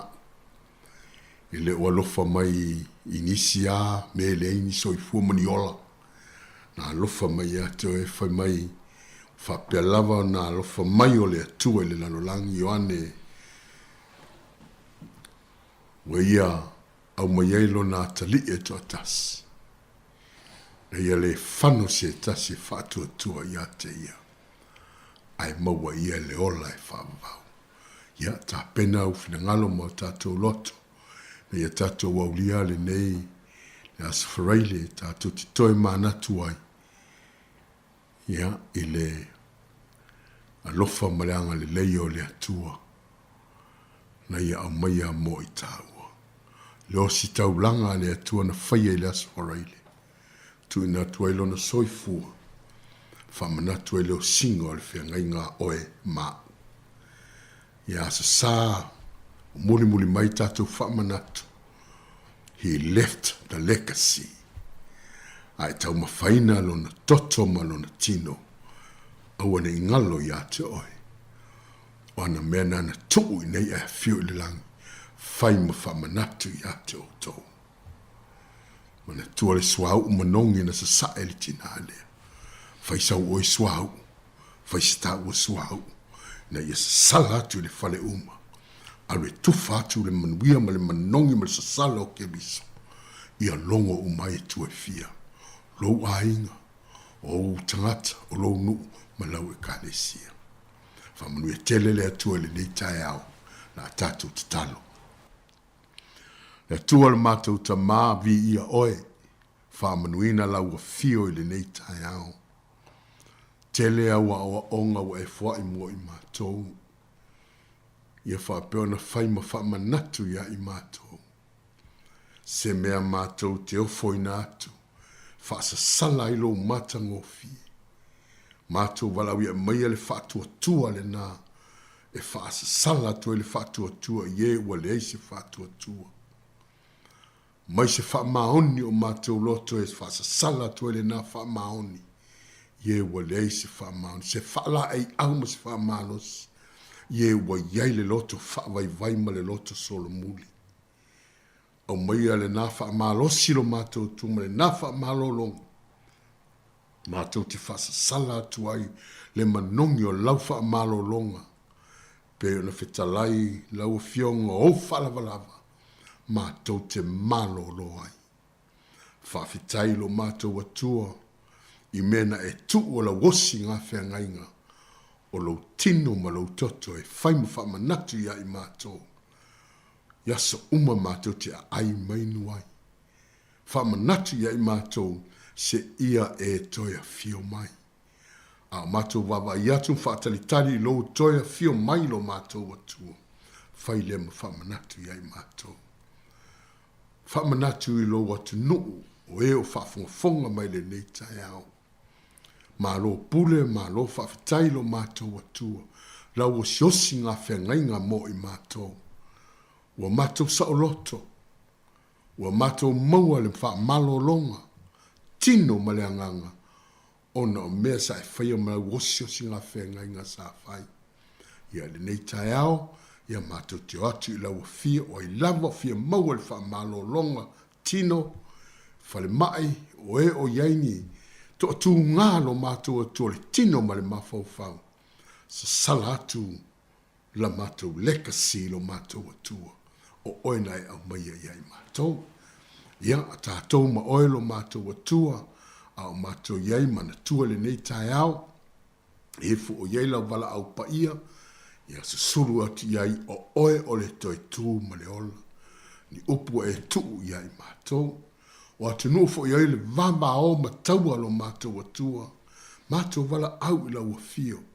Sa sala atu iai o oe lava o le pule sili sili. O oe iou le malo. Ia mātou langona o oe pule a ona e osi taulanga. Wa e toi manu malo ina o mātou tangata. A walo toi a fio mailo mātou atua. Anga leila o whainga luenga o loo. Eli vai eli lo mātou atua. O wale sa ilino ni vai manino ma ni vai mama. E tau ma mawhai lo atu nu o lo mātou atua. Anga lei o le nei atu nu o lo mātou na nofo ai. Pulenga mai lunga se ia o i se o iei se pulem lata i le whaamole mole lo mātou atua. Pule mai laua fio lo mātou tama. Mātou iei whainga tau le nei lalo langi wa mātou iei. Ai mātou pi i ama i laua fio lo mātou atua. Maua ele mātou saolo tonga. Mana tua sa moa malona mal mātou malo. Whanau peo mātou loto i laua fio. Tō lau pule lo mātou tama. Whaia lo whinangano. Tu le legacy i lātou o na whata atia ina. Whaavaio lo mātou malo. Mai tau sanga, tau sanga, tau sanga. Se ia o le nei vai taimi lo mātou atua. Mātou wawa i atu pēr i lau fio malofina ngalo whasino. Anga lei so se tama whanau le nei atu nuu. Samoa, o lo whafonga mai so se tu le nei lalo langi. anga le i alo ma whanau o lo unga ia o onga lo mātou atua. Pui pui malu tia se i maua i se poto. Whaile nā malato whamanatu. I le na fo i mai ale poto ma le ata mai. Ia bala au i laua fio mo le mātou lumanai o lo o iau a ao. Bala au lo mātou atua o atu le mātou talo. Ie o i whale pui pui mato ese. Pa iatu iai le mana o laua fio. Liu ai le tangata. Fou ia te oe. O se leka sile na wa e tui o la tau lotu. Mai si fo i o i mātou lo so i fua maola pe. Whamanuia le nei ala leo lo mātou atua. Ta mai tai ma li o lo o whaangasolo solo ina le nei polo kalame ma le nei ala leo. I o te le mamalu o laua fio. Ie o lo whaafonga mai. Mātou te talo tātou ma oelo mātou atua. Mai le file mu o laua fio. Mātou te mana tunatu file mu ai. I la wosi ngata ulanga mo i mātou. Ia vi ia laua fio. Te talo whaamamao mātou wai wainga mo mātou to ilalo. Whaia ina ma mewa le tusa o lau si la whanga. Whaamangalo le toto pa ia o ke riso Yesu. O mātou wole ma wala au atua i tātou ma oe leo noa. Ono oi ke riso le li ima le whaola. Amene ma amene.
Mo le whawhitai le sunga le whawhingainga pasta whone mona whaita whatangi mai le Kalesia Pentecosto sa mo i tau i Wellingtone. Ia mo le Port Kalame pe ona toi whawhonga i le tunu o le moli o le awa o le taulongo longo la fwoi o le upu fola fola le tua i nei taimi o le o langa o lo tātou. Iai anga le leile atua lau suka mo le whatatua no whalo mai si fwoi le Kalesia whawhitai tele lava. O le taimi le utoi valu minute ona tale o le tasi. E ili tatou polokalame le tula fono le utapena mai le tasi. Wata noa e le sunga tasi mai ava tuitu le waa. Le malu le malo le sunga sua. O le whatalainga wha maulalo pe te lo sangato. O le nganga le polokalame nei. La pita ia mwha manatu i le tunu o le tāu o le tula fono i pui pui ai tatou umalava. Au tatou ia aso malolo a matatu nei e tau le aso ngafua o le vai aso fou. Awa onga le whanau a matatu nei e tau le aso lua o le vai aso fou. Whamanuia le tua ile nei aso i le tunu o mfuafuanga o lo iau ta tonua. Tu ua le tele o sauninga e nisi o kalesia to i whaia ia sauninga o le fiafi. Mau perfile mu i le tunu a toa leo leo le i ala uma la tolo o whioa i lunga o le ala. Ta vale o vaa whapea i la toi malanga i vaa lele. La tau whioa o tono whale mai ma le whale pui pui anga lele i atu le tua i lana wha malononga. Ma lana wha maa whananga ma lona while mu. Ia maua i pēle malosi o le loto e wholau i te tonu o nei vai tau o le soifuanga lo tātou iai. Wha uawi inga o le tua ta le tasi o le porokalami whāturangaina peo na whaino atu o le kolisi whawhai i piula ua o whalongo o na soele ma le whakasa tanu ngā manono matango fie ma le leina wa Yesu. Usmai el whawha.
Lo fa fonga pe le tau tua le si fonga lau mo nei teimi o le auli. Ia le tātou poklame i le tula tasi o le tula fono. Ia ai fia lava le nei teimi o le tātou poklame ma le tau tua le si fonga lau mua. Ia o le o le tātou fisa fa sala lau le sunga le malo. Ia sua pe te sangato ia po le ftalainga ia fa maulalo. Ia wala fo le fa wino le tātou poklame o le nei fo i vai aso fa talo fatu mulanga fa lalo i lau sua. Ia po le ftalainga fa maulalo. Malo lava le soifo manuia.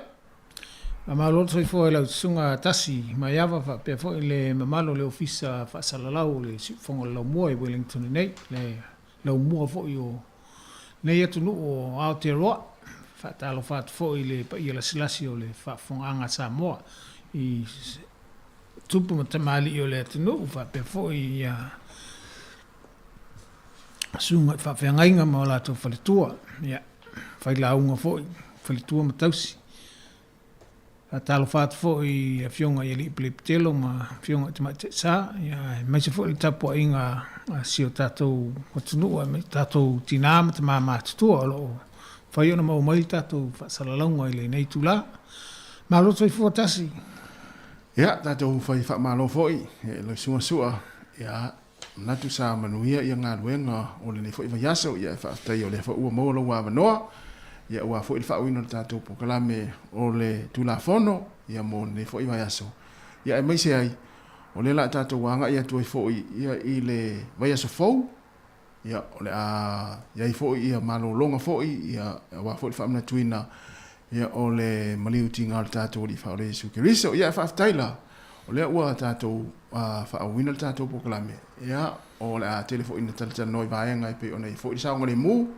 ia wa foi anga ia to tatou i malo longa fo i le o le fai ungo le vai aso fo ia ai fa tai tele lava sua ma nei fo i le tatou a mata i le tulanga le na mai le tatou telefo le nei aso mai New Zealand nei ia le na va to ana fa solo i fa lave fo i le me tupu i fa na ulungo o wala ia il tempo i le o ia onga na o la tou ia pe tu ua fo ia onga e to fo i mai ainga ia olo ia tangata fo i olo ta amilo solo i lea onga malea onga ia mata i tuna i whanau te peila o le whalu lawe le tupu mai i Aukilani stasio a onga i Aukilani ia lena se manue a whai nai se tasio tamaita ia onga o le stasio a onga ia ono o tangata whapea ma ne fo ea o ise a mata il tato poklami nei fo iaso ia malo masalo o le tūlanga le i alo mo whanau ko ai maiso i la tau ulo o saba vali le aonga pe saba vali mai fo il fale pe a mo le aonga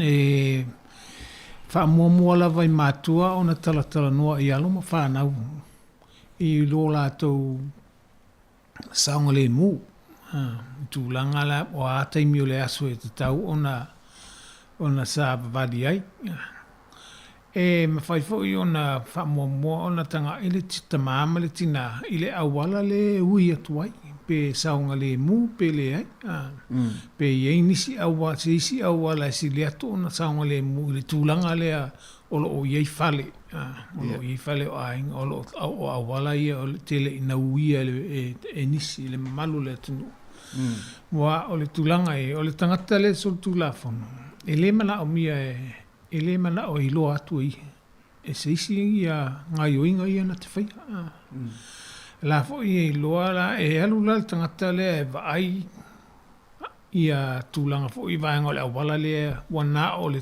tamaititi le i na oia e le o ieinta e tau le inta vale fio iai e le ai fo i nisi sa valia pe fio e atu le awala le la tau te mulima winda se me tupu o tu ainga vaenga i o awala le so e tangata whapea o le sifo imbang o le tala nof o le whanau e awane i o na aro taito tasi awane i o taito tasi a whape fo i alu to tasi a o la fo i la tala tatu nisi o tangata i la tau te o whatasi a pe o le awala o lo o tele nisi o lo savalia tuna whape na ai whape fo i la o vaenga na e taltal no i ei matanga i ei matua tau fo i no matua savari le awala le e savali e whanau pe o talawhiangai e whape fo i la a whape tupus whalawelawe ia ono Whaasino le e o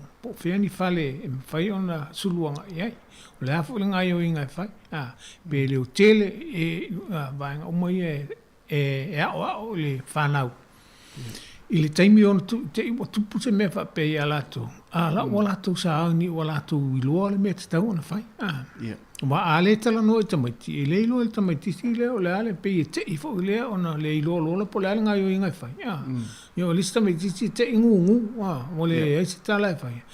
Lista me titi e te i ona e lea mwha lau i loa tu tangata le mele tupu. Le tūlanga o baenga lana te tau ona tala no i e mātua i whanau.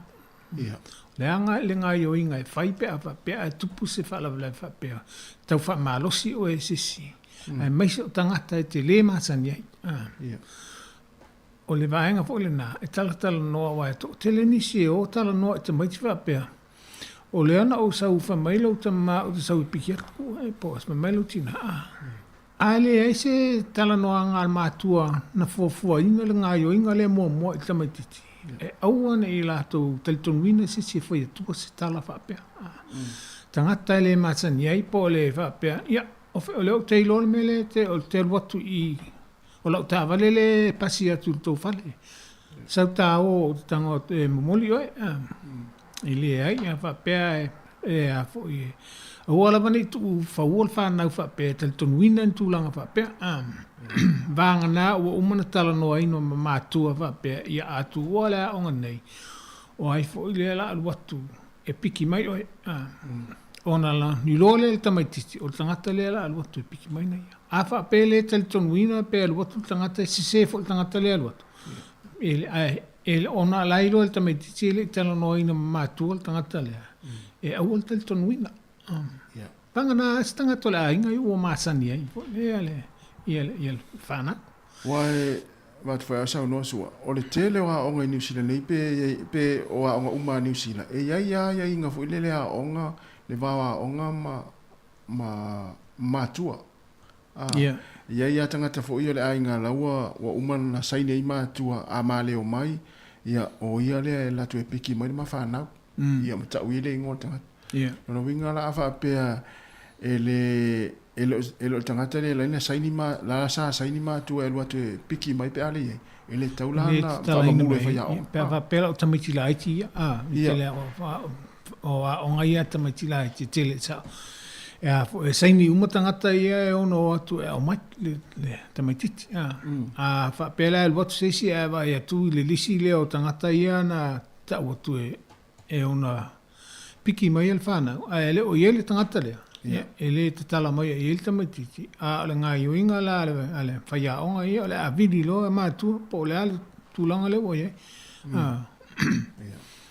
wa e fo ya onga fo yesu e awala alo fo ie fa malu nei fa na le la te met e me sia te met tu wa tasi na va ngai tele na so fa ia e tangata le au wa mio va le se tu lo ia nei fa na ono awala alo fo ie le alo nei tamaiti le la te met tu wa e mane fo ile tau fo ona ilo e matua na vai ele nga la le na le sabadia e matua o le awala le no fa sino le o le awala le mo ni e Paulo ai le sang le mu ole awala le tupu se fala belabe io me ia tauna e fai e metua e runga fa de hotel le male e ava pe un faina albus ona e sulu le fal po fele ainga se fale se ainga te sulu anga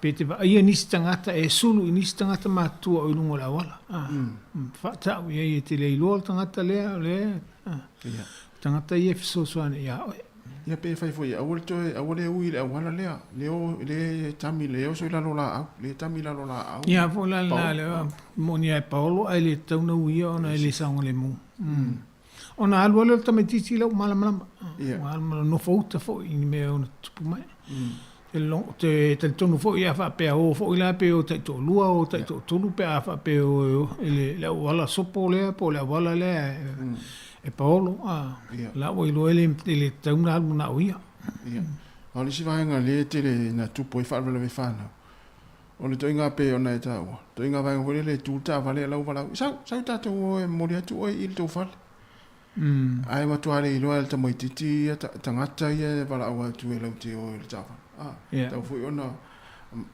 malama nai whanau.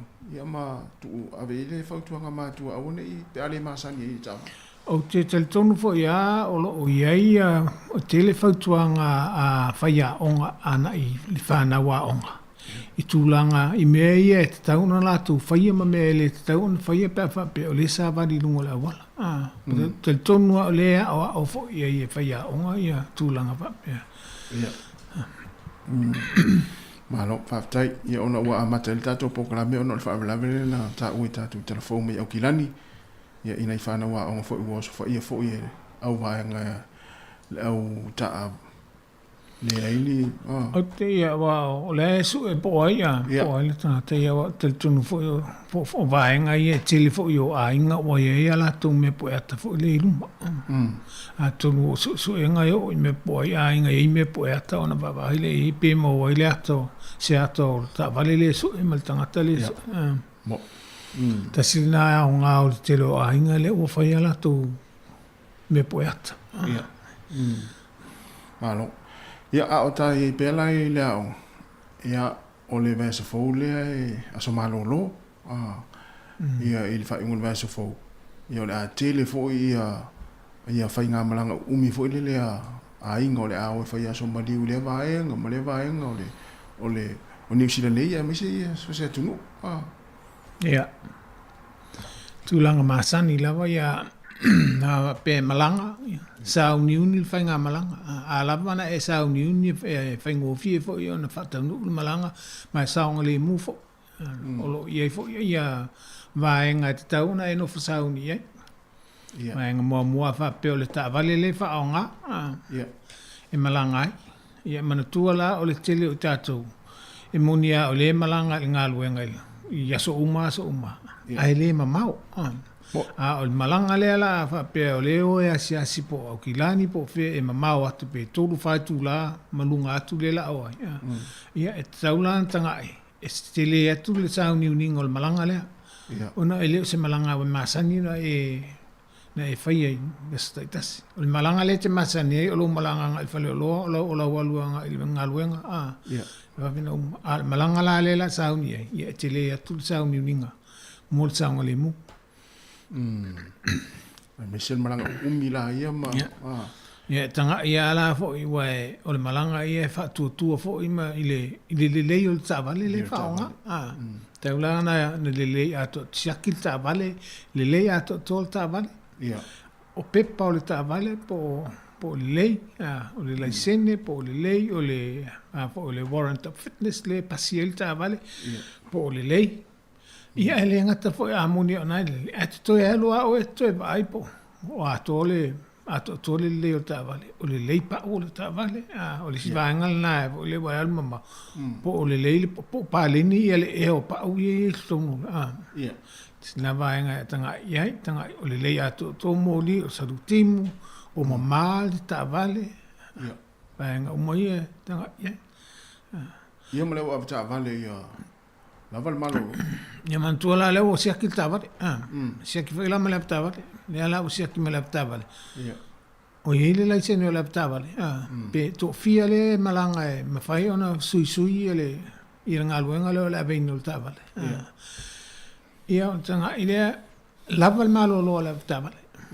laval malo lo la tavale a fa longo tu o le lava ia ta filta vale fai sina malo longa ma le tulanga sa o ia o lo fautoa ina o le evita vale me mau te tau ona ta i lua tu la pe a umi ma fai malo nunga ia o te leo tātou e tau whai e pe o te malos ma le valu tu la o alu ta vale ia pefto a malo lo al taimile e utu el ta vale ia al fautuanga ia mo le saunga le mu o le ta i lua tu la ia pa tu ta vale ia se vale vale po fai fo se vaenga o se taulanga o taunu o ia mata le nata vaenga o le tunu sa vali ai awala o le nata taulanga ia onto e fa awa fo ia mana ia mana vaenga le o ia la ta pena tato le fa ngol va yaso ia so malo lo veso fo pe aulia o ia ila malanga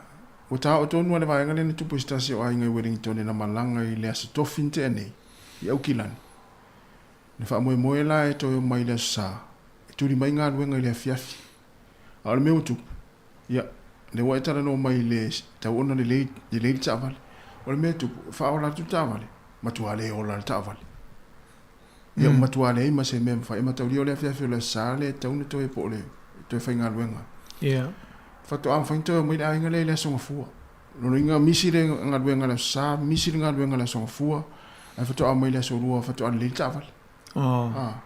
Le ta ua le tau ona le lei ato ta vale. Ia. Ia ona umale le umata vale le o mai le ta vale. Ia le la o mai le ngaio inga le ta vale. Tau ona tanga ai fai uma fuspa. On passes. Ia, testula fon. Fai uma fuspa on passes. O le ta vale fo. Ia. Ili te tau on tau mawhaina le awa malosi. A ua ni tau mawhaina le awa malosi. O le siwaenga o le awa tawale.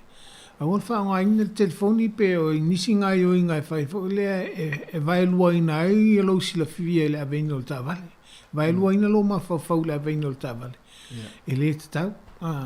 Ia ma le siwaenga. O le tūlanga le o le sawa.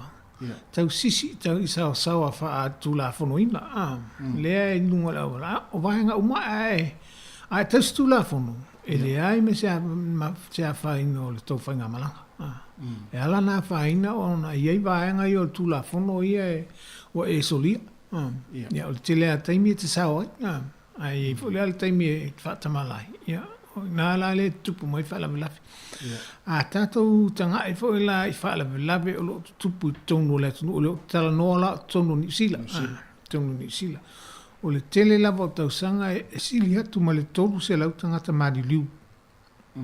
I tausanga I tonu ni sila. A tanga e la e le tūlanga le. E fo tui titia tofu ale asu o le tausanga ma le tangata maari ulunga la wala. Whaamatala mai la I a tātou pe tātou te whaalongolongo I le whaamatalanga le whapeo ia. Tō si lau mon tupu tangata maaliu le awa. Ae le I eisisi o tātou wā whaina. Pei tātou te le anu tele ia. Pei le mamawhai a tātou. Ona ele o a whaina sisi o tātou. Ae a tātou ta whaailo lotola ia I le tūlanga le whapea la o le o tupu whalawlawe o sisi o tātou. Ua maniu tangata, o le tele I o le awhaina o le tatou ainga. Ua le wawa awe e sease si o le ainga, o fuafuanga umasai ai ua le tau nuu, o mea umasa sa wha moe ina le tangata le umaliu. Ua le eise mea ato o whaia ia o toi sauninga o te le lava le awhaina. Ai tātou te le ma whau tūlanga ia pe a tātou o nunga le awala, a tātou te whatamara. Ele o estato ma fau temile fato ata awa el tato ma fau na o tupu fala vela ta mai o maliu ia eso e foi sina solitu la fono a ele te tau ona na o ia a leo o po se fata mala fo ele te tau no ai te le yo fa le to a fa pe foi la ele maliu a o ni manu anga ia e fia masina o tau tonga fiti manuanga ia, e le mawhai ana whainga luenga o le vaai el fo mai, o tau o fo mai, mea mwhapenei, ia whapea fo ila ni manuanga fo le tūmau. Ia ua fo ila le whapea. Te le o vaenga ia o le o te tau mwhai e tāti tala noa ia. Ia o uma ia o tātou ma fau I le tū ngā o le whaatamala e tasi. Tasi whaatamala. Tū ngā ia maongaonga ia lona whaaiunga. O le si tūra whono sua e pei wha le anu le toa tero tangata. Ai a mai tau nei le tero wha lawe tū lai mai lunga le awala ma sol tūra whono e tei me lawe vei ta awale.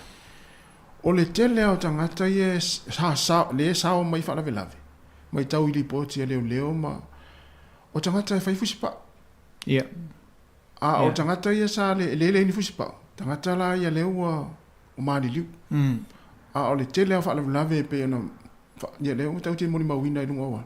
Tele na sautala po hani tala e mai ia o nei tangata ia lea sao le whale mai. Ia, o sa fai fuspa. Ia. Ta ua i o le fai fuspa usu. O le tūlanga o le matuata ua la o le whainga fusipa. O le fusipa o le telefoni, o le saosawa, o le avita vale o nā. Vaenga umai o le tele ai o vaenga, tele ai whala velawe o le tupu. O le sawa foi. O le maua lunga la walau sawa. A tupu mais whala velawe whawhose. O le tele foi nā o le awhaino o lo soifua. A whapea e tupu mas whala velawe whawhose i ala e te alu lunga o tūlafono. E fuafua tula, e le awhaina tele, e le tusa tula o nā awhaina, nailo le tupu mai whala velawe au ba over sawa lena iai. Nā e sila fia fo i lausunga, a te le sawa, te le fo i le awhaina. Ia o le tasina vai tau whapula tu fo le o te tonua o lo lava te to fama le tanga le malu le tunu fo i la wala tu sila fia o mo fo tu lang fa pene me au pe o tatala no o le to e famanatu to e famanatu wa tele o pisi o le nei o langa e ngalo ia ta tu langa ia ma le mea le pe on tatala no ina i le tu ngao souta mai fa tamala ai lungo le awala ai ala vivea o le tele fa le to pe la o le sivaenga leo a ol tu dia lo sa o tu dia lo sa o le mu wa o le sitangata le se mai tele lope e tele ma fo anga ala ona se ai a se mai o le a to lo sila fia ma lo sila le a vino il tavale tele il tai me fai lo nga yo inga te sa mai ai a fa pe o le vai lu ina lo ma fo fa ona o le ili singa lo nga po le tan no telefone tu pu mo fa la vele o la val tai me fai sa nga yo inga fa sa wai nan tua o tato uma ele tai me sasi ai ele si vai nga fo nga fa pe sasi mai le si ya o le leita o te le malama po le alma fo anga wala yo sasi man to ista vale le o isi la veanga le alan lavia pe on tatal no fo ili si fais la velta vale va il tanga fa pe o manu angol ta vale le na la yo le maliu tanga tale ya alien avele fa so engal ale fa ta otonga so aso ele ai na ala na la velta vale ona wosor fatu po te me va pena au so tu ta vale la vea ana le so la le fatu le so tu ta vale o vai nga fa pela le ona fa so enga vai nga fa pe fo le o ta tu tal no a sasi mai le stangata ona o le si ile mafua wa ia wa e tasina vai nga le wata wa su o le avelta vale la ita ai mo sia ran to inga me ho le o le sa fa milti nai di si pito o le atava ala fa le misa man tava asu un tua ser va engale ia o le man tua e ile tu la funo e ma fai ona ave esele leo ia le kio ta vale mai a ma fa sa ona ia vinel ta vale pe fa pe o le tala no mai leo ai ma tua e itala ma tu la funo ai ave ita ina la ta vale le e ono la vea, te le apa no e ono la vea. O le puinga la al tulafono. O lo iele malo si anga ile leo. E ave esi il ki o ta vale mai au. Ma fa sai ona e ave ina ta vale. A fa pe la fa tu fa tu nunga le ai musu fai. Te le talia ina. Ia lo no inga la o listu langa o le loko lola o. Ia ona te le faina ta voi lo le pule o lo to lo vita le lo to ta mai le vai nga po ia o le sina vai o le si vai nga lungo la wala wa e to tele le au le tau pule le lungo la wala e no fouta ia o le si vai nga wala vai te mai tai tai le fa le tono le stangata tau si lava o le tu la fono ma pui o le usa le mu ma lau pa se wa le si va nga le tau tuana tau sisi le tuanga vale tau sisi le tuanga anga vale e me se onu o wala ia lua tolu mga ala e o fatas a wa e pasia lo ta vale o le lenga sa e to yo so a le wa va no le tu tau le Ia, tatau ana e tausisi i lau tuanga vale.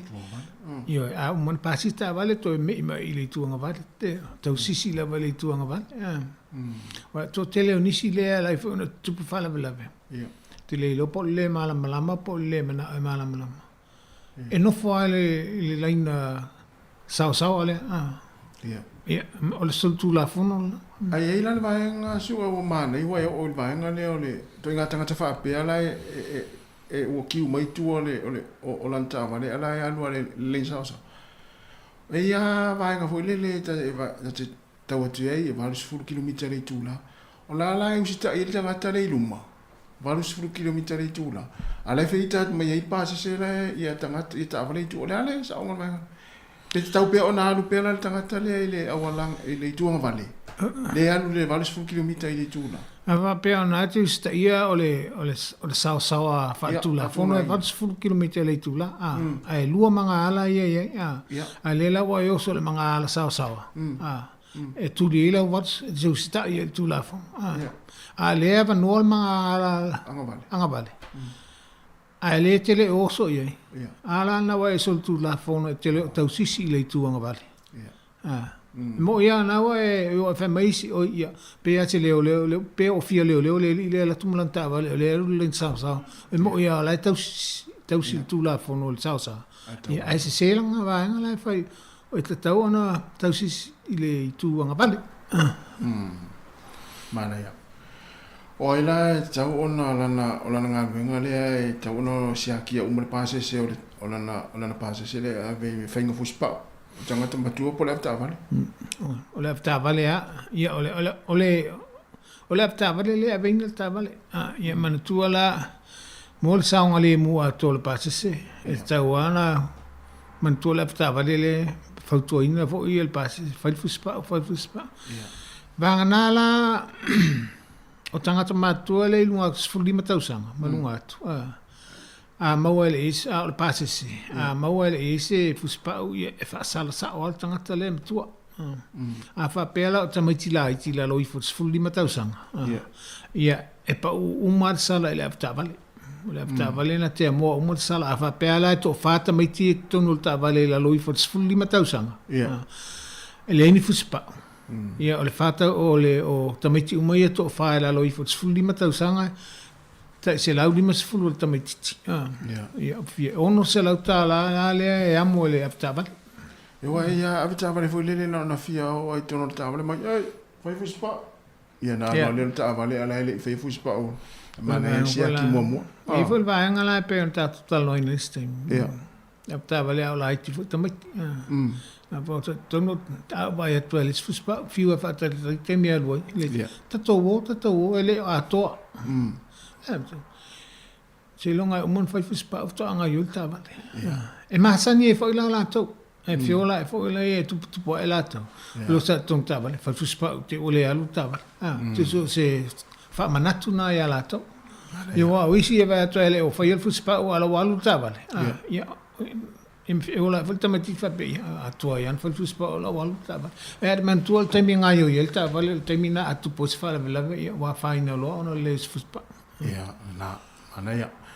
Ia, o la vai foi su ai sta pese lea, ia ai, o i fia vala mai, vai ngai pe nei tu la fono, ia ma sa ta pena foi, ia foi fai nga malanga umile so maliu. Ia, vala mai pe tu la fono te fia mamla mai, ia ale la vai foi sta to pese. Ia no mata tano atu le mala sungon malo ia su pe ter sangato.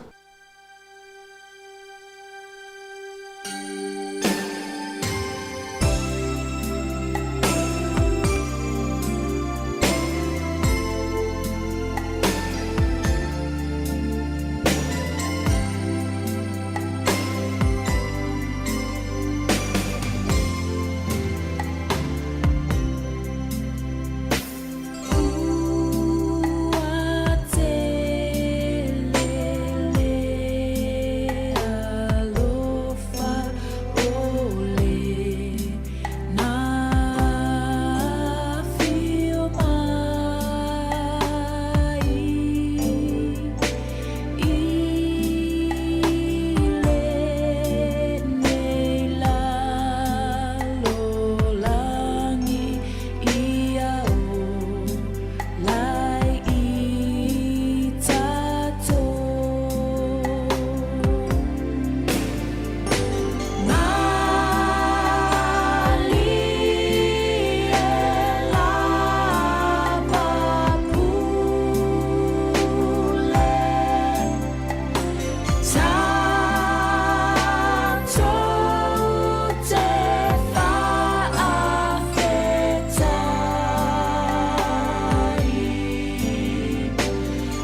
leo lo tato official sungan malo ya su petel sangato ya wala fo ia fa una tato po klamo le va yaso ole mafu ang vele le mafu ai ona toso leo la ta vale ia ta vale su io e po ani mafu ang ia ni soli tula fo no tangata le ua mau leo ta vale ia awai to telefo ya ingole afenga solo il va so fo il taimi la so maliu ya e ya ta ma fo e fa mai ango te tongia na lauki se o a ele no fo ine e no fo por kale stete ale o mai fa ya so maliu mai ya e fi fa ta lita vale o po ne ai yo ani sol tu la fo no e toso il ta leo ta vale su Mai ngala ia ta ono oile ona ta vale sa lo pa no e mauti no po il tangata le la alu lo ta vale ya e te lopo o la isi la isen me o mo fa pena wa a lo tu nei fa pe tangata le na tu il ta vale la tu e mo isa il la isen ale o se ia ale angala e te le o sila fia le o se il la isen la lo mana tu la ia lo tu lo le ta fi le o se o tu o se ia la isen o tangata le ta una ta vale o le tulanga la ia o le taimi la na e ave ilo e leo ta vale ta o fia ilo e leo ta vale mo le luas fu valuaso ya luas fu valuaso ona o le tangata le sa le ta una veina ta vale o le se ia la isen a fa pe o ele se ia la isen ai mo e a veina ta vale o le ta vale ale na e te a veina o le ta vale na e to so leo mo luas fu mal valuaso po fa vai aso e loka leo e ave atuala la usala le o loka tu e malta vale le tangata le o le si mafuanga o le tangata fo ile o le o na mo e leo e le si la isen fa sala lo fa ye mal fa tununga o sa ona e to e veina se ta vale se ilonga e mo lo isen e ta vale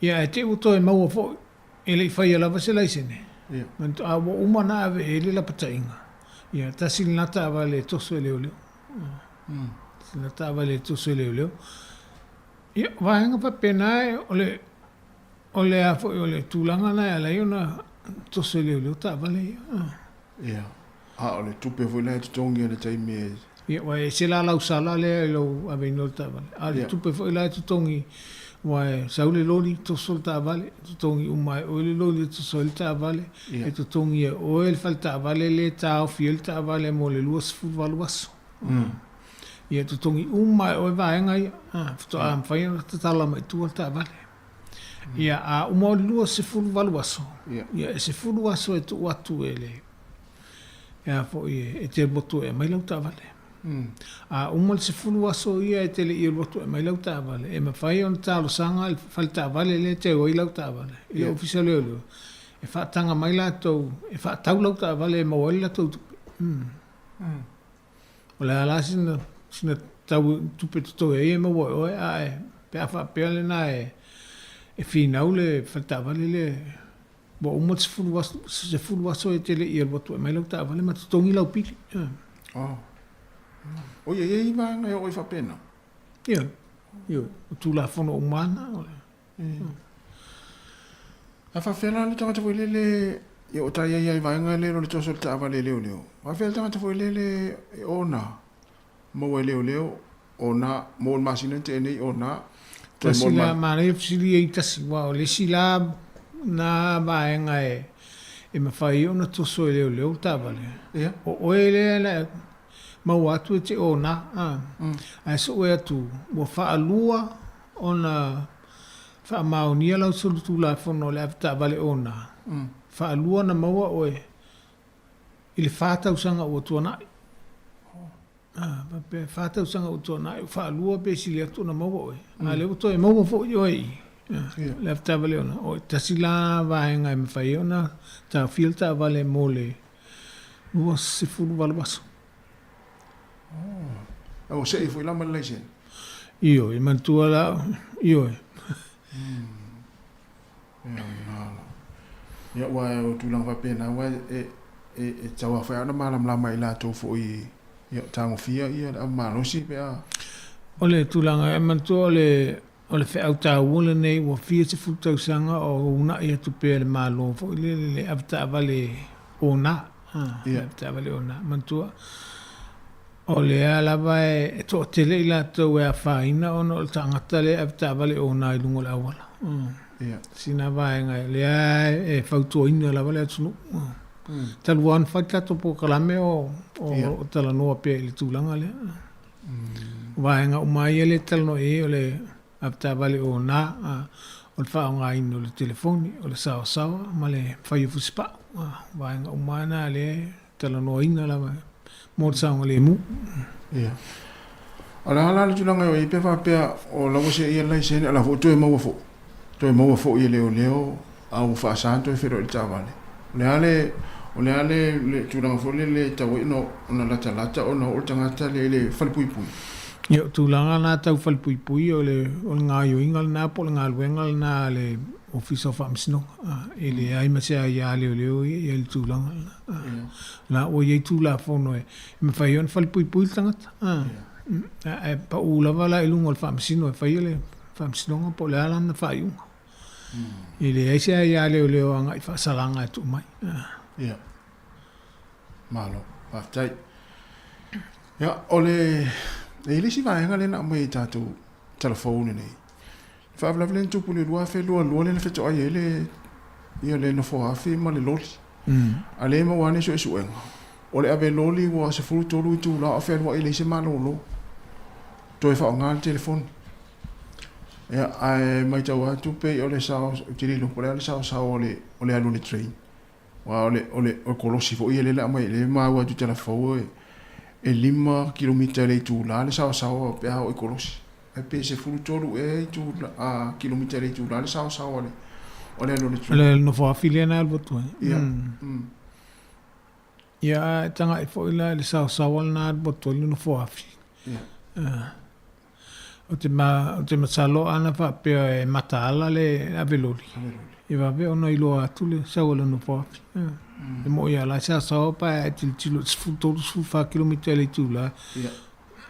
O lau savali ala, lau savali babel. Savali alis. O le io al nae tau fai se umala ua. Ia. O le se la le aveloli o le teleo tula na ele e se malolonga. Sfuru tolu I tula whenua I. Antua o aveloli o ave pasi o ata avele uma ala pasi se whaatula whanoina ia ala tula avta avale.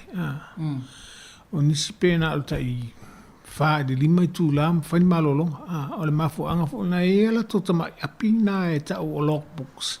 Ia. E tusi umai at la to taimi malolo. A ta ofi la ta vale leo a sia ana fisili le mai la le apile.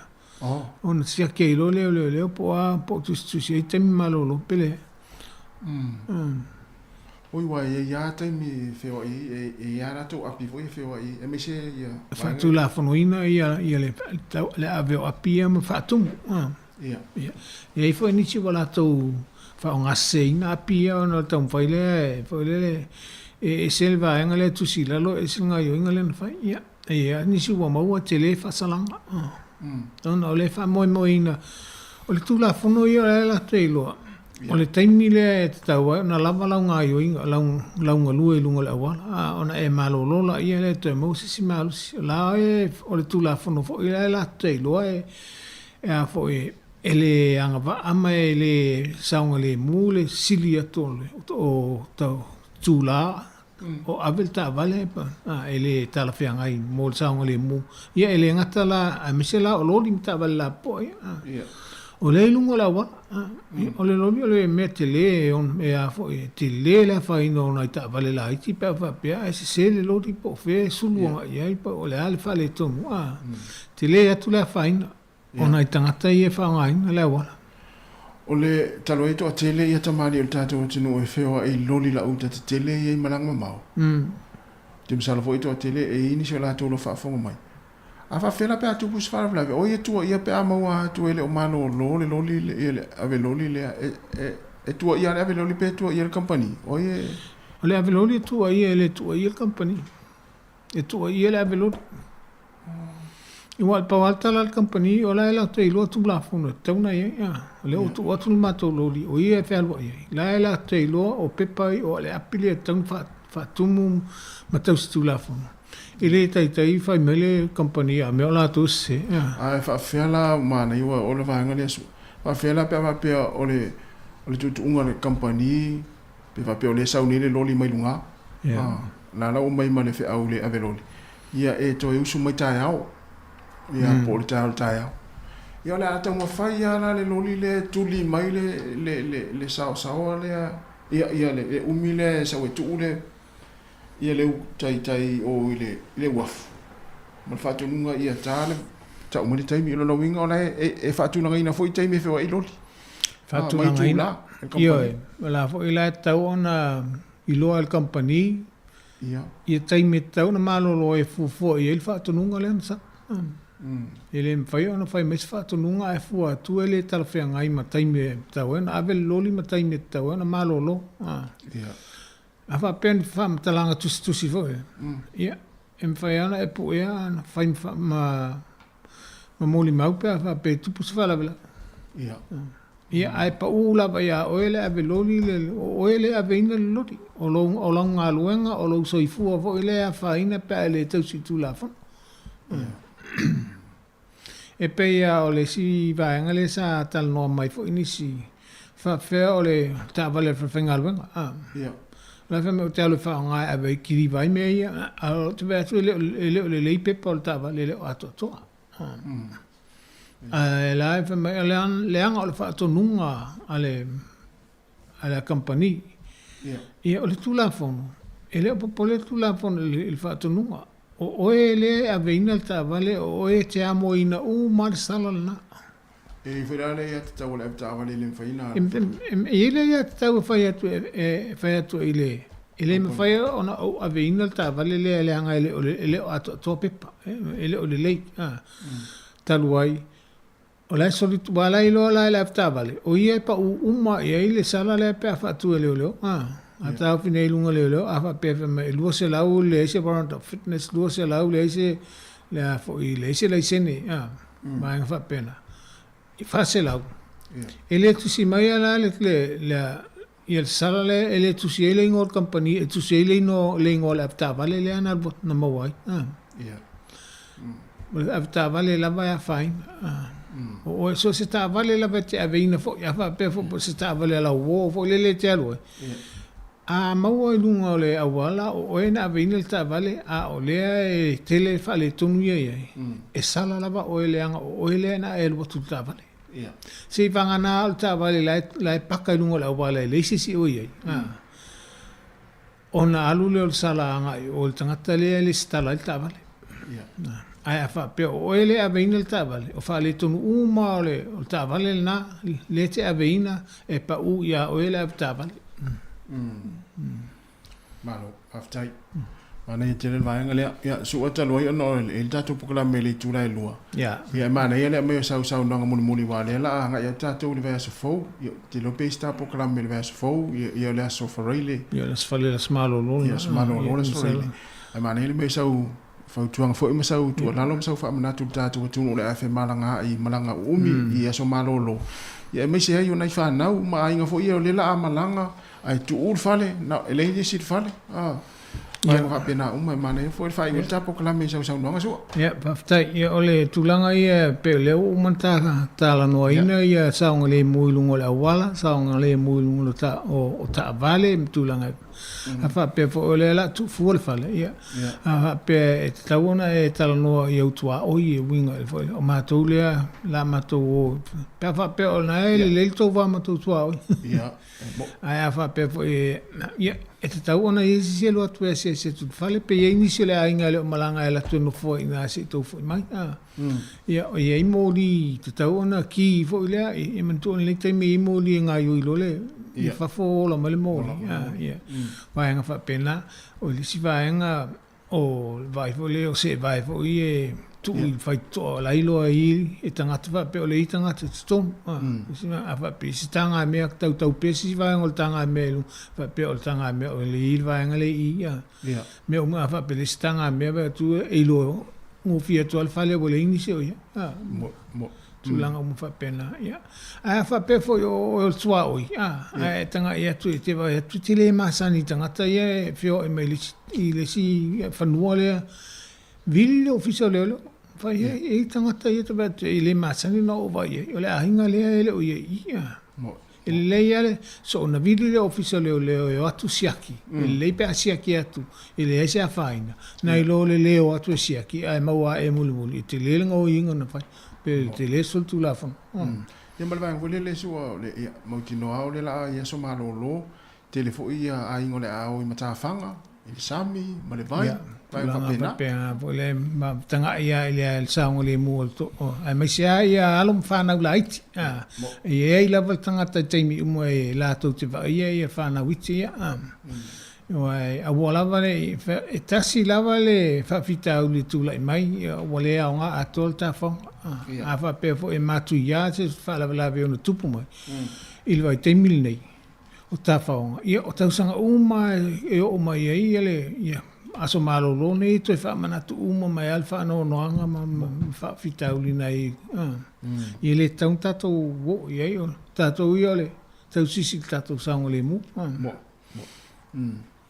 ia ole po kala melna mo la sunga tasi male malo le tunu o mai al tato fa salong ele nei vai aso ia ai fa mo ia manuia la malo longa fo ole alo atu fo ele fa un vai aso sa e sesta to e film maliu mal to e film mal tato fa ol ia le nei time fa to fa so i fo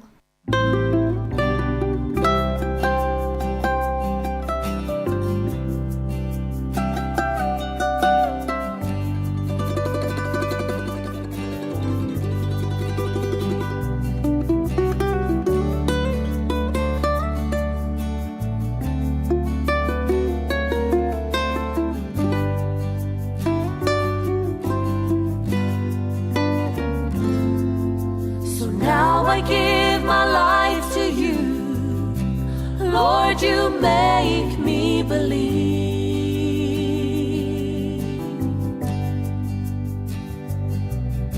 that you are always there for me. Soon let me in your life.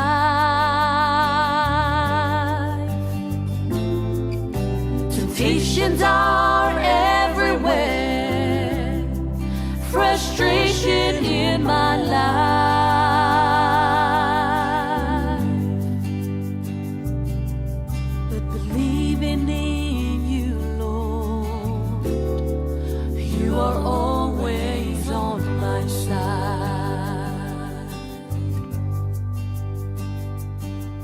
There are times I doubt my life, feeling down and lonely, not knowing what to do, but you never leave me alone.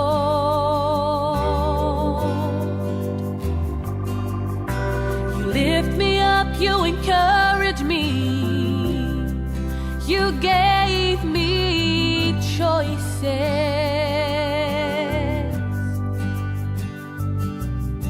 You make me believe.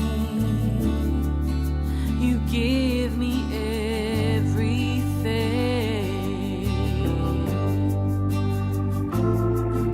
So now I give my life to you. Lord, you make me believe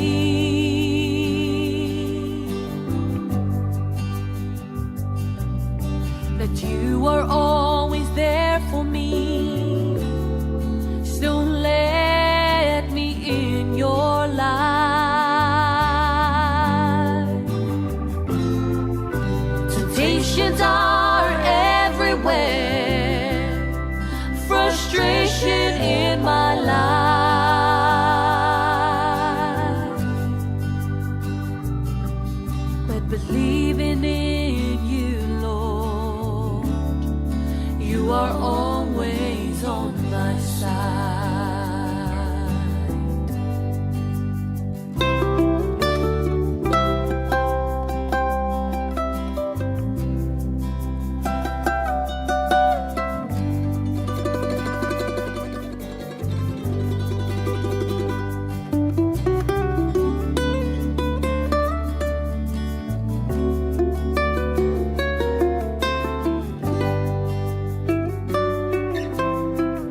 that you are always there for me.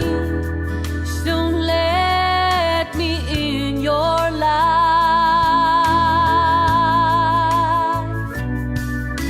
Temptations are everywhere, frustration in my life,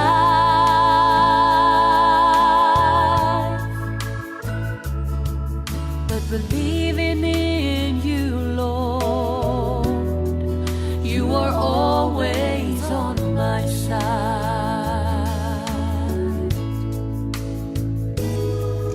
But believing in you, Lord, you are always on my side.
Olo e whafonga mai tautua le si fonga le lau mua nei temi o le hawaoli to i luas furono minute o na tane o le tolu. Lisi o vi ingo le tua pes psenga whale nganga. Ya, vai ai foi. O temi le la to e whasa lau tātu porkalame le si singa. Tāpena ina le sunga le whawhengainga Reverend Oliver Tiai. E whakasa low heart. Simai lo le whafonga.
O te whataro whātu i le suafa o le tātua li manu malo, Jesu Keriso i le mamalu tele o le au whafonga.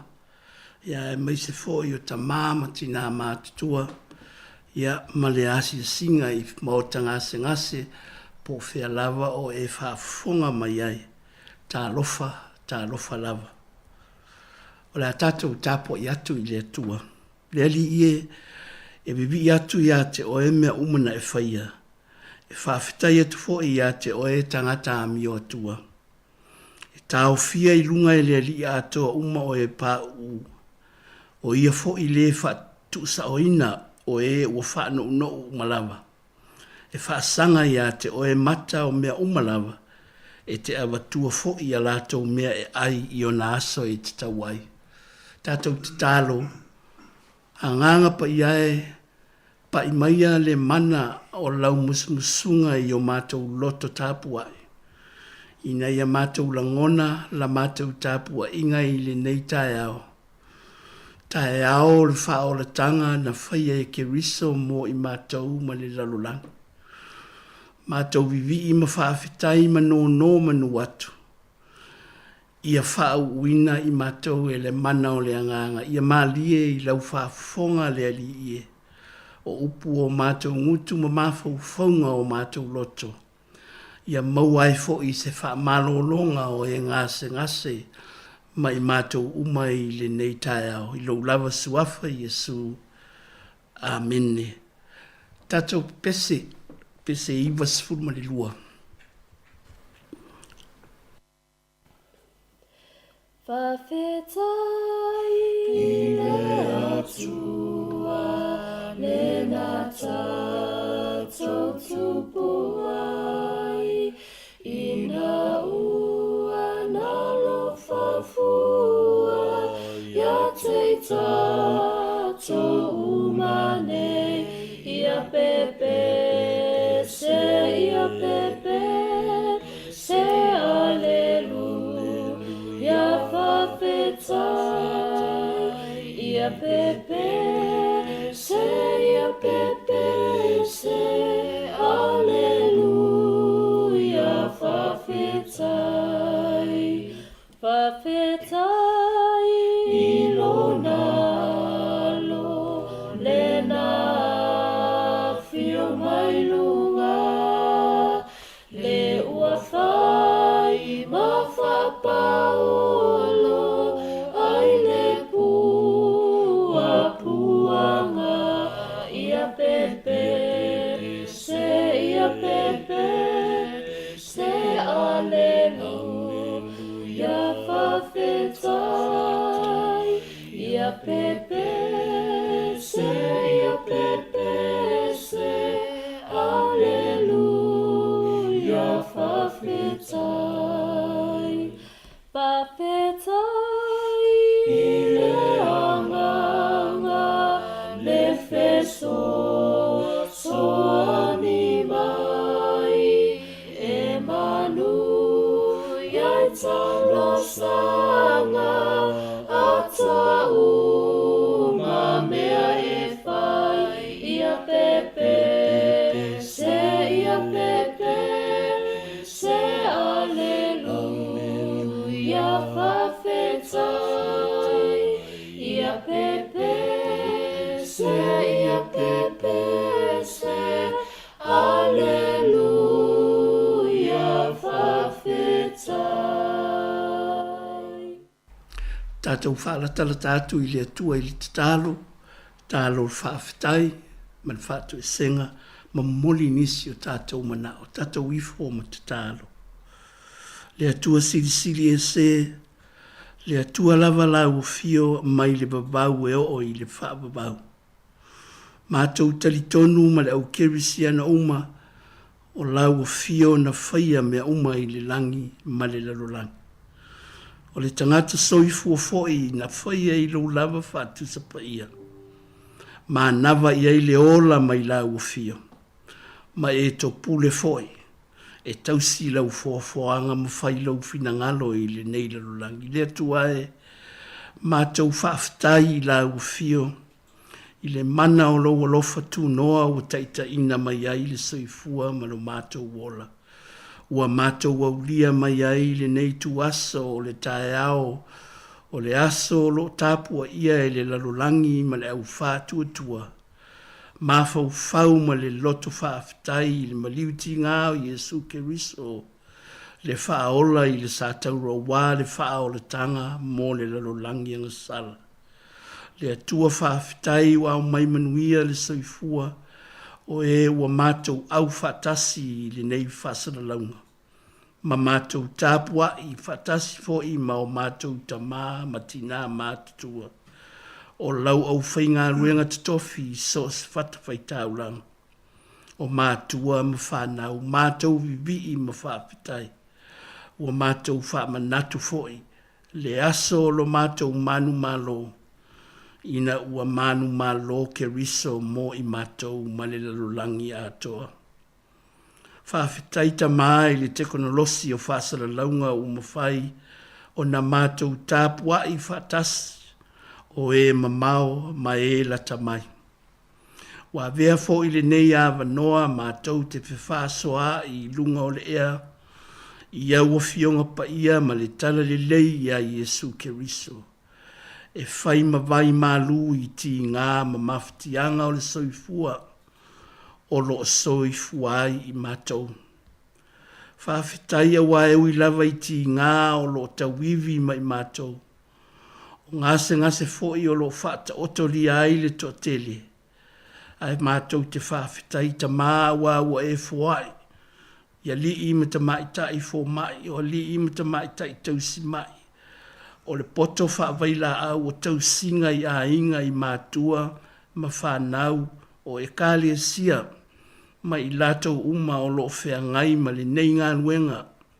Ia e mai se foi o whaasara launga e whaima vai mālungu. Whawhitai ta mā o le awa noa iais o mātou sao. Mātou te si mai whatasi. O i mātou, manai o mātou mātua uso tua whawhine mwhanau. O e o loo whata o tolia i mai o le tino. O loo pēsi pēra le whamai i le lalolangi. O taua ma whiwae inga o lo longa ma whama ma fuie, ma afianga o suinga o le tau.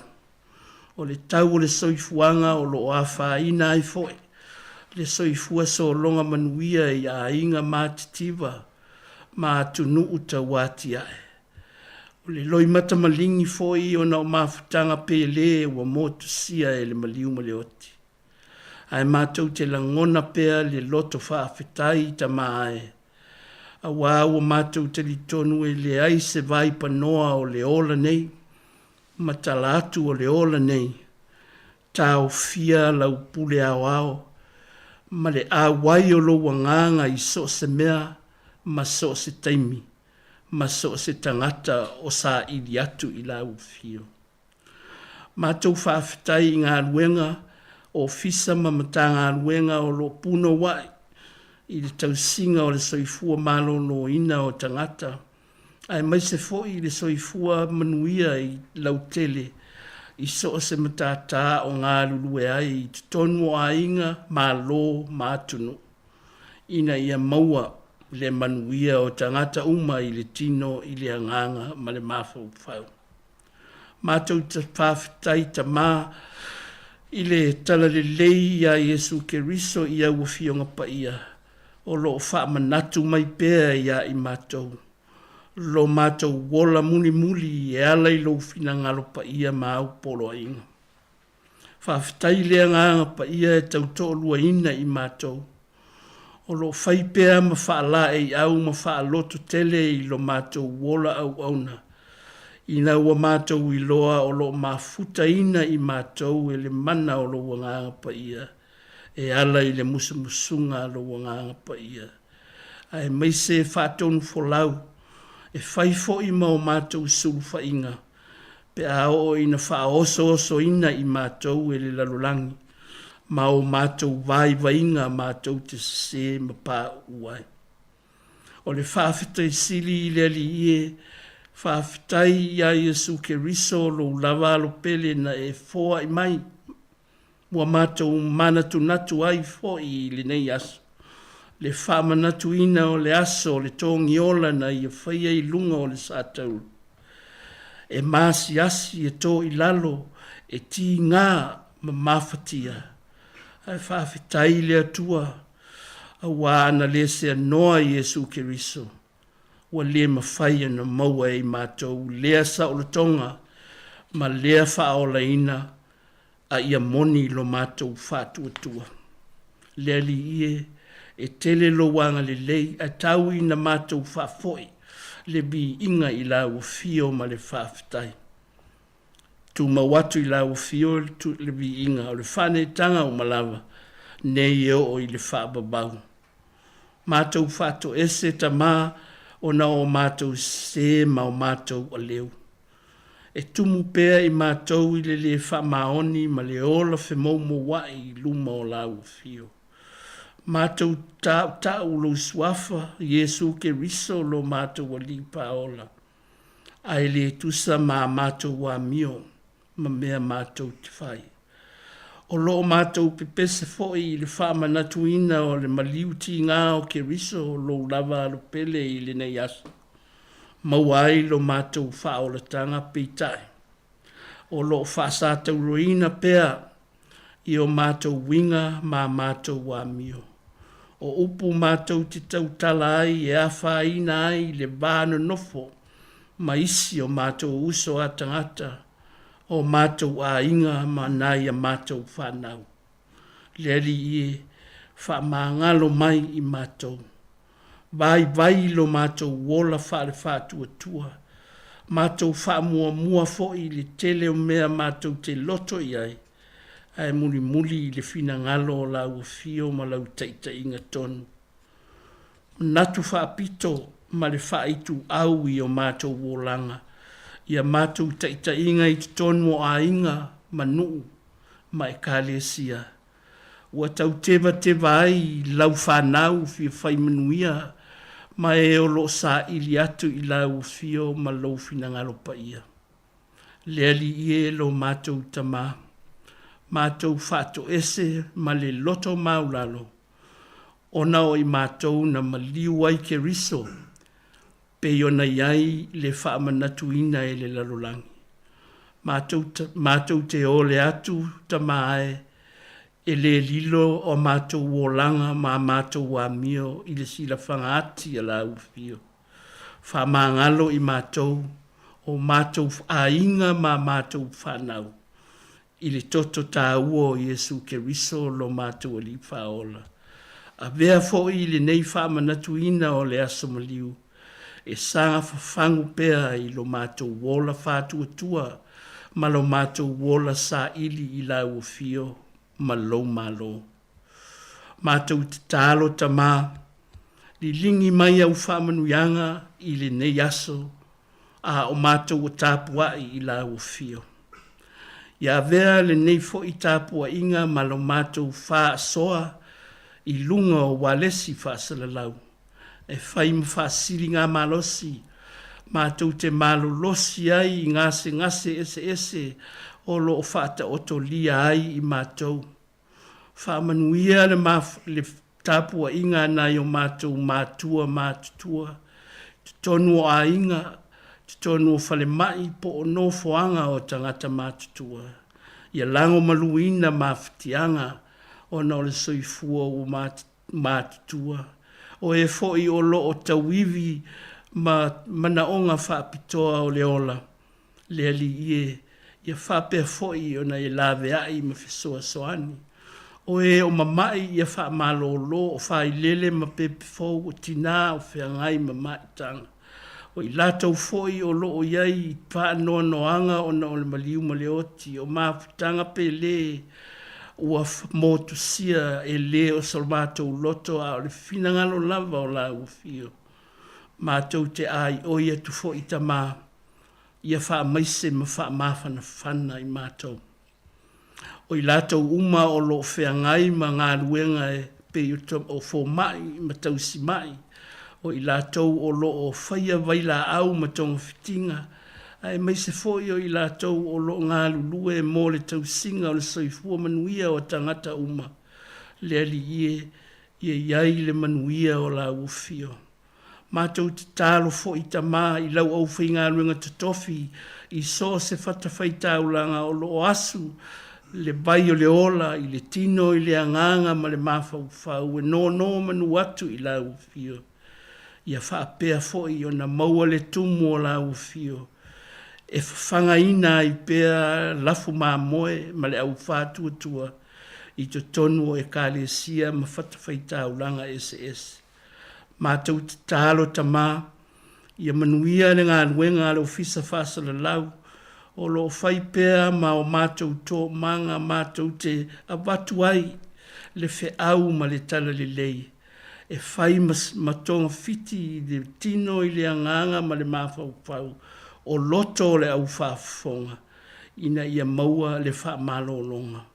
Mātou te talo mo le aso whaapitoa le nei, o le aso whareile le lei, o le aso whareile o le whaatino ina, o lo walofa tu noa e ala ia Yesu Keriso.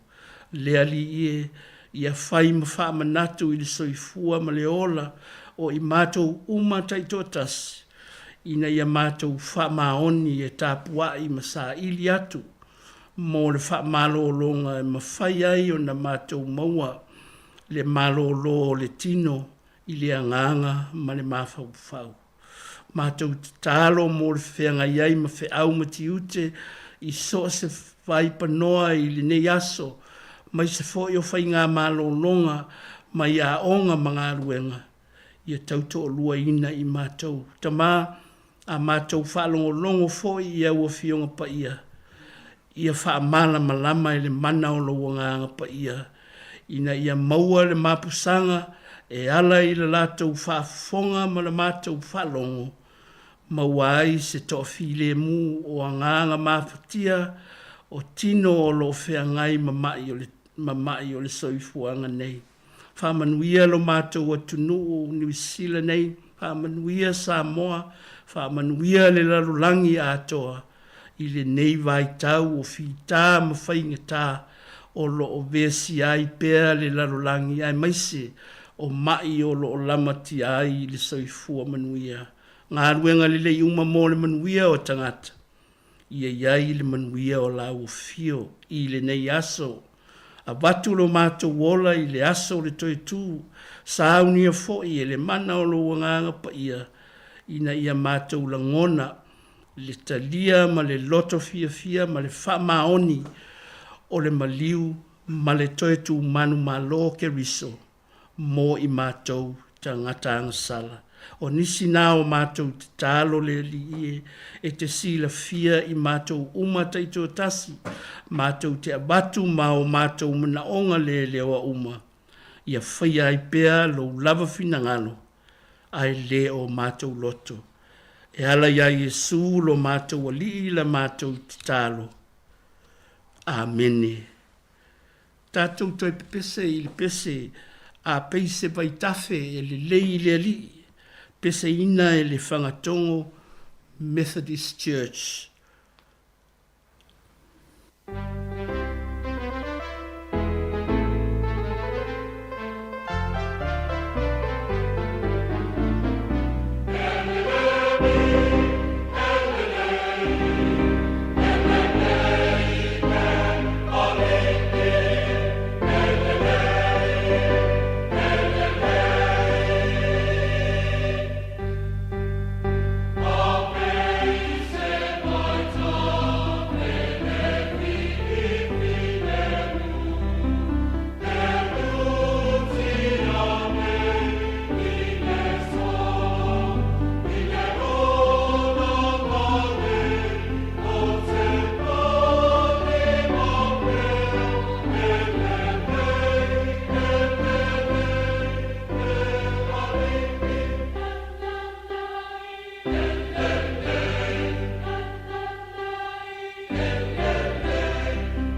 o le feitawina o a fionga pa ia le atua.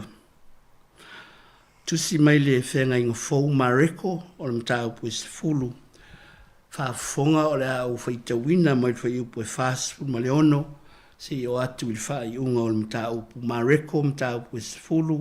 Whai upu e fast ono o le lima se fulu ma le lua. Whaafonga mai a i nisi a fionga pa ia le atua. Wa o i la tau i Eriko o le atua na i atu fo i Eriko e ia a toa maona soo ma le motu tangata e to tele. A wanofo mai i le awala o pati mai o le tawaso, le atali o ti mai o whaatonga i mea mana. O whaalongo o ia o iai Yesu le Nasareta o na alanga mai ai lea o whapea mai. Yesu e le alo o tabita ia e alofa mai i a te au. Ona mtuava vao atu lea o tangata e to tele ia te ia, ina ia whaalolongo ia, a o ia wa ati liai o na alanga. Le alo o tabi tae ia e alofa mai ia te au. Wa tu Yesu, ma fetala i atu ia bala wina o ia o na lato bala au atu lea i le tau aso, ua whapea atu ia te ia e lotu tele, ina tu ia o lo bala au o ia te oe. Ona tia i lea e ia o lona ofu ua tu i lunga ua sau ia Yesu. Ona fitalai atu leo Yesu ia te ia. Se ase mea e te manao ia iu te whaia ia te oe. Ona whai mai leo le tawaso ia te ia. Rapo nie ia wa ai i o nei mata. Ona fitalai atu leo Yesu ia te ia ina luia o lo whaatu atua wa e malo lo ai. Ona wa ai lo leo o na mata ona muli atua i lea o ia Yesu i le ara. Ia whaamanuia mai le atua i lo tātou whaitau, ma le whaalongolongo i ana awhionga pa ia. Tu maupea ia te ia na lava vi inga, nei e o i le whaababau lava. Whai upu e whaasipuru ma le iwa, whaapea upu e fia whao ngā ina, ua tu Yesu, ma fetala i atu ia vala awina o ia. O na latou pala au atu lea i le tāwasa o whapea atu ia te ia. Ia e lotu tele i nā atu ia i lunga o loo vala au o ia te oe. Au tu o mawhauwhaunga e whaafonga ina e le alii le leo o le sa ili atu ma le loto atoa. O le tala mareko i le whaapupula ina e Yesu o pati moio le tangata tā waso, lea sa o tau whaafonga o whaitau inatu. O le whaamalolonga muli lea Yesu i le moli mau a le whai evangelia o mareko lava ia. A wā o le sabalinga lea e tā ua e le tuistala.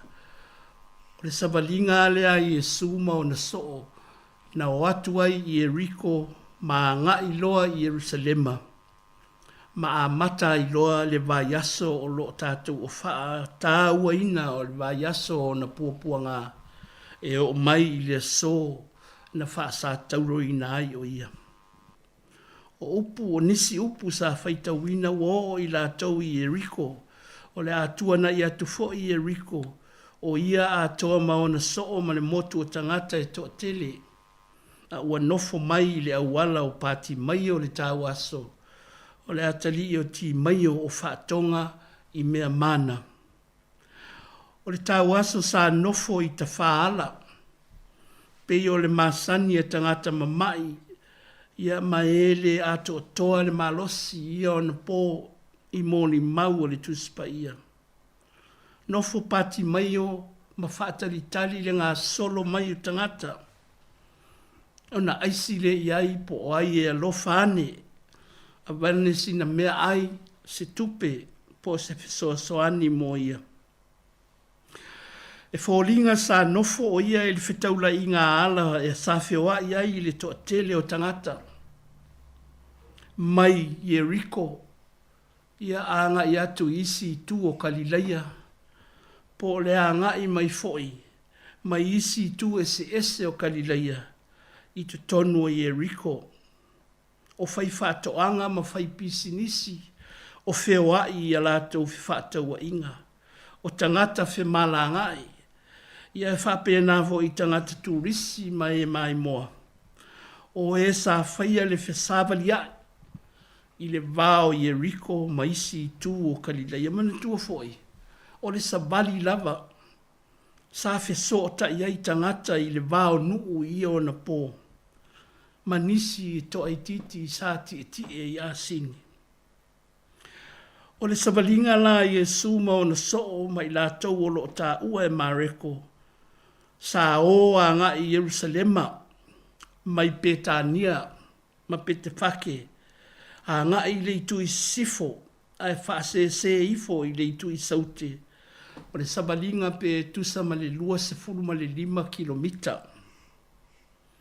Sa whanati nati au a e mamao le ala. A ua lata fo i le taimi o le tausaminga o le paseka. Lea e fia tuli e Yesu ma o na soo. Ina ia o atu i Yerusalema e le amataina. Ai fōringa mai ai sa nofo tonu lava pati mai o i le vaenga pisa o. Ma le itu wala pa o le taulanga i Yeriko. Ma le itu wala lea e ui tonu mai ai Yesu ma ona so. Ai uina ua whaalongo ina e pati mai o tapisa tangata o Yesu wa sava vali mai fatasi ma ona so ma le motu o tangata. O na alanga lea o pati mai o pe o na tātou whalongo i le whaitaunga o le neitai au. Yesu e le alo tābita ia e alofa mai i atea. Lona winga. E fōringa mai e le ngata sa nofo tonu pati mai o i le tuwala sa to a tele tangata whiawai e aisi iai. Ai o lea fo i e fōringa sa whaatalitali pe ono uia ne ai Yesu. E le iwa ai o ia Yesu mua e sa lavala na whaalongo i le mana whamalolo Yesu. Sa manuia ai ma malolo mai. Ma i lato uma o e sa ili pisoa soani ia Yesu. O lea la e fōlinga ua whaapea fo i ona nofo ai i pati mai o e whaatali. Yesu e le alo tāvita ia e alofa mai i atea. O le tangata ua tali tonu ia Yesu. O le suli o le ainga o tāvita. Ma o le tangata fo i e mawhai o na mawai lo na fisoasoan. Ai whai maile e whai evangelia na matuava vao e tangata maso o Yesu aua. Aua le whaalawe lave. Le winga fo i lea o tātou whai mai. Aua le o i le meo leo mai malo. Tangata maua lulunga. I lea tatau fo i o na whaalawe lave i ai i le tangata tāwaso. O le vaai maasani lea. Ne i whai mawhaso e sā i a Yesu o lo o fia tuli i o na tuangia e pei o na o ma o ma sāba vali e tuai ma o na so. Ai o le moni maufo i a mareko ua tū Yesu o lona winga e fōringa to i titi a pāsia e Yesu le tāwaso ai whaafonga loa i le bala au. O na ia bala au loa lea, ina ia au mai o ia i a te ia. O atu leo tangata, lo tele, tū i lunga, ua bala au Yesu i a te oe. Io e o tātou i loa le unga o le whiteia inga Yesu ma le tāwaso. O le ale mea i te manao ai. Whai mai le tāwaso. E fia pupula o na mata. O na whita lai lea o Yesu. Aluia. O lou whaatua ua e olai. Ua sui ai la ngona o tangata malo lātou leo i le tāwaso. Ina ua lātou i loa. Ua avala awina o ia e Yesu. O le ao aonga fo i mo le tangata. O tangata uma o e sa ili a Yesu. E talia e Yesu. pe a vala au masa ili ma le whamaoni. Le au whafongai, uso ta māmati nā ia ke riso, o le whamanatu fo i lea le tala li lei mo i tātou. O le vai aso le nei na whamano lo ai e Yesu pati maio.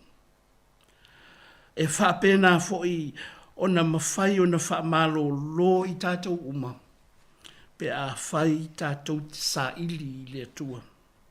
Ma le whamalo longa a Yesu. E iei teimi i tātou te le manao ai, e wha leo o tātou manaonga ma o tātou mawhitianga.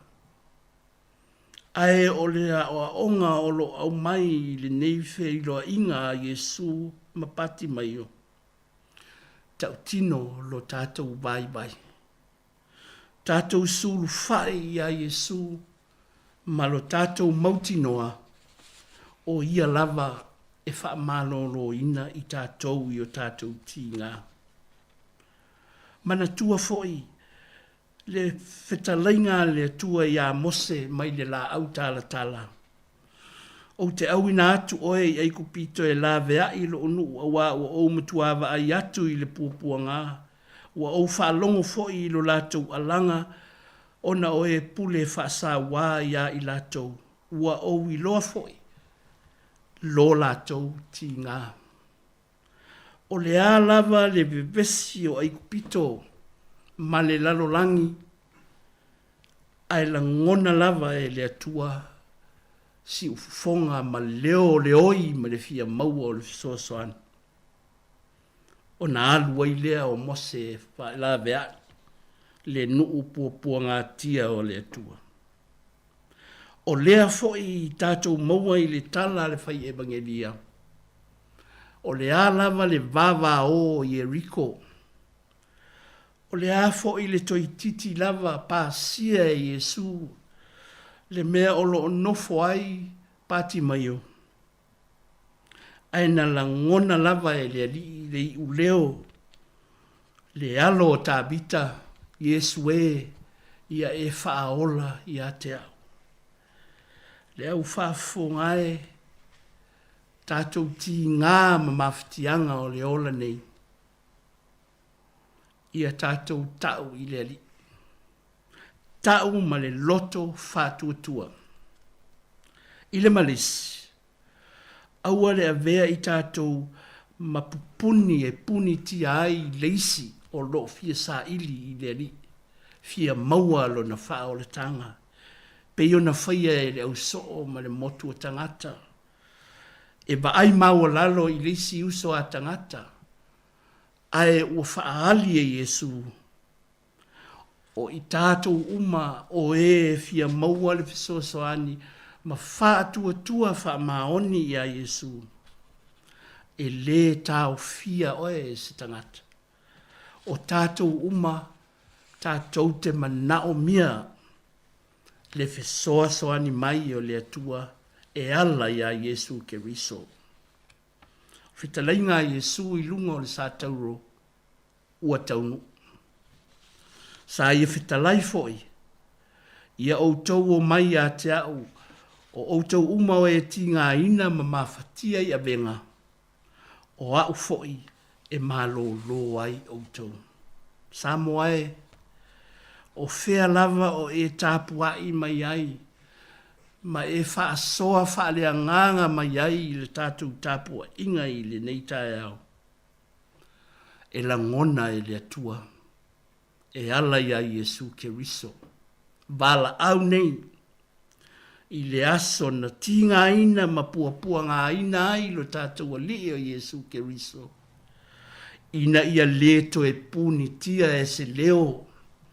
Ia leto e tau fia fo i e se tangata fia pule. Le whanaua le atua o lo sa ili a Yesu ke riso. Ia manuia le aso maliu. Manuia le aso sa o toi tu. I le alofa ma le anga li leo le atua. O le atatou pi pese i le pese o mai le nei vai puna. Pese ina e le au fai pese le aonga whawhai aonga i Samoa. I le aso mua o iuni a fe iwa se lau fitu sifu ma le tolu.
Whaafitai le awai mai, whaafitai fo i le whaafonga mai.